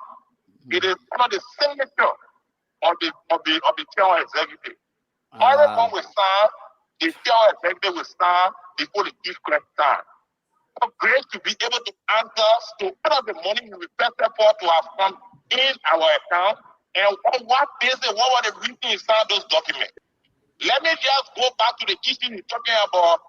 I requested for 350,000. Let it be clear. Sometimes there are conversations between me and Kofa. When I took over the PAC, I requested a complete support to the anti-graft institution. There are records between he and I, Kofa know what I'm saying to you. I requested one of my recommendations to him was to have the first domestic revenue audit in the Republic of Liberia. We have the potential, we have all of the resources, but we are not generating the actual revenue. In that proposal, we requested for 3.5 million. The 750,000 was the proposal to the PSC. And the PSC was to establish a budget tracking. The all budget expenditures are not easily identified during the execution of the budget, mostly identified at the end of the budget year. We have adopted rules and regulations around the region to have the view read into the infant system. I will share the request with you. There was a joint committee agreement that the speaker said we can make 350. The recommendations you are making, they are all concrete. Senator Cornell from the Senate side was in that meeting. Senator Button Gapini, it was a joint committee request, not for the committee, but to impact. It was not for the committee. The statutory is a single body that runs by the chief executive officer. So it's a support to them. $1 billion was requested based upon the conversation with GSC to empower GSC to conduct the first domestic revenue audit. Now the 3.5 million are breaking down. 750,000 was requested to be given to the LCC because most of the issues that had to do with corruption would lead to prosecution. And LCC need more money to have prosecution. Yeah, but all these agencies you're talking about, they have their own budget though. That man will explain tire. He will explain tire. Now we are I requested on an intimacy. Yeah, but we will have you to discuss this issue because all these entities have their own budget, the budget line reflecting something else, and you're requesting for additional money. Again, it raises a lot of questions, but on the Clarence guy. Yeah. If the institution come with additional programs, you can make a request. But if it's rejected, it means that they are not received the money. So honorable Amara Conan and you and the rest of the team, did they receive the money you guys requested for? No, receive the money. Now I want to come to, we didn't receive the money. It was a request that the speaker agreed to, but we didn't receive the money. So I want to make one. In the case of Gray, he's admitting that there was how much you guys been operating under now? Amara Corner and you and the rest of the guys, how much? No, the operating on 738,000. We have 30 employees. The LBO operate on 1,200,000. And that's the same budget. Each of you go home with 1,500 every week. No one who go 1,500. No one go 1,500 every week. How possible is that? Yeah, they can pay them every month. Wait, every month they can pay them. You guys get additional pay, right? Yeah, every month. Nobody. This is what we say in Staton. When the war bear come later, the secretary. they made it get TP. I don't know why they make a fun for that committee. We gotta go. We're gonna have your brother Clarence. I know we always have you. You clarify this thing because a lot of allegations that you guys receiving additional pay every month to your salary. No, it's not true, Samuel. I think that's true. We should be able to answer us to the additional money that he said that he claimed that was spent by the hub because he's part of the budget. Thank you very much, Honorable Clarence, guys. It's always good having you. Thanks a lot. Thanks a lot. Yes, sir. Okay, so let's wrap the thing. Honorable Greg, can you give us your closing? Yeah, thank you very much. Good to have you, my brother. To all of the panelists, let me first appreciate the level of decorum, the understanding we have, which is very important. I think the people of Liberia learned a lot tonight. And you asked some very important questions tonight. But I just want to close on a few points. One, the speaker is the presiding officer under the Constitution. It's clear under 49. Besides that, the guys from the majority, are you getting me?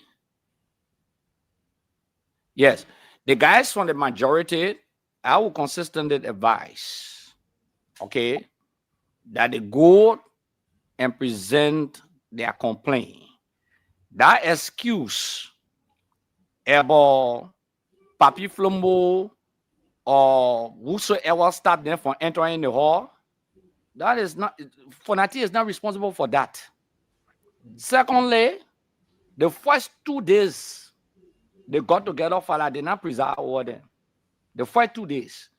And the rules say in the absence of the speaker, the deputy speaker, they must elect a speaker pro tem. Clarence Guy was illegally presiding. He was not elected as speaker pro tem. You also any record. So he illegally presided. Maybe that's why Sam Jackson said the men are renegade. Me, I would not call him renegade. Because the only renegade will not follow that procedure of the law. That's what the men talking about. That's the law we're discussing here tonight and the rules. Okay? So, Fonati is not going to resign. You can say anything you want to say about Representative Gray. You know very well, I will never make illegal requests in my life. It's not possible that I didn't get nothing on me, even on the government here, all the while, everything. Time they my check coming, all kind of thing. Okay? I'm not a perfect human being, but when it comes to that, I took good care of myself and would never affix my signature to any stupid document in the legislature. I can beat my chest on that. Clear cut. You ask a question that sincerity we're talking about. Sincerity. The committee on the audit committee on public accounts in the house. I don't know about the Senate. They can take pay every month. They can give them money. Every month. There's some money that through the secretariat they receive every month. He should stop lying here. The chairman will receive on the man. The co-chairman will receive on the man. He say, tell the people, look, when I came here, he asked what we can receive. What we receive 30,000. Stanton and 2 years we receive it. The other lawmakers and say they deny and they lie. I was on your show here before, and people got to stop lying. Okay, like I said, the whole fight about money. People won't be speaker or deputy speaker. Kofa Reddy won't be deputy speaker. Maybe we'll soon start fighting for that. Okay, Clarence Guy won't be chairman on Ways, Means and Finance. That's what Clarence Guy wants. Okay, all of these things not good for the Liberian people, and the truth of the matter is not being said. The president should not undermine his agenda, his national agenda. The president leaving, you wrote a letter. Look at the Guinean crisis we didn't discuss today. There's a situation, there's a pending crisis. How do we resolve that? These are all serious situations. Okay, the legislature, just in case or anything, should approve or budget for the military, all of those things. They can even combat the army to war and all of those things. So I would advise that when many people in the Unity Party, in the government, in the executive branch of government, to take the lead of coordination to resolve this matter. Because as long as Fonati doesn't resign, we're not going nowhere. And the true pressure, there's a difference here now. The true pressure is not on Fonati by the public. Going to all the radio stations, they calling your own station. the true pressure, unlike in the past, is now on the majority, because the CDC, ordinary people believe that they get speaker position. It's not a non-sedition. The ordinary people in CDC. So when you move that man, you're moving CDC from that position. What's some of them thing? So all these CDC lawmakers, that guy man are talking so. Trust me, he lying. You can speak to RLJ, can't sleep. That my own man are calling the money to me to RLJ that way in slept. To come here again and deceive the people. You can't sleep. I told him that when you go back to your district, you manage with those children that have voted for you. It's not even good for the CDC lawmaker. Automatically, by going on the other side, you have lost 50% of your support base. Unity Party will never support you in the next election. What kind of political risk people taking so? Thank you very much, Honorable Gray. So thank you very much. Let me go on. Man, we did extremely good today. Not too much of interruption. I said thanks a lot. Yeah, thank you. Yeah, you're welcome, sir. My man, I need your number, man, my man. Send your number to me. You still on the same old number? My man number I tell you 310. No care. Yeah. I ain't messing. I tell you 310. I don't get very. I say, let him just send a number to me. But mute. My man, the number not change back. Dr. Chinowe, let me say thank you very much. You know, you had your grant today, or Fatin. I want to say thank you very much. You know, I'm an advocate for, I'm a he for she, one of the first in the history of the country, okay, legislatively. So I must commend you people for holding your grants, and everyone on the show tonight, my friend Kennedy, my personal friend Kennedy, and Sam Jackson, a veteran, Gamude, or Ase, and my own man, Stanton.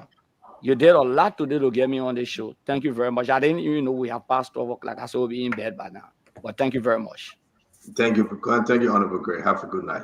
Thank you. Akara, you can't sleep soon, so don't talk about 12 quiet. We want to say thanks to all of you. Again, let's make this our closing argument on the show for today. We heard a lot. On a serious note, we really do. I want to say thanks to my beautiful sisters. Wonderful. You guys look pretty tonight. Let me take this away from Uncle Sam Jackson, Dr. Richardson, you and Fatima. Thank you very much that Glennie was in here to spoil things, but at least you got did extremely well. On behalf of the network, before the guys close, I want to say thanks to all of you, thousands of you, hundreds of thousands of you tuning in. Join us tomorrow. Don't forget, the majority black and the minority black will be at the Capitol building. Right? The budget is in the hand of Thomas Fala, the presiding officer for the majority black. But this is my takeaway. Though we didn't talk about the national security issue, yes, indeed, a lot of fight, a lot of call in, a lot of appeal that we should wait, and the government will address this. Okay, so we did it. Though we didn't talk about the University of Liberia issue, we have the document. Why the school have not opened yet, we can discuss it more. The president trip to Sierra Leone, the importance of the Mana River Union trip is very important. But one person is missing is the junta leader from Guinea. So the message that will be taken to him.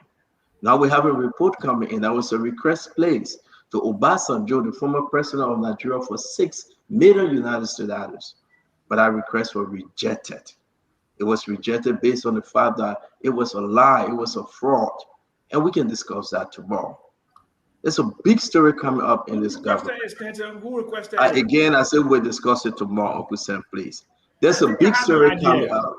There's a big story coming up in this government, and I like to say to everyone, there's a minister in this government that a complaint of rape have reached me. The minister in this government raped somebody. And again, we can discuss it tomorrow. I know Dr. Richardson, you and Fatima and Sis Glennie, y'all will go crazy. The nation will go crazy if we break this story. Yes, indeed. There's a sitting minister in this government, the allegation of rape. And the person that complained said they have the brief with the cement on it. They have those DNA evidence. So it's huge. It's very, very big. And we hope again and again. This is Spoon Talk. We sit here, people reach out to us, tell us a story. And we have to. There's an allegation. There's an allegation. No, I'm saying, we have to discuss it. Allegation. JMB government. So guys, I want to say to all of you, I'm so pleased to have you as friends, and thank you again, Clinton, for joining us. Let's close the show. The My man will budget, the call you after the budget. show, yeah. Yes, the issue about My Funati. pikin. I think I'm going to say whether I think Funati will be going to the Supreme Court if there is no understanding. I think he's running to the Supreme Court, and I think the law would be the law. Which side the Supreme Court stand on? Well, Funati will have a decision to make, and those other 29 lawmakers will have a decision to take. It is only important that the law remain the law, and may God save this state. We're going to close the show. I will start with my sister of Dr. Francine Chinaway, sister Fatima. Clinton will come in because you were quiet today, and the rest of the guys will follow suit. Dr. Richardson. It was a good show. I think for the most part, many of us were here to learn. We learned from the experience of Honorable Gray, who was in the House of Representatives for a very long time. Um, you know, if the anti-rule of law group continues, Liberia is in a big, I don't know how to describe it, like a big gene. We can pull no hole, we can gene no hole. What I like the most about Honorable Gray's presentation was he consistently stuck with the rule of law. If he wasn't quoting the House rule, he was quoting the Constitution. And that's what we're asking for. Okay. It's not about who is the speaker, it's about the rule of law. You can't, create the law. You can't make it to fit you when it's convenient. It has to be consistent.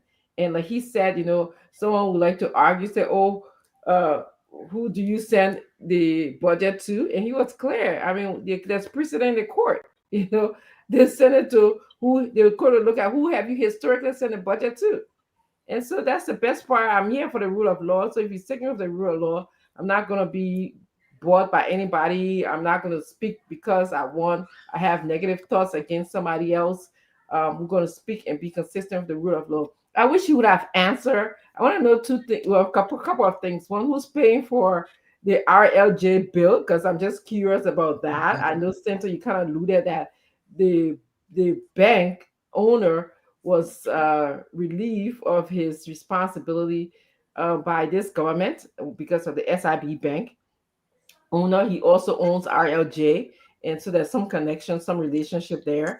Number one, and number two, I really wanted to ask him if Fanatic does he trust the justice system right now if Fanatic goes to court, because I think the justice system sometimes can be weaponized, can be used as a political tool. So I wonder what would happen if Fanatic goes to the justice system. So that's what I'll say. Good show, guys, and thank you. Thank you very much, Fatima. But as you guys know, Fatima was suspended for 2 days, but thank God that the board of Spoon Talk lifted her suspension. Go ahead, we're watching her. I'm not even going to say anything. Anyway, hello, yeah, I forgot to speak to you. Dr. Richardson, I miss you. I got something to tell you. Got a wedding to go to on Saturday, but I will hit you up about it. Please, Doc. Anyway, to the panelists, I would just like to say thank you for all that you do every night, coming on here, to impart knowledge on the Liberian people, to the viewers and the listeners and all those who participate in Spoon. I just want to say thank you so much for all that you do, for loving everything Liberian. I have been reading some of the comments, and I know I'm one of the most hated people, but I'm a realist. I believe in the rule of law. And when I waited for this thing to make a decision, when I saw that the Supreme Court, when Funati took his grievance to the Supreme Court, and the Supreme Court did not rule in his favor or said no comment, at that point, I knew that this thing was not going to go his way. And I'm just giving it 2 weeks. This whole thing will be over. The rule of law is, the arbiter of the law is the Supreme Court for the Republic of Liberia. And if they say that these men are not sitting illegitimately, they did not stop them from conducting the business of the Liberian people, who am I or anybody else to say so? I know today I was watching my brother Akara's Moses Gray I know he misses being in the house right now because if he was there, I know what he would have been doing today. But for all of us, it is Liberia first and Liberia last. It's not about emotions and feelings. I mean, at the end of the day, I just want the Liberian people's business to go on. It would have been a political suicide to see the president of the Republic of Liberia take the budget to a speaker, in all fairness, that has no quorum and has no plenary. And what would he have done?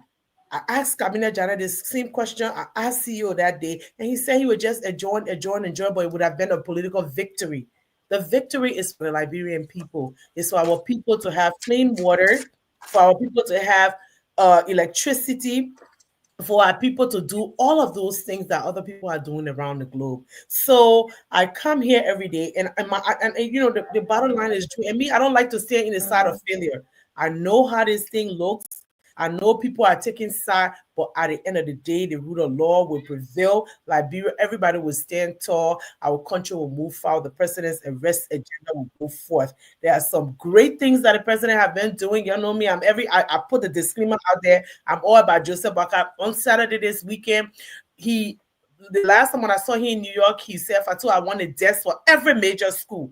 And Saturday, that's what they were doing. The desk arrived at the Freeport for all the MCSS school system. There are some good things coming out. And so I hope that the House of Representatives will get their house in order and will move our country forward. I thank you guys so much for watching this film. I thank you for coming every night. I like the comments. Everything you say about me is not what you say to me, it's what I answer to. So seriously, love you guys and God bless you and good night. Thank you, bro. Well, why are you laughing when she's speaking, Brother Clinton? No, it's interesting. I'm gonna close. So even though you kept me asking, maybe because we had our CDC brother today, so ever since. Oh, okay. So I need to hear more though. So are you ready for my closing? But Clinton, you are not too free. I am. Oh, okay. Go ahead. So yes, the thing. When you hear our folks from the Unity Party, Fatima Mohammed, talk about respect for the rule of law, but at the same time, they are on this very show, and you heard Mohammed previously advocating for the majority bloc to not go back to the speaker, to actually continue to break the laws. It's pretty interesting. Senton, please send me the rules if you have it, because these people should be focused on very important things like having a website. You can't find anything about them. I've been researching and trying to get this rule. I can't find a website, but they're arguing and paying a lot of money. It costs maybe few $100s to put a website. But let's get back to some of the most important things. We have the kind of thing we do as librarians. We subscribe to a political ideology or associated with a political party and institution, and we just take a position, and that's the position we take. Even when there's reasoning, even when people come and provide clarity, we still don't want to change. On that very show, the former Minister of Justice, the former Associate Justice of the Supreme Court, came here and provided clarity about the decision of the Supreme Court. Under the Liberian law, every decision by the justice in chamber is appealable to the full bench of the Supreme Court. The reason why Funati couldn't appeal this one, the justice clarified, was because the Supreme Court did not render any decision. He did not give any legitimate. He did not say what they were doing was illegal. He did not say it was illegal. He just said this. It's like when you file a writ of certiorari to the U.S. Supreme Court. What happens is the court can decide to review it. They can say, we're not ready for it. They can decline it. It doesn't mean whatever you're doing is legal or illegal. The Supreme Court just decided, they're just saying, maybe this matter is not right for us yet. We are not ready for it. They didn't render any decision. So when you and the majority of black people start to be running around and be talking about, oh, the Supreme Court said, the Supreme Court didn't render any decision. They said they're not ready to touch this matter. That's all it says. They are not ready for it. Maybe it's not right. There's not enough legality to this thing is they haven't crossed the line yet for the Supreme Court to get involved, and that's all they said. So there's no legitimacy to this whole thing. The second thing I hear when I hear people like Clarence got represented, all of them talking about parliamentary system all around the world, the parliament. Look, we do not have a parliament in Liberia. The term parliament is a very specific term, and it describes a certain form of legislature. We don't have. We have a presidential system. So this idea of a parliament that you can just take a huge number of people like you in the British parliament and just break away, and so they make that reference to parliamentary parliament. We have a presidential system. We don't have a prime minister where when you have a majority of people in the house that decided they don't have confidence, a vote of no confidence, so then the prime minister has to resign. This is not a parliament, and you're going to repeat this over and over. No, we don't. How are these people lawmakers? We have a presidential system. We have laws that we operate with. So this whole thing about this parliamentary system, we have a majority black is nonsense. Now, to just conclude, this is what's going to happen. The Supreme Court at some point is going to rule on this matter. Because now we have the president who submitted the budget he said the presiding officer, and the Gray was right. The Constitution says the presiding officer is the speaker. It's right there. No rule, no whatever can circumvent and supersede the Constitution. The Constitution is the supreme law of the land. It says the speaker is the presiding officer. So I understand that the government may have wanted to cleverly navigate this thing, but you can't escape it. The speaker continues to be the speaker. So if the clerk takes the budget to the majority black, and they make any decision on that budget, remind you that when the budget is passed, the budget is law. Fanati will then have standing to challenge the constitutionality of that law. Remind you, he is still the speaker. He's still the presiding officer of the House, and the budget is in the care of a majority black that will act. And if they do act, then at that time, I'm pretty sure if there's a challenge, you will have. Honorable Gray also talk about this, the committee, which I didn't even know about, the House Ways and Means Committee. How are you even going to do that? I know the provision of the Constitution said the Committee on Appropriation Revenues, you have 15 members. How are you going to do that? You have people on the other side, you have those chairmen who are on the other side. I don't know how they're going to do it, but you can do all the political things, but in this case, there is no way to circumvent it. You just have to go to the speaker. You just have to put your resolution on the floor. You just have to vote to get the 49 members. There's no way about it. There's no legal victory here for the majority bloc. That's to me. Thank you very much. Paul Kennedy, you want to go, sir? Well, let me say thank you to my colleagues who are on the panel, to the Liberian people who have been following the unfolding pitiful circumstances in our country. This is not good for us, for our young democracy. I see a lot of people in the process with ego, and they are blinded by their own greed. If it doesn't happen my way, it's not going to happen. But meanwhile, you have 5.4 million other people sitting there thinking on how to find food to eat the next day, how their kids will go to school. Stanton just talked about the UL has not opened and why. I just think that to a certain extent, some of the folks we elect take advantage of us, because of, and let me say, maybe because we are ignorant to a certain extent, and I'm glad we had Honorable Akara's on tonight. I don't take his word for a Bible, but there's some of the things that he said tonight were very educative.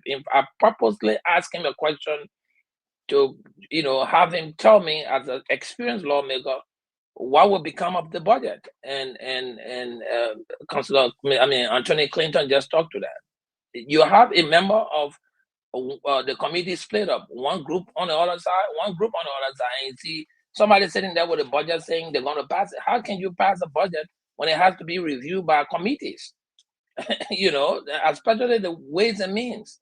And this committee, the two heads of the committee, the immediate leadership, the chairman and the co-chair, are on the Fonati side. So you go ahead and pass it, suspend them. That's going to be another 2 to 3 weeks. You got to go through the formality of it. Where is the Liberian people in this? Where is the regards for the Liberian people in this? What happened to the oath you took to represent them in accordance with the Constitution? What happened to all of that? So because of somebody's personal greed, and I look at all 6 counts of the charges for for lack of confidence in Fonati. Nothing of all those charges speak to any benefit to the Liberian people. I mean, you have a group of lawmakers who for 9 months have written absolutely no laws that will improve the lives of the Liberian people. None whatsoever. I think the only law so far they've been writing over and over, reviewing and passing is the budget. Aside from the budget, nobody has written law to improve subsidy for schools so that students are able to go to school and get facility paid. Maybe somebody who even want to go to the university can go and take a loan or a grant. The lawmaker can pass that law instead of us getting facade by some Ghanaians sitting and talking about they are bringing a loan. Our government can actually appropriate money for students who are independent students to go and take loan to go to school. The lawmakers should write that law. The lawmakers can also write the law to make sure that healthcare systems are outsourced and some of them are decentralized to reduce the burden of universal healthcare on the government. Government in Liberia will never be able to effectively manage healthcare. They don't have the money. The revenue envelope is too small to make sure you take care of all the people. So you got to create a law that will make people take some liability for health, but government also subsidize that. The lawmakers should be sitting down to write that. They're not doing it. You have one group sitting down in Fonati office, then you have another group sitting down to RLJ. It's been almost 6 weeks. Our people are suffering. There are no light. You enter JFK, the place smells. Go to all our clinics around, they are trying to find medicine, no medicine. But you got people that are sleeping, making $150 a night, paying $150 a night at a hotel. $150. In fact, when I stayed to RLJ, I was paying $225 a night. So I don't know how much they're paying now. I was paying $225 a night when I stayed there. So if somebody telling me 150, maybe because of the group rate, they are giving them some discount.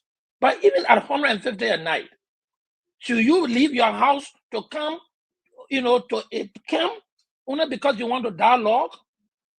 I don't think they are doing justice. So whoever's on the side, whether they're right or wrong, they need to go back to the Constitution. They need to go back to understand. If they're not able to get a 49 to remove Fonati, they need to go back and sit down, honor him, to work until the day they get out 49, they can start a proceeding to remove him. Everything they are doing now is just a delay tactic, and they are getting paid. Clinton, the thing is, they are getting paid while they are doing this.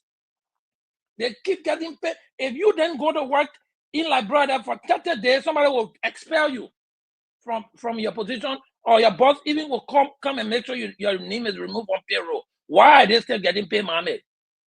So we need to understand that we are taking advantage of the country, and the Liberian people will get tired. And I don't think they are doing is in good justice of the country. Thank you so much. I think it was a fair thing, but let's look to see tomorrow what their decision will be. Thank you, Paul Kennedy. Thank you a lot. Mame, my brother Mame. Good show today. The attempt on the show was to show that what is happening today is completely different from what happened in the past. We did our best to disprove that. The argument that the president submitted the budget, he did not submit it, address it to the speaker, is unconstitutional.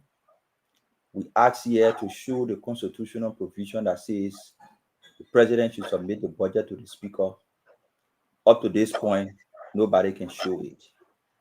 But they argue that they are constitutionalists. But when you ask them, just show me the provision of the Constitution that says the president should submit the budget to the speaker.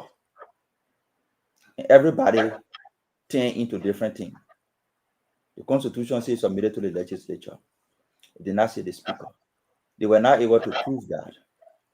We were able to show that these same people who made the rules always have ways to interpret. And like we all argue, only the court is the arbiter of justice. Until that, we make our opinions. In the previous case, the speaker was in one chamber, Akara and the rest of the other people were in one chamber. Akara argued here that you cannot have a quorum until the speaker is presiding. But they were in one chamber. The speaker, Tyler, was in another chamber. But they provided justification in their same rule why they should remain there and elect a chief clerk when the chief clerk was on Tyler's side and refused to join them. Because the chief clerk refused to join them, they used their same rule to justify that they were to elect a chief clerk. And Akara Great Chief was start becoming the chief clerk. Eugene Nangbe was information minister. He appeared before them. They used their same rule to justify why executive officers should come before them. They were conducting business. They used their same rule to justify why they were conducting business. Today, the other group of people are using the same rule to say they are conducting business. Unlike Kofa, unlike Tyler, Kofa went to the Supreme Court. The only lawyer on this table is my brother Gamonde. But his interpretation says, the Supreme Court says, I'm ready to look into the case. The Chief Justice who appears here, the Supreme Court said he declined. They declined. I'm not a lawyer, but then I went to the book that a lawyer can use. The black law book that a lawyer can use to declare what the word decline means. It means to reject. That's why it's written in the lawyer. The lawyer gets special dictionary. It's different from our own dictionary. So I went to that dictionary to read what the meaning of decline. It said to reject. They see lawyer argue that we got many options to explore in the law. They have not explored any of those options. This fight, and to the Liberian people, it is not about somebody fighting to uphold rule of law. It's a political fight between two groups of people for political interest. You can argue that Koga want to be chairman on the executive. I can argue that the other man on the other side, Jason Sibo, want to remain chairman on executive. You can argue that somebody want to be chairman on rules order. I can argue that the person want to. So it is a fight, a political fight between two groups of people. They are not fighting for the rule of law. If they were fighting for the rule of law, it would have been a different case. They're not fighting for rule of law, they're fighting for political interest. And that is where we come in and say, okay, here's where we are. The majority is refusing to go to the minority. The minority is refusing to join the majority. The president is faced with a decision to submit his budget so that it's passed, and all the complaints you're complaining, what his name, Paul, will begin to get addressed. Salaries will be increased. Civil servants will take pay. The schools will get a small allotment they're supposed to have. We can't have this still made because it's no longer about rule of law. It's no longer about speaker. It's about political interest. And we're saying the two groups, nobody will win. And the only way to win is to get the budget passed. The president submitted the budget, and there is no constitutional provision that says you must submit it to the speaker. If you show me that, I will draw my argument. If you can show me that, I'm maintain the argument. And we'll see how far it goes beginning tomorrow. Thank you very much, Mame. I think Alcido is under you, right? Yeah, so I accused my brother of stealing my money. I decided to go tell my pa that my brother stole my money. My pa said, no, man, I won't judge your case, man. Does it mean my brother did not steal my money or my brother stole my money? You know, sometimes when you talk too much confident with no sense, it can be so funny. I mean, how much more can we help people that stop talking nonsense with confidence? If Supreme Court said, no, I'm not listening to the case, I'm not judging it, does it mean the other man right or the other man wrong? Like, this is so funny. Just think about it. Sometimes let's bring things to our little way to understand. If you carry complaint to your big brother, and your big brother say, "Man, I want to listen to him, man," does it mean the person complaining you brought wrong or he right? Is that what it means? Oh God, Jesus. So let's go to things that will make sense. You know, sometimes you just talk taba all around the country, you can make people laugh. So let's do this. I think the president has set a very dangerous precedent. Very dangerous precedent. The Constitution says the president shall be the commander-in-chief of the armed forces. But then somebody is asking for someone to show the law that says who you should send communication to. Because the Constitution didn't come and say, chapter 50, you must send or communication to this person, then somebody wasting our time to ask. My people, I thought when we said we can be boasting about first grade, second grade, and third grade. The government consists of three branches. Three. The executive, the judiciary, the legislature. Each of those branches is headed by someone. And the third one, in K1, the hair you send communication to. Right? Or a change in 2024. What kind of K1 attitude can be wasting our time on yet? So, in the ministry, the minister is the head. Somebody will ask what the law that says send communication to the minister. Like, what kind of a thing? What kind of a wasting our energy on this show for no reason? What kind of a thing is that? Let me go to another one again. So the president is the head of government. Certain group of people in government can say they lost trust in the president. Then somebody can say, okay, we'll send it to the vice president because the president, the people lost. Come on, people. Really? So well, as it seems to be, they are not hacking K1 and K2 certain years, right? Because this kind of argument can make me weak and sometimes I don't want to really waste my energy. What kind of a thing is this, man? We are discussing something that concerns our country, our nation, where we have people listening. And then we come here with the bobo argument whole day, and then we will make the argument in a way that we really know what we're saying. Like, yeah, we smart, man, we're talking it, man. But the thing we say is total garbage. But make your case now, let go. Go, man. You can say people are garbage, they're not ABC, they're not ABC. You will always come and interrupt everything. You will always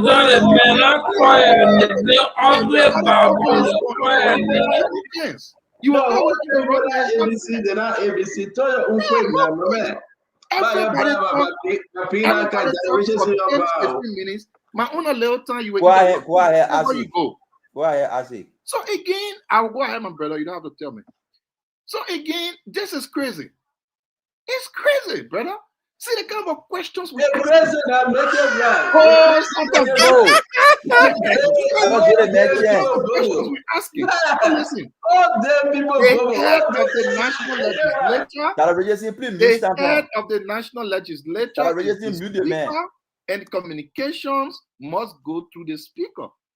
Even the Constitution says if the president and the vice president are not available, it is the speaker that takes the power as acting president until election. It only tells you that the speaker is the head of the legislature.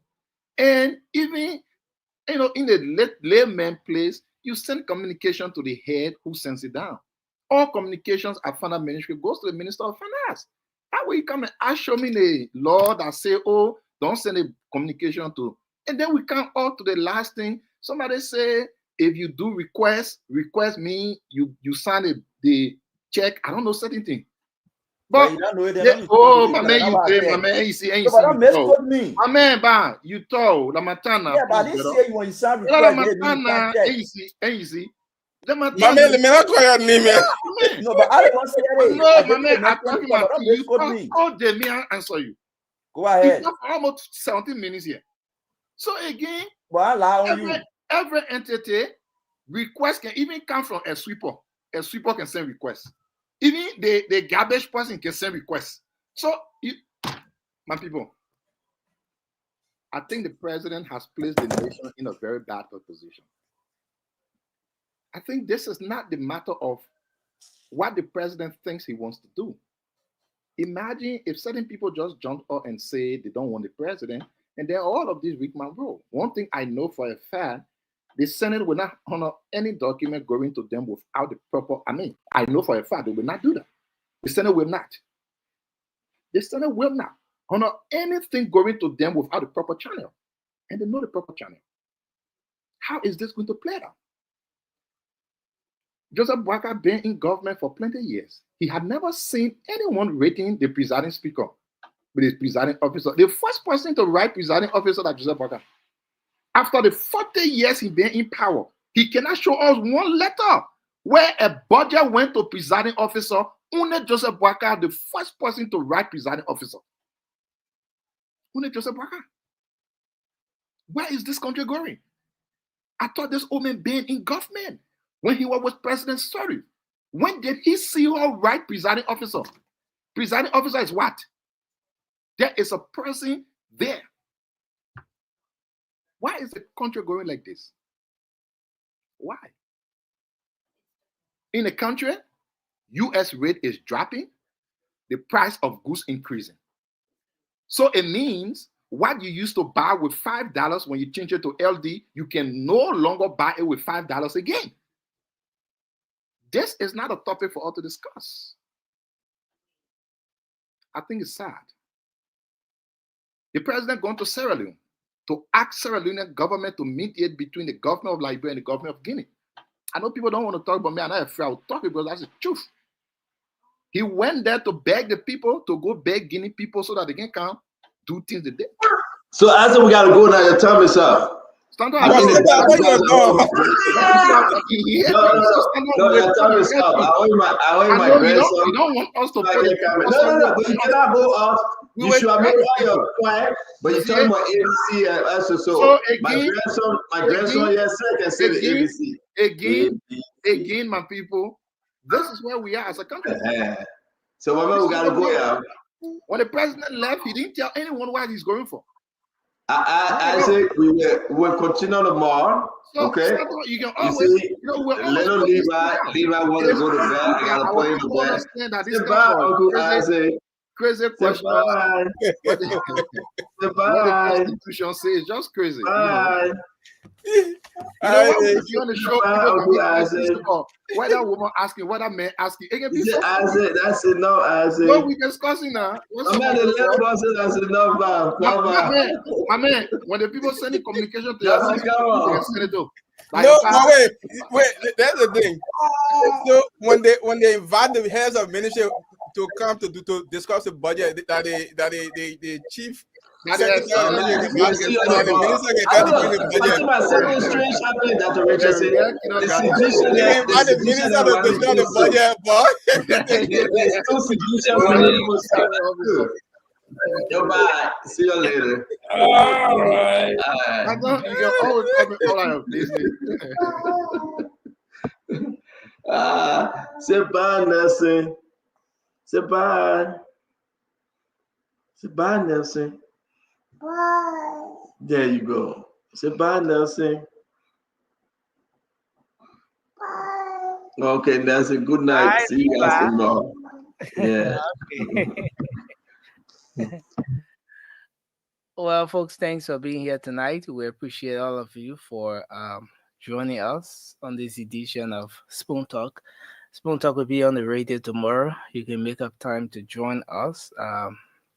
Many thanks to our partner radio stations. Thanks to the many of you who have been making your input in the comment section. We appreciate you for being here tonight. And of course, you can follow Spoon tomorrow for all of the updates from the grounds of the legislature, the happenings. Of course, you are going to be updated with all of the happenings tomorrow. We want to announce that due to some engagement, we will not be able to bring you the late night show tonight. The program will be on tomorrow. You can make up time to join us for the late night show tomorrow. Until then, thanks to everyone for joining us. Mr. Philip Bala, Eugenia Toke, Emma Cooper, Kafu, I see Payu G there. Thanks to all of you for being here with us tonight. Freeman, Per Kimber, thanks for joining us. Sekou Sharif, Israel Roosevelt, thanks for being here tonight. And of course, to our folks in Radio Land, we appreciate you for joining us tonight. Moses Momolu, Toga Riches, YouTube. I see YouTube user. I think that's some error.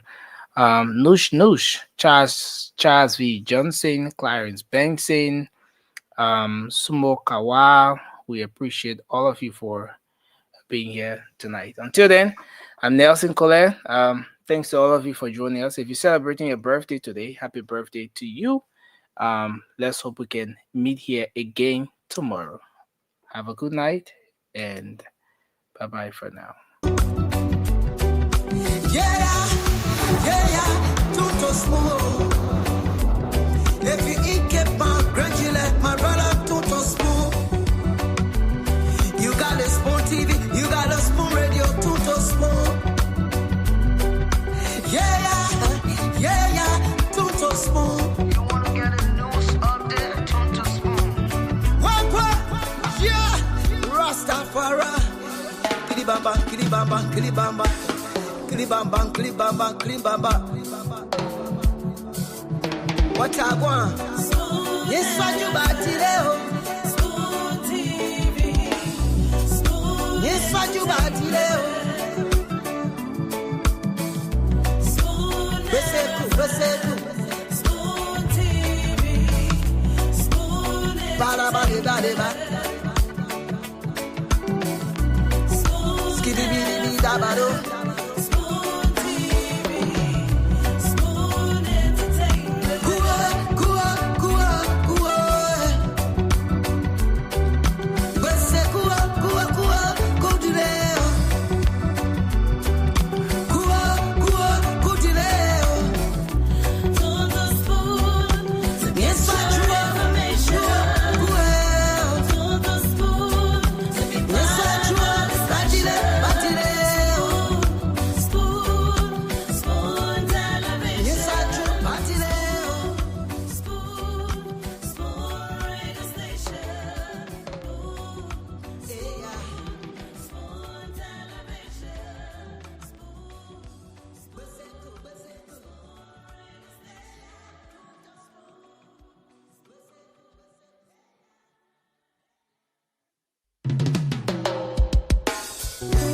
Yes, a special one from the CEO, stand tongue with the spoon.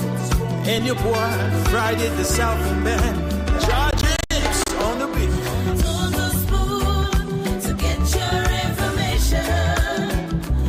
On the spoon to be part of our discussion. Spoon, spoon, spoon television. Spoon, spoon, spoon radio station.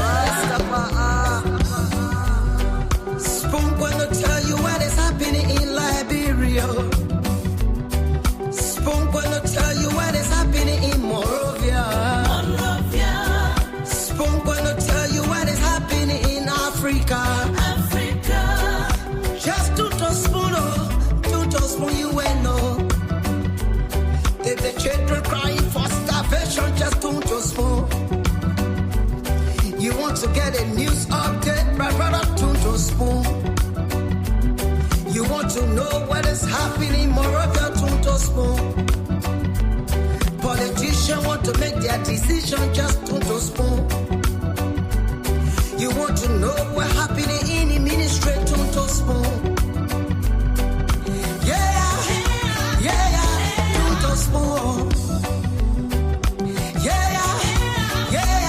Tuto spoon. You from Fonjema, Maryland, tuto spoon. Tuto spoon. If you eat kebab, grungy like my brother, tuto spoon. You got a spoon TV, you got a spoon radio, tuto spoon. Tuto spoon. You wanna get a news update?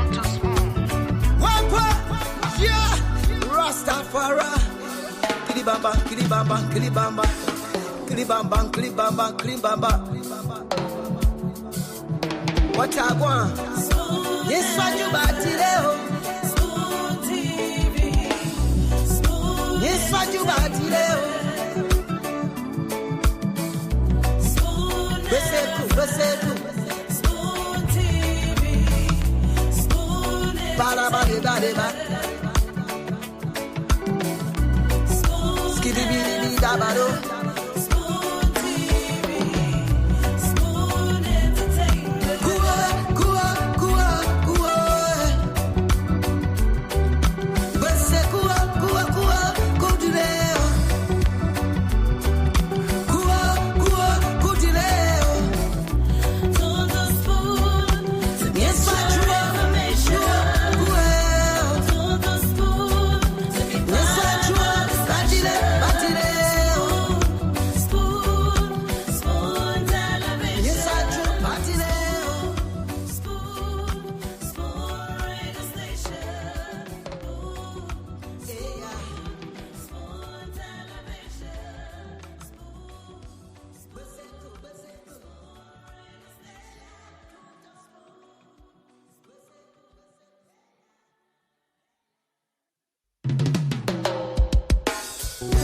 Yes, sir.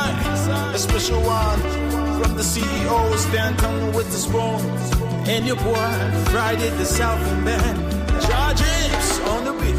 On the spoon to get your information. On the spoon to be part of our discussion. Spoon television. Spoon radio station. Spoon gonna tell you what is happening in Liberia. Spoon gonna tell you what is happening in Morovia. Spoon gonna tell you what is happening in Africa. Just to spoon you will know. If the children crying for starvation, just to spoon. You want to get a news update, my brother, to spoon. You want to know what is happening, Moravia, to spoon. Politicians want to make their decision, just to spoon. You want to know what's happening in the ministry, to spoon. To spoon. To spoon. You from Fonjema, Maryland, to spoon. To spoon. If you eat kepa, gradually, my brother, to spoon. You got a spoon TV, you got a spoon radio, to spoon. To spoon. You wanna get a news update, to spoon. What? Yeah, Rastafari. Kilibamba, kilibamba, kilibamba, kilibamba, kilibamba, kilibamba. What I want? Yes, what you got today? Yes, what you got today? Beseku. Ba-da-ba-de-ba-de-ba. Skiddy-biddy-biddy-da-ba-do.